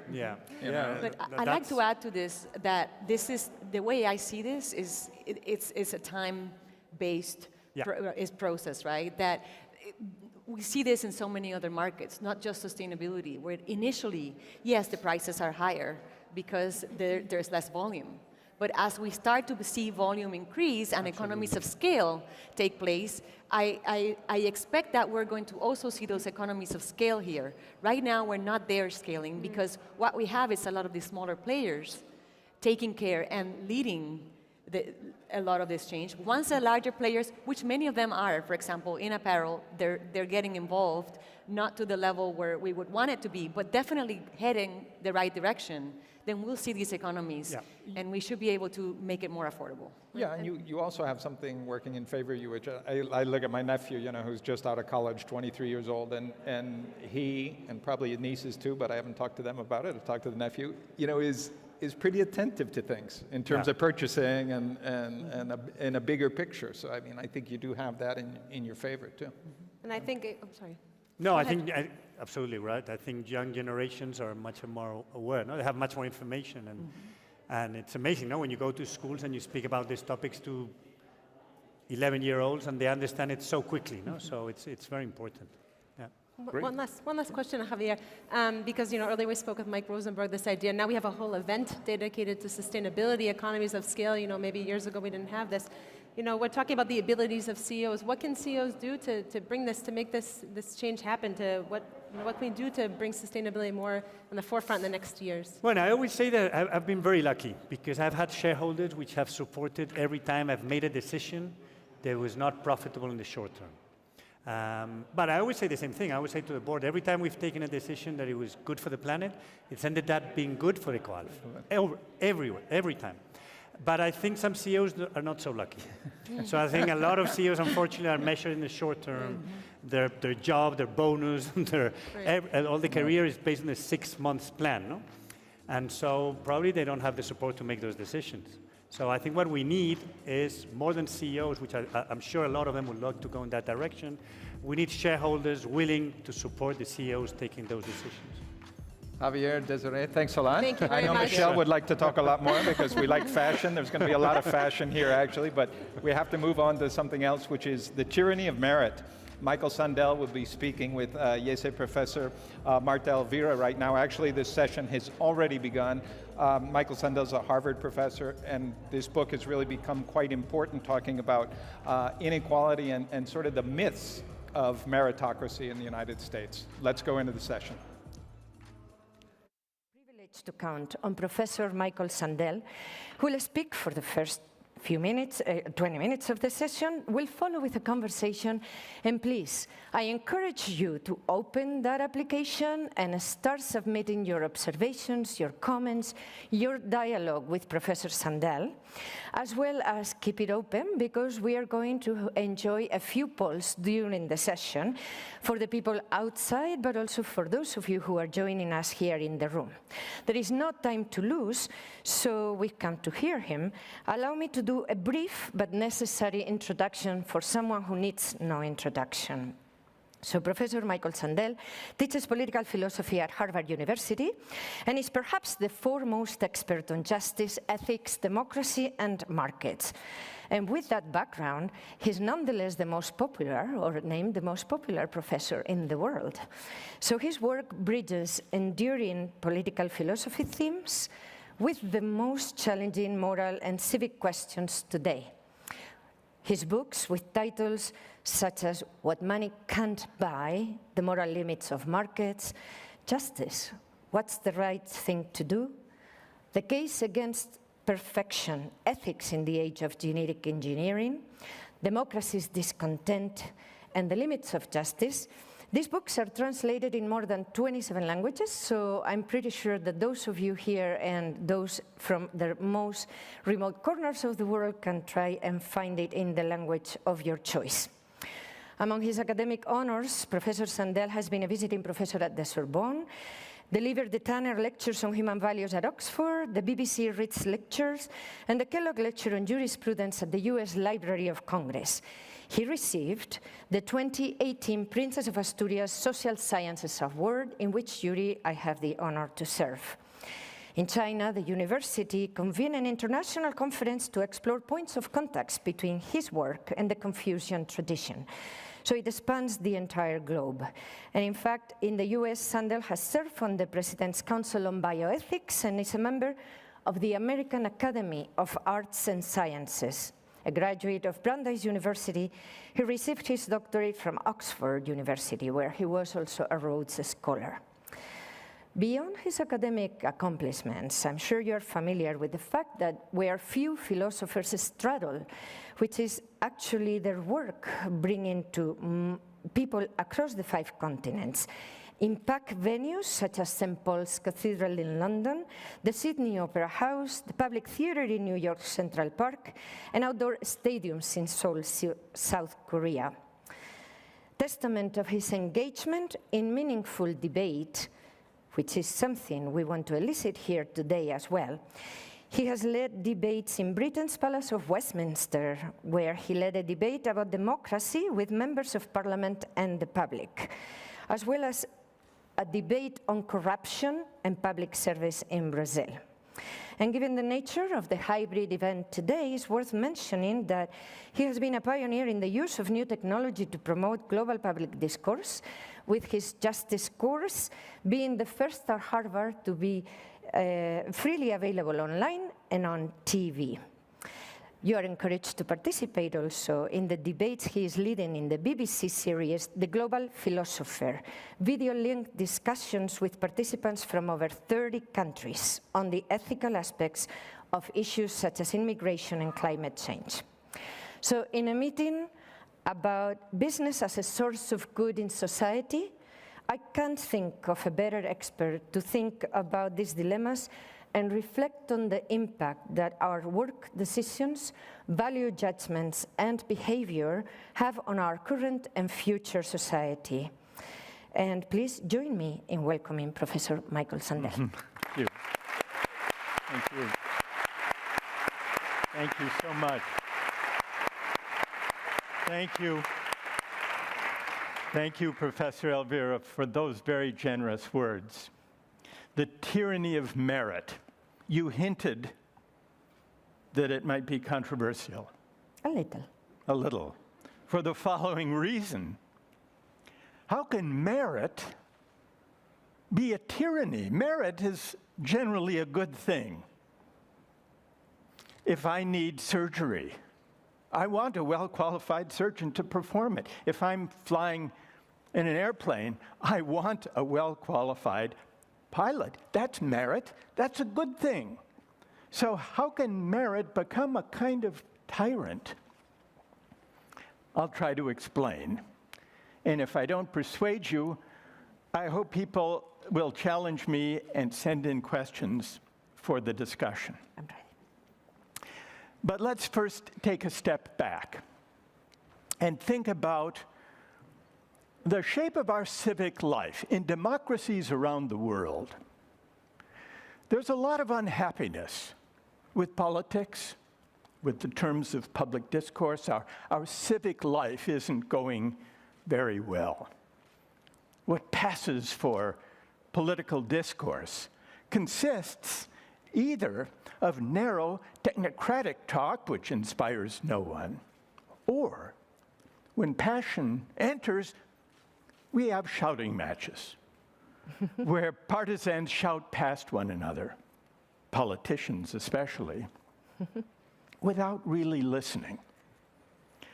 I think one of the reasons democratic citizens in countries around the world are so frustrated with the terms of public discourse is that they want politics to be about big questions, including questions about values, questions about justice. What should we do about rising inequality, for example? What do we owe one another as fellow citizens? How might we seek a politics of the common good? That's what people want to hear discussed and debated. And so we need to rediscover, maybe to reimagine and reinvent the lost art of democratic public discourse. I'd like to show how we might do this today with those of you gathered here in this magnificent new auditorium, and also those listening and I hope participating online, by beginning with a question about justice.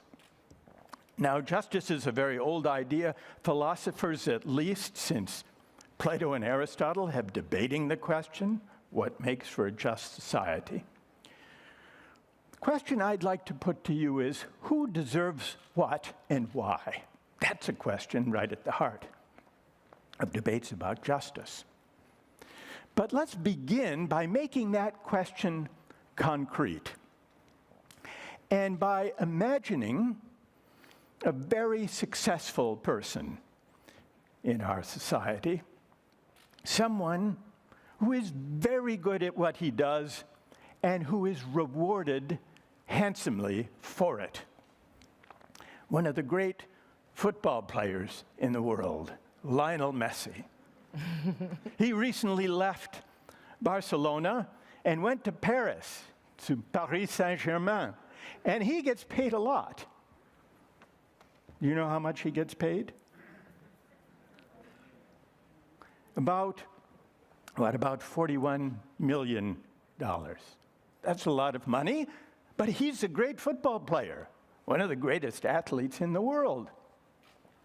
Now, he's a great football player, but other people who do important jobs are also very good at what they do. Think, for example, of the best, most inspiring teacher you had in high school. You can probably remember his or her name. I can remember mine. School teachers have a tremendous impact on us.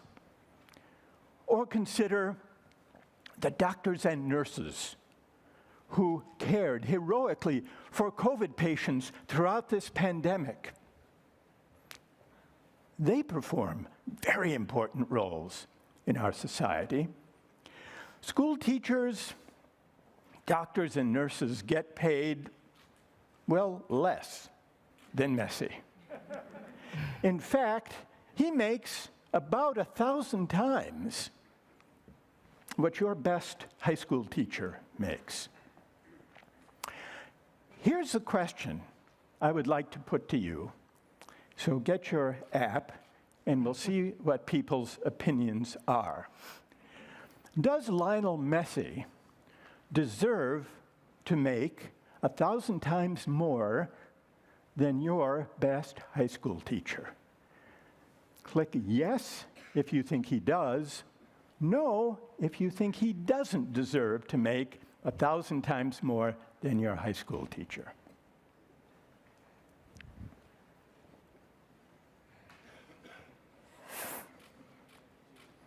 And we'll soon hear what people in the auditorium, but also those watching online, think about whether Lionel Messi deserves to make 1,000 times more than your best high school teacher. All right, let's see what the results are. About a third say, yes, he does. About 2/3 say no. Messi doesn't deserve to make that much more than a school teacher. Now, it would be interesting if we could have a full discussion here about people's reasons for voting the way they did. But I'm guessing that the third of the group here, roughly, now it's down to about 30%, who say yes, would probably point to the fact that his skill is very rare, he's at the top of his profession, and he brings enormous pride and joy and excitement to millions, tens of millions of people who love football. And I imagine that those of you who voted no may be thinking, important as football is, and as great an athlete as Messi is, what nurses do and doctors do and teachers do may be actually more important than playing football. even playing it very well. I'm just guessing about the reasons people had in mind. Maybe there are others. This raises a fundamental question about justice. How should society's rewards be distributed? Should we rely on the market to decide whose job matters most? Or does the market's verdict clash with our own judgments, our moral judgments, about what social roles are truly most important? Now, one reason some of you may have voted, no, he doesn't deserve to make all that much money, maybe because you might wonder whether he had certain advantages in life that enabled him to rise to the top of the athletic world. Maybe there are potentially great athletes who didn't have access to great coaches growing up, or to the encouragement of their parents, or to the health and nutrition that's necessary to be a great success as an athlete. But that raises the question whether, if we could create a truly level playing field, if we could give everyone an equal chance, then would it be the case that those who landed on top deserved their winnings, deserved everything the market bestows upon them? This question raises a broader philosophical question about what it means to live in a just society. Suppose we lived in societies where everyone started life with the same opportunities, the same chances, where everyone started the race of life, so to speak, at the same starting point, and with the same good running shoes, and the same diet, and the same good coaches, and the same training, then would the race be fair. Then would the race be a true test of who has the greatest merit. This idea, that's what a fair society consists in, bringing everyone up to the same starting point in the race. This is a very widespread and familiar idea. We hear politicians from across the political spectrum invoke it. If everyone could rise as far as their talents would take them, without prejudice, without disadvantage, if everyone could rise as far as their talents would take them, then, say the politicians, then we would have a fair society. I'd like to see what you think about this idea. If it were really the case that everyone could rise as far as their talents would take them, without any artificial obstacles or prejudices or disadvantages, then would society be fair? Get out your app and let us know what you think. How many say yes? If everyone could rise as far as their talents would take them, society would be fair. And how many say no? Even then, that would not be a sufficient condition of a fair society. What do you think?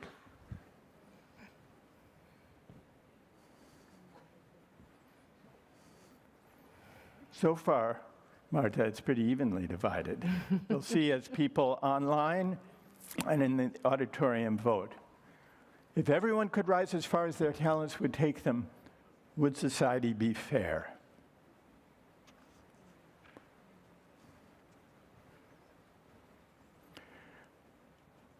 Well, as the votes come in, there's a pretty even division of opinion. A majority says no, even then society would not be fair. but it's a pretty even division. Now, here too, it would be interesting to hear what people's reasons are for voting as they have voted. But I can imagine one reason why the majority say no. Some people may worry that if people rise and fall based on their talents, if the money they make, if the opportunities that they can provide their children depend on their talents, is that really their doing, having those talents? Think about Lionel Messi. It's true, and people who voted yes may be thinking this thought: he practiced very hard. He worked hard at it. And doesn't effort and hard work, isn't that something that should be rewarded? But those who say, no, that's not enough to make for a fair society, might say, look, effort isn't everything that matters morally. I could practice all day and all night for years and never be a great football player. Certainly not as great as Lionel Messi. He's talented. He has certain natural gifts. And so those of you who voted no, that's not enough for a fair society, may say, simply running a race where those who happen to be the swiftest, the fastest runners win all the rewards, that's not fair, because having those talents in the first place may not be the doing of the people who have them. There's a second reason some of you may have voted no. Not only is it Messi's good luck that he was born with great athletic gifts, isn't it also his luck that he happens to live in a society and at a time when people love football? If Messi had lived back in the days of the Renaissance, he wouldn't have done so well. He would have been just as talented at football, but they didn't care that much about football back then. They cared more about fresco painters. So the fact that society, or to talk about markets, market demand happens to demand to care about football, that's not his doing, that's his good luck. Just as his having those gifts also involves luck. Well, this is a reason to question whether a society that conceives rewards as a way of showering winnings on the winners of a race, maybe that isn't a fully just society. At least, so say those, the slim majority of you who said it wouldn't be a fair society. And this brings us back to the question of merit. What makes merit a kind of tyranny is not simply the idea that people who are competent should get jobs like airline pilots and surgeons. That's a good thing. But the larger question about merit is whether rewarding merit is an adequate basis for a just society, for a fair society. Now let's come back to the terms of public discourse, to our fractious, polarized civic life. Over the past 4 decades, the divide between winners and losers has been deepening, poisoning our politics, pulling us apart. This has partly to do with widening inequalities of income and wealth.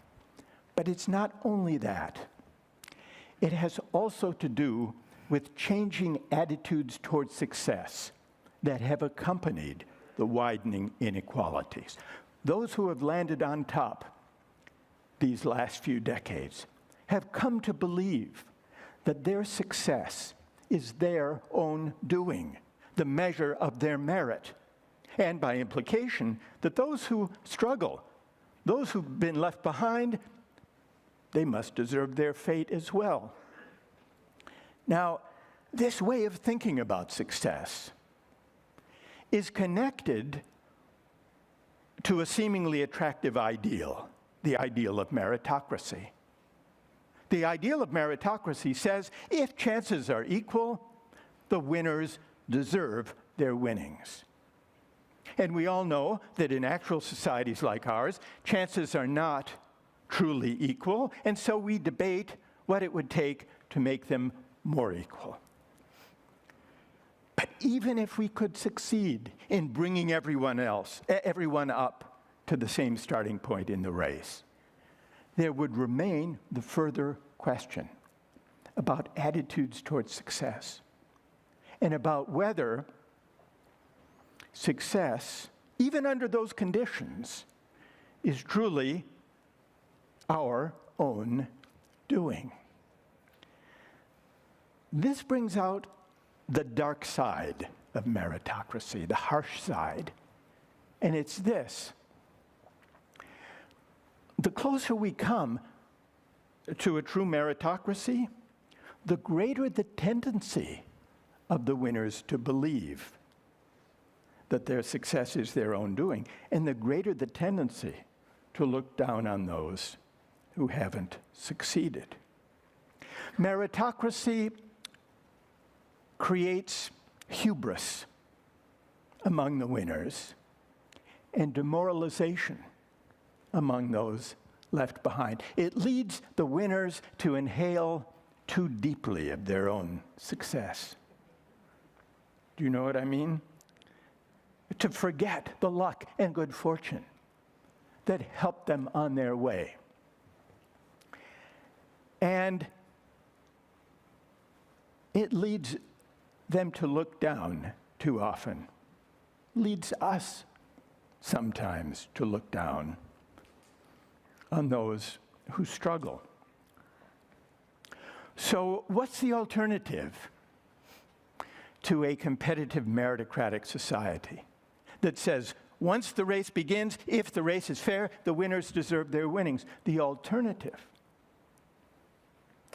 is a public life, a way of conceiving society that focuses less on arming people for meritocratic competition and focuses more on making life better and more decent for everyone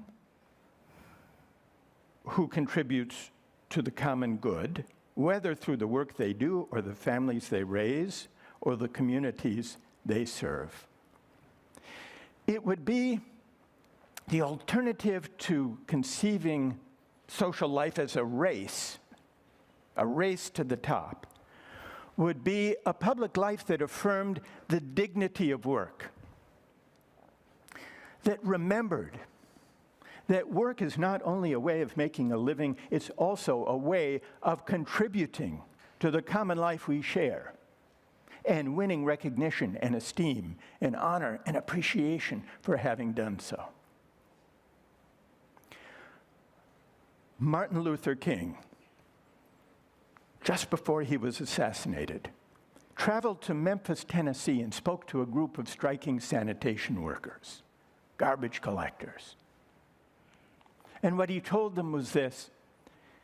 He said, in the final analysis, the person who picks up your garbage is as significant as the physician, because if he doesn't do his job, diseases are rampant. And then he added, all labor has dignity. This is what I mean by a public life and public discourse focused on a debate about what it means to realize the dignity of work. This is the alternative to the tyranny of merit that it seems to me we need. And beyond a political project of debating how to realize the ideal of the dignity of work and what it means, it may also require a certain moral, even spiritual turning, where those of us who have enjoyed a measure of success ask ourselves, is it really my doing that I have the talents that have enabled me to flourish? Is it my doing that I live in a society that prizes the talents and gifts I happen to have? Thinking of my success as my due makes it hard to see myself in other people's shoes. But appreciating the role of luck in life, of saying to myself, there, but for the accident of birth, or the grace of God, or the mystery of fate, there go I. That could have been me. That appreciation of the contingency of our gifts and circumstance and good fortune, that can open us to a certain kind of humility, which in turn can prompt a greater sense of responsibility for the common good. This humility is in short supply these days. It's a civic virtue we need to recover. It could point us away, just maybe, it could point us away from the harsh ethic of success that drives us apart, toward a more generous public life, a public life oriented to a politics of the common good. Thank you very much. Thank you.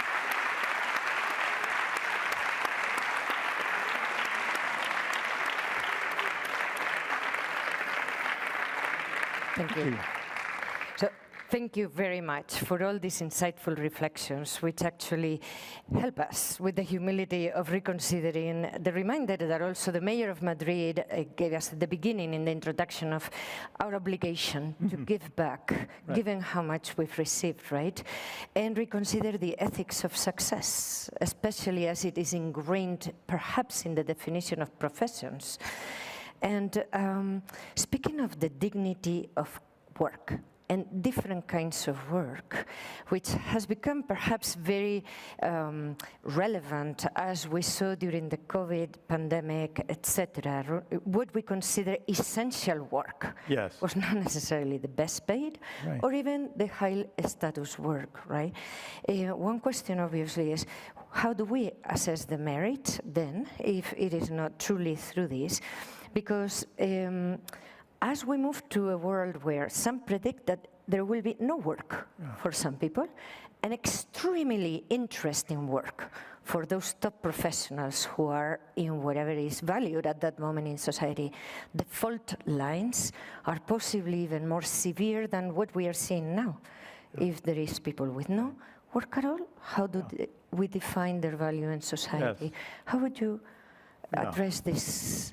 No, it's very, very important. And what it brings out, Marta, is how work, the meaning of work and the future of work is right at the heart of our civic troubles and also of our civic challenges.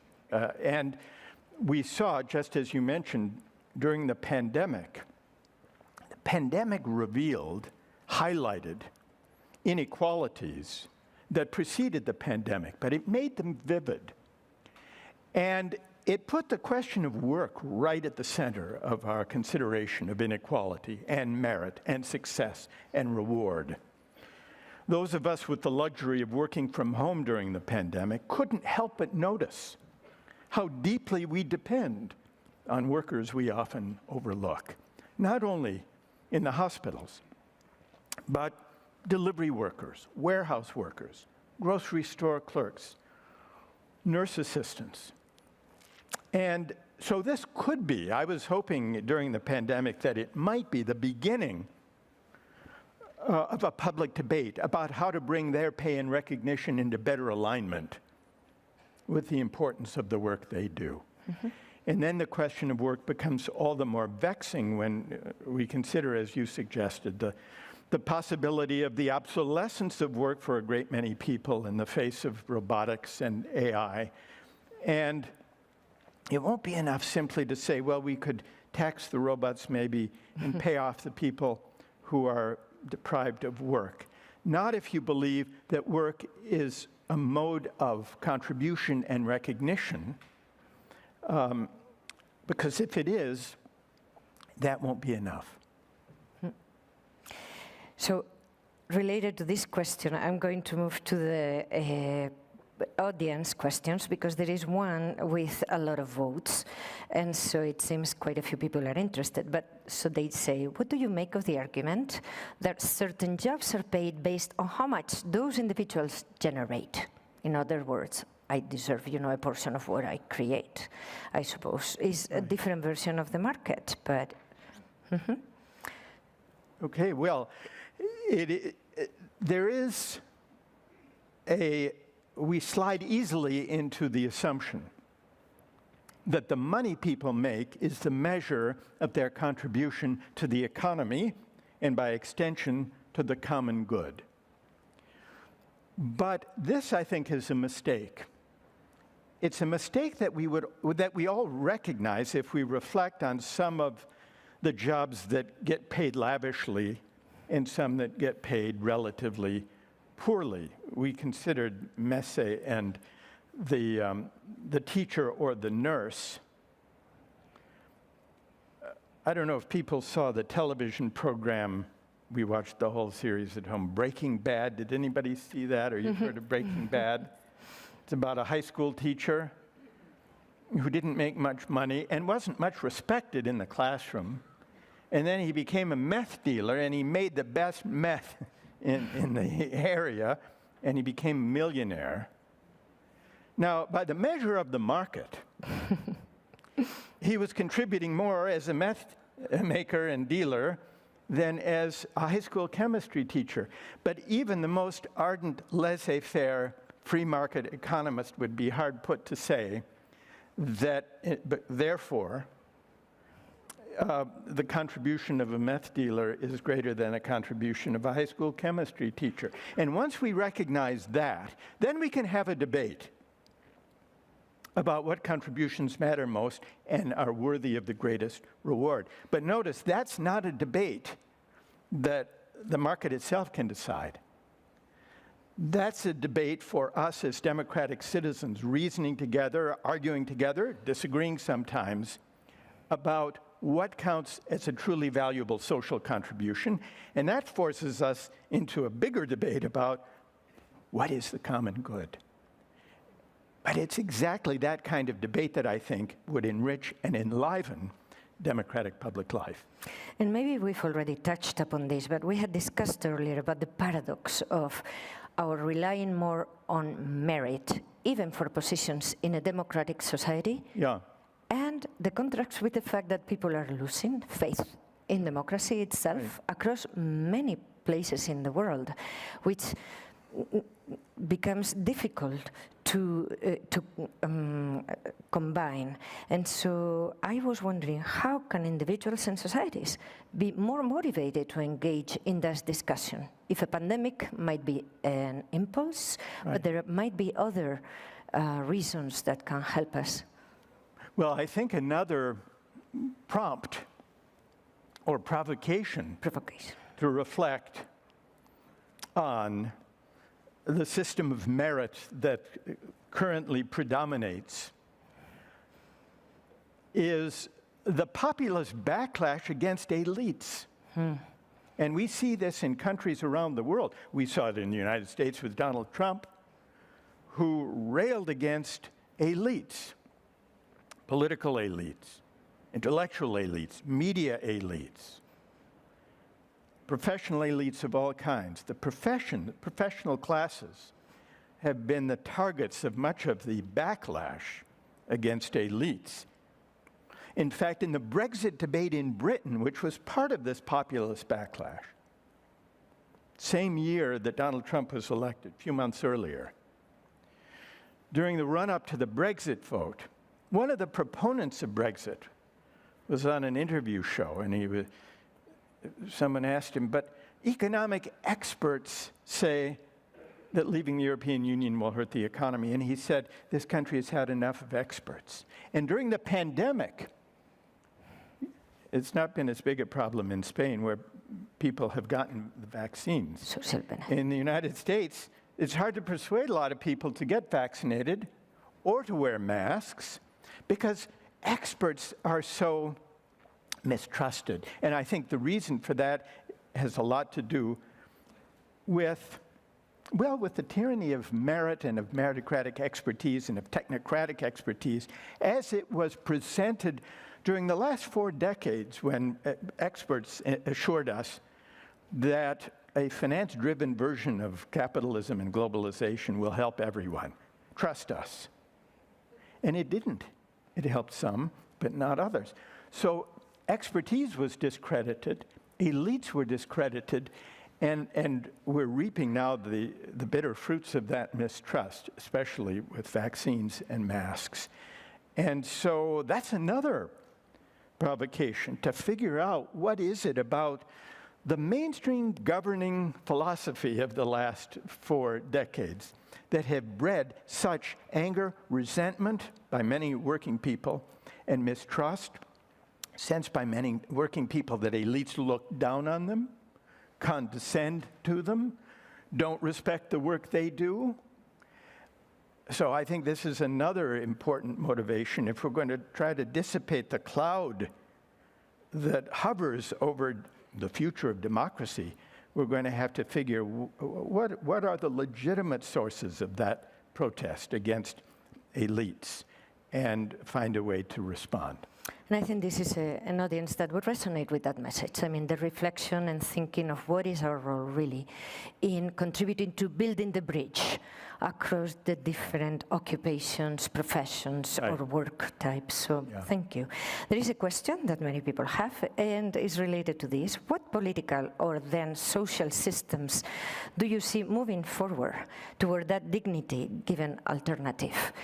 Given that we observe this division between elites and others, and the lack of trust in democracy. Right. I think at least 2 important steps are these. First, we've been talking about the kind of empty, hollow terms of public discourse. We've outsourced to markets the moral judgment about what social roles really matter most and need to be rewarded. So part of what I think we need to do is to reclaim from markets the moral judgments and debates about values that belong properly to democratic citizens. That's one. A second, part of what's happened with the widening inequality in recent decades is not just that some have more and others have less. It's that those who are affluent and those who are of modest means increasingly live separate lives. We live and work and shop and play in different places. We send our kids to different schools. There are fewer and fewer class-mixing institutions, public places and common spaces that bring people together in the ordinary course of life from different social backgrounds. There's less and less of that. We read different newspapers, we follow different websites. Social media cabins us in echo chambers of opinions we already hold. This isn't healthy, and it's not a way of building back an appreciation for the dignity of everyone's work. So we need to find a way to create, to revive public places and common spaces of shared democratic citizenship. Democracy does not require perfect equality, but it does require that people from different classes and backgrounds encounter one another and bump up against one another in the course of our everyday lives. Because this is how we come to negotiate and to abide our differences. And this is how we come to care for the common good. So I think we have a few seconds left, but there is a question here with a few people, which is, how do we motivate people to improve if there is no reward to be the best? Motivate them to be the best. Well, one way in a consumer-driven society like ours is a misdirected way, and that is through money and celebrity, or sometimes notoriety. But that doesn't produce or encourage the best in us. It encourages the best marketers, the best public relation and spin control experts, sometimes the noisiest celebrities. I think we need a different notion of what counts as best to include not only the test of the market, but also the test of shared democratic citizenship, which brings us back to the importance of public discourse about values and ethics and what's worth caring about, and what qualities of character to cultivate in our schools, in our children when we're thinking of ourselves as parents. I don't think that we can build a good society, certainly not a just society, unless we challenge what counts as best and recognize the indispensable ethical component of that judgment, which takes us beyond marketing toward teaching and learning, toward parenting, toward cultivation, and toward love. It's a different notion of best, a different notion of merit that would carry us, Marta, I think, beyond the tyranny of merit that is so drenched in market-driven, consumerist-driven values. That's what I think we need to reach beyond. I think you'd agree with me as to why Professor Sandel is one of the most popular in the world. And thank you so much. You've left us energized to actually contribute with a greater sense of responsibility toward building that society that is more just and more equal, where everybody has dignity regardless of their kind of work, and also our own sense of indebtedness, which I think in my case includes the great gratitude for your joining us today. Thank you so much for the ideas, and thank you everyone for your participation. Thank you. Thank you. Thank you. Thank you so much. Great job. So we just saw a really fascinating session with Michael Sandel. He shared some of his wisdom and a really thought-provoking session. You know, what is fair? Is meritocracy doomed? You know, I think some of the questions, and especially with the football, with the Messi comparison, it really makes you think and put your perspective and really see, you know, what can we do for the common good.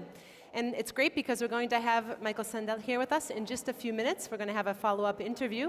Greg, what did you think of the session? Yeah, no, I just think he fits in perfectly with the IESE message, and it's really great that Marta Elvira was able to bring him here and in person because he is a star. I noticed that his book in Spanish is in the 5th edition, and talking with a lot of themes that resonate here. Dignity of the person, what is worth, what is work, and what's the equitable pay? You know, what is equality in these questions? So just perfect for IESE.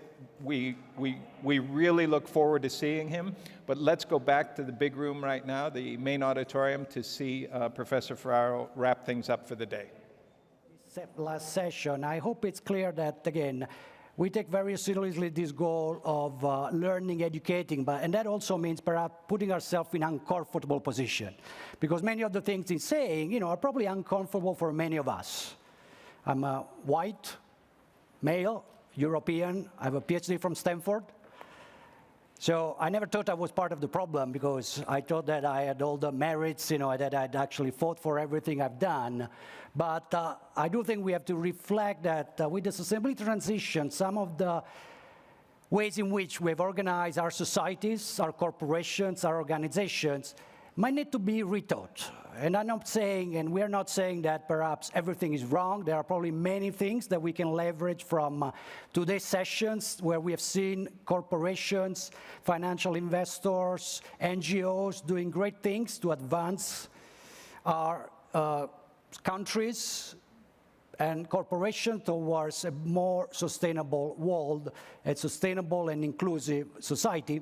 But we do need to have this attitude of wisdom to reflect about the fact that perhaps some of the ways we are doing things are, need to be rethought, and that takes humility. That takes humility and the personal reflection that perhaps, some of us also need to think about given the privilege that we have, and perhaps, avoid these temptations, to become entitled and perhaps arrogant in the ways that Michael Sandel so nicely kind of explained. And I think today we had a lot of great sessions which touched upon those 4 key capabilities that I mentioned at the beginning: understand, align, innovate, and commit. A lot of great examples of corporations that are really committing to integrate sustainability in their strategies, in their business models. Financial investors like Robeco and BlackRock that are committing more and more capital towards the decarbonization and sustainable transition and towards innovation. Companies like Remondis, who is telling us also how we need to think differently about product design if we really want to move to circularity. It's not enough to think about circularity and recycling at the end of the cycle. We need to really rethink how we build everything. So a lot of things to do, and I hope that you're all energized and inspired to perhaps reflect on these ideas and, most importantly, to act. And I'd like to thank all of you and all the speakers that have been with us today, and invite you to join us for the cocktail, and of course, tomorrow for another great set of sessions. Thank you very much. Thank you. Thank you. Thank you.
Welcome back to the set. We just saw Professor Fabrizio Ferraro with the closing remarks of the day. It's hard to believe that the first day of the GAR is coming to an end, but don't go away yet. We still have some things coming up for you. We have a great interview coming up with Michael Sandel, who we just saw on the main stage. He'll be here in just a few minutes. But before that, we're going to connect with Billy Gray, our roving reporter, who's with Axel Thiemann, another one of our great speakers for the day. Billy, over to you.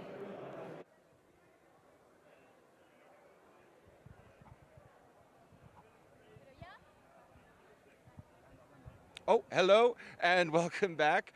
We hope you enjoyed those closing remarks. I'm Billy Gray. I'm here again with you, and I'm joined here by Axel Thiemann, the CEO of Sonodex, a leading global solar independent power producer. Axel, thank you very much for joining us here today. You shared the panel earlier today with one of the big players in the energy sector, Francesco Storace. Francesco is helping lead the transition from traditional power to clean energy. Question for you. Why do you think clean energy is the future of power? And do you think that future is solar? Yeah, Billy, thanks. It's great to be here. And yeah, I think the future of energy is green and it is solar. That's actually our motto in the company, in Sonetics. But I think it's also relatively evident. So when we started 10 years ago, everything we did had to be subsidized. But over the last 10 years, the cost of solar have fallen by more than 90%.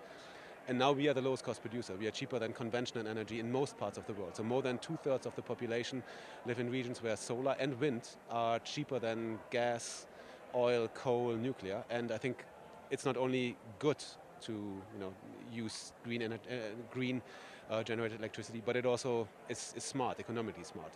And at the moment, the mix is roughly 2% solar. But forecasts are that anywhere between 60% and 80% of the energy mix in 2050 is going to be either solar or wind.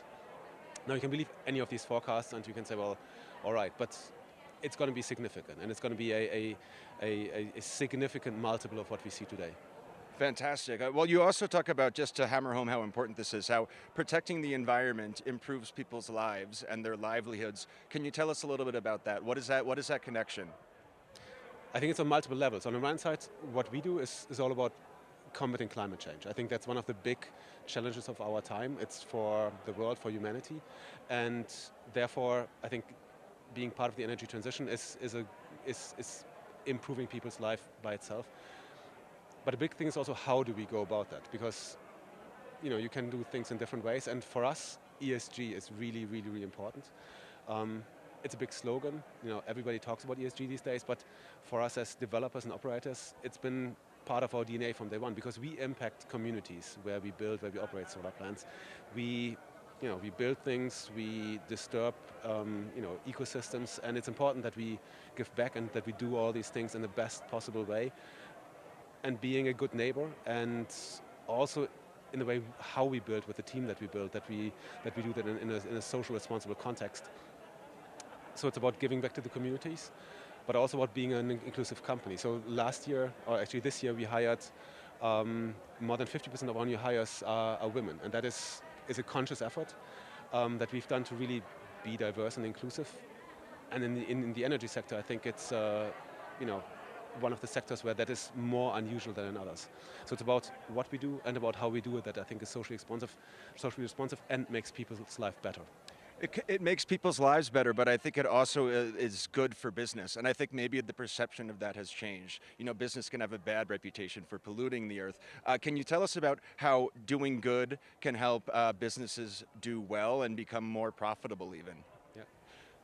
No, of course. And I think, as I said in the beginning, green electricity is one of these areas where doing the right thing and doing the economically smart thing, at this point, luckily, is the same thing, because we can provide cheaper electricity. It actually makes you more competitive, jumping over the fence and looking around where you can buy solar, wind energy to fulfill your needs, rather than continuing to buy from the sources that you've always bought. Very good. You're in an interesting position because you were a guest speaker here, but you're also an IESE MBA alum, class of 2003. Can you tell us a little bit about how IESE prepared you to become the CEO of one of these leading solar power companies? You transitioned from the banking sector to this. How did this IESE education help get you there? Everything I know, I owe to IESE. No, but joking aside, the story of Sonetics is actually an IESE story to a certain extent. Well, there's a personal story. So I was in banking, and at one point I thought, I don't just want to look at the problem and say, okay, there's a problem. Probably somebody should do something about it. So I wanted to go into renewable energy generation. But the team that I joined is actually two of my classmates from my MBA group that I met for 2 years every day in the morning to review cases with. Actually, are part of the founder team of IESE, and I joined them. So IESE definitely has been a big part of of the story of sonetics, and there were very interesting, important lessons that we could apply throughout the journey. Very cool. And what advice might you have for current MBA students, or also for young entrepreneurs who may be here at this event today from IESE or other schools, in terms of joining this fight for a more sustainable business world? Yeah. I think the world kind of over the last 10 years really shifted. So what we have is a society, we have a policy system where the need to combat climate change is widely recognized, and where also there are opportunities to deploy yourself. And I would always say, well, if you go somewhere, look for something with a purpose. Look for something that you actually believe in, that it's not just about making money. Yes, you want to make money, but you want to make money for something that you can believe in and that you can actually leave a legacy. And that, I think, today really offers many, many opportunities. So do what you think is the right thing. It's wonderful to hear. Thank you, Axel, for joining us here today and for the Global Alumni Reunion. We're going to go back to set now, where Michael Sandel and Professor Fabrizio Ferraro are with Greg and Michelle. Thank you. Thanks, Billy. Good interview, and thanks for all your hard work today. We're coming to an end of the first day of the Global Alumni Reunion, and we have a couple of great guests. We have Professor Michael Sandel, who just gave one of the plenary sessions. He's a professor at Harvard, although I think he should be a professor at IESE, but we'll talk about that later. The author of What Money Can't Buy, The Moral Limits of Markets, but actually better known right now for his most recent book, which is called The Tyranny of Merit, which he did speak about in the plenary session, and we'll go on to. Fabrizio Ferraro, of course. Ferraro is the academic director here at the Alumni Reunion. He's been very busy these weeks, and a professor in the strategic management department here at IESE. So, Professor, I just want to pick up. I do think you should be at IESE, but that's another question.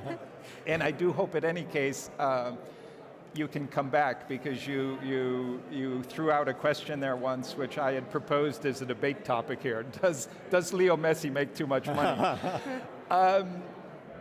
Interesting split in the opinions. And what's your take on that? Well, I think people are conflicted. They were today when they voted, and in our society we're conflicted. On the one hand, we trust the market to tell us who contributes most and greatest value. And yet with another part of ourselves, when we step back and think about it, we realize that there are values that markets don't capture. And what about the school teacher? What about the nurse? Yeah. What about the doctor caring for COVID patients? And we saw a lot of that reflection beginning with that question. Yeah, two great examples, teachers and nurses, especially post-COVID time. Yeah. But and I know Marta asked you a bit about this, but how do you get that to change in a society that the value goes up? We use, rightly so, athletes because they get paid so well, but the same for entertainers, exorbitant amounts of money. How do you get society to change its value there? Can governments make public school teachers start getting paid, $200,000 a year? I don't know what they... Well, it would depend on the public attitude shifting, just as you say. And we saw the beginning, a hint of how this can sometimes happen, during the pandemic, when those of us who had the luxury of working from home couldn't help but notice how deeply we depend on workers we often overlook. Yeah. Delivery workers, warehouse workers, grocery store clerks, home health care providers, nurse assistants. So this could be, or an event like this, a crisis, such as a pandemic, can prompt the kinds of reflections that sometimes we don't focus on during ordinary times. Yeah. Well, what you were mentioning with Martin Luther King, the dignity of the people picking up the trash, right? Or the dignity of every job. And we forget that. Yeah. We ignore that. We look past them too often. And in a moment like the pandemic, when we go to the door and realize here are working people who don't make enough, who don't get much protection if they fall ill, and we're depending on them day to day, that can prompt a rethinking if we seize that opportunity. Okay. You talked about the division. I don't think you're someone who says meritocracy never works, because there are examples, a lot of immigrants in the US who have done great, hard work and gotten ahead. I would have pushed you a little more on that, but we don't have enough time. That'd be fun. But I would like you to expand a little bit on the division in society, at least when I live here in Europe, but when I go back and visit in the US and I go to Whole Foods, it's like all the rich people are shopping there and all the poor people are working there. You know, and that just gets worse, right? I think what you're pointing to, Greg, is the divisions that play out in the way we live our everyday lives. This goes beyond data and numbers about widening inequality, which we know has been unfolding in recent decades. But if we think about the lives we live, we recognize that those who are affluent and those who are of modest means rarely encounter one another in the course of the day, much less engage in a conversation with one another.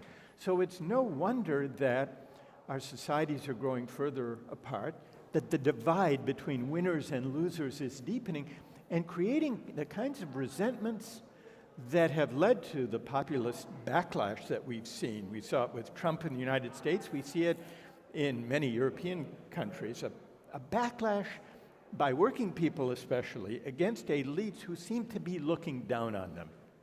Okay, Fabrizio, I'm sorry I've been throwing all the questions there, but you should jump in on all of those, any or all of those. Yeah, no, I mean, again, I think, again, this topic is central for any manager, any executive, and I think this is where I think perhaps as business school for too long, we have been telling leaders and managers that they are technicians, that they are only should look at technical issues, while the essence of leadership is actually to take positions that are fundamentally political. So, and I think we need to re-engage the political debate and the political discussion, not only in society. I think, as Professor Sandel tells us, we need more deliberative discussion in society, but also in corporations. So there is now a big debate going on, especially in the US, about the CEO activism on social and environmental issues. But I think less so in Europe. But in general, I think this debate is starting from the wrong premises, that corporations are only a technical tool, or financial investors are only technical actor allocating capital towards the best possible efficient uses. Right. But we can clearly see that what financial investors and corporations do is shaping our societies in ways that go well beyond any kind of consideration of efficiency. But that's very hard, very difficult for executives that have been trained, and we've been telling them, oh, you don't worry about these issues. These are not something that a serious CEO should worry about. And now they're all coming back, and I think a lot of companies and a lot of CEOs are actually finding themselves in a completely new territory. And also they've been leading what you can think of as very hierarchical organizations where deliberative discussion is not at the center of the way organizations and corporations work. So I think this is, again, a profound, so in many ways, this is not just a debate out there in society, and the political fragmentations that we see in Europe and the US is actually also happening inside organizations. And this is creating interesting challenges, because some companies say, oh, we don't talk about those issues here. But you can't. Which is why it's so important for business schools and MBA programs to include, I suppose, as you've been doing, questions of ethics and values as part of a business education, would you say? Yeah, and we've done that again. IESE has done that from the very foundations in many ways. But I think even us, I think, it's always, there's been a dominant narrative about what leaders are or should be. Where even our effort, we have always had ethics in every single program we have done forever, and we have also many other programs and courses. And this team, we're trying to bring them in class, but of course we were doing that in an environment where they were told, well, this was marginal, this is not central. It's a side issue. Right. So I think this is changing. It's changing fast, but I do think there is a retooling necessary for current executives and future executives, because they need to have the language to talk about these issues without recurring back to the language of markets, which is the only one in which they are proficient. Yeah. So Fabrizio, Michael, a question for both of you. You know, we're here at this event focused on sustainability. What does meritocracy or the lack of that have to do with sustainability? Is there a connection here? Well, I would say to begin, Michelle, that it's what is it that we are hoping to sustain? What about sustaining the common life and the social cohesion, the moral ties that hold societies together? That's one important source of venue of sustainability that I think we need to attend to. And thinking more specifically about environmental sustainability, I think it's not going to be possible to come to much agreement within countries or among countries on attaining goals of environmental sustainability and dealing with climate change unless we attend to the divisions that are pulling our societies apart and pulling countries apart when it comes to global conventions and negotiations about climate change. I don't know. I completely agree. So first, again, we have to remind ourselves that sustainability is not just about environmental sustainability, but it does start from the human person, from people, and inequality is one of the challenges that we are facing in most of the world. So it's going to be very difficult to really address inequality without this change in the mind of elites that they also have a responsibility to give back. So this will have to feed into the discussions on taxation, which are of course going on in the US, and they will come to Europe very soon.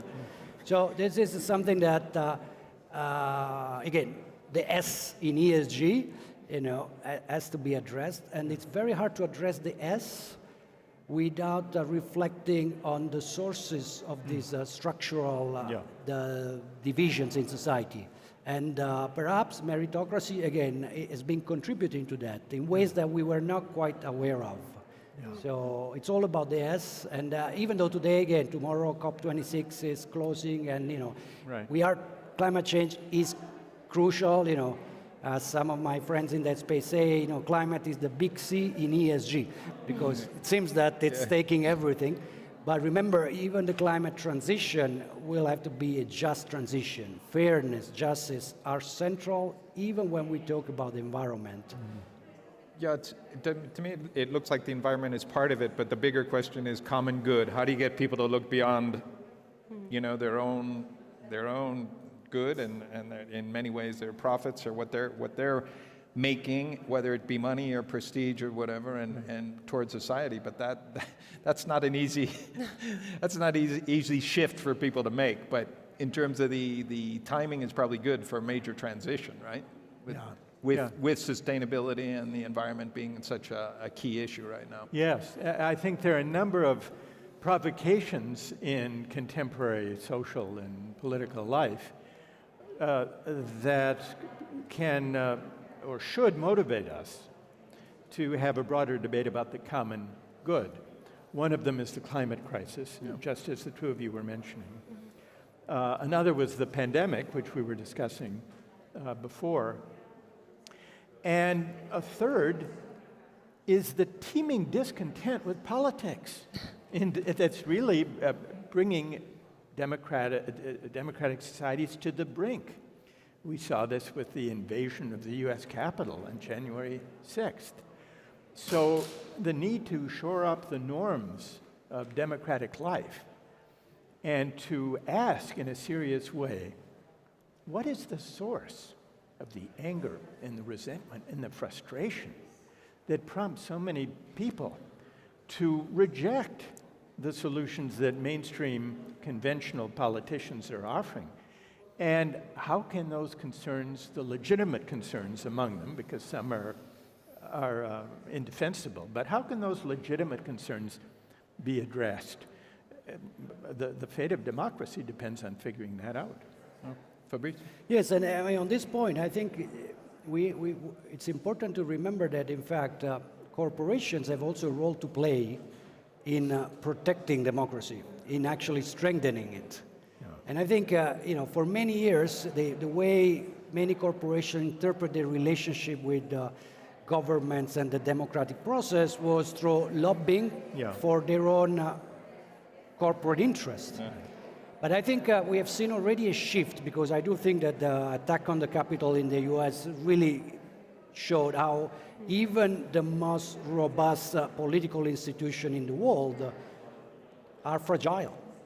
Yeah. And again, if you don't need to know to be an historian, also to know, to remember that we have already lived situations where institutions that were quite solid, crumbled, and led us to years of totalitarianism. And I think corporations are starting to play a role in more responsible lobbying, in making sure that their role, even in the political process, is not just limited to advancing their interests, but also ensuring that there is a good quality, deliberative, democratic discussion. And this is a very difficult shift, because, again, in some cases, this is not necessarily in the immediate short-term interests of corporations. But if you have a long-term view, every corporate leaders understand that what they don't want to see is basically crumbling and falling down of the democratic institutions, because they might still have a company, but they might have to deal with, let's say, much harsher political leaders. Yeah. Great. Thank you, Fabrizio. Thank you, and congratulations on a great first day of the Alumni Reunion. Professor Sandel, thank you for making it a great day. Thank you. Wonderful. Thank you so much. Thank you both. We want to have you back at IESE. If you don't come as a professor, at least come to visit and run and some longer discussions like the one we had today. Michelle will tell you how to stay connected for tomorrow, and that'll be it from me. Thanks, Michelle. Thanks, Greg. So it's hard to believe we're already coming to an end of the first day of the GAR. I think we've had some amazing speakers, a lot of insight. We've had the main speakers, the track sessions, a lot that we've seen today. So now we're closing here. It looks like we're going to be heading to a little cocktail. But for those of you online, you can set up a virtual cocktail. As we mentioned, we have the platform. You can set up meetings, so why not try it out? And we look forward to seeing you back here tomorrow at 12:45 in Spain time. 12:45 we'll be here, kicking off the second day of the GAR, which promises to be another exciting day full of lots of speakers and insights. Thank you very much. Good night, and we'll see you tomorrow.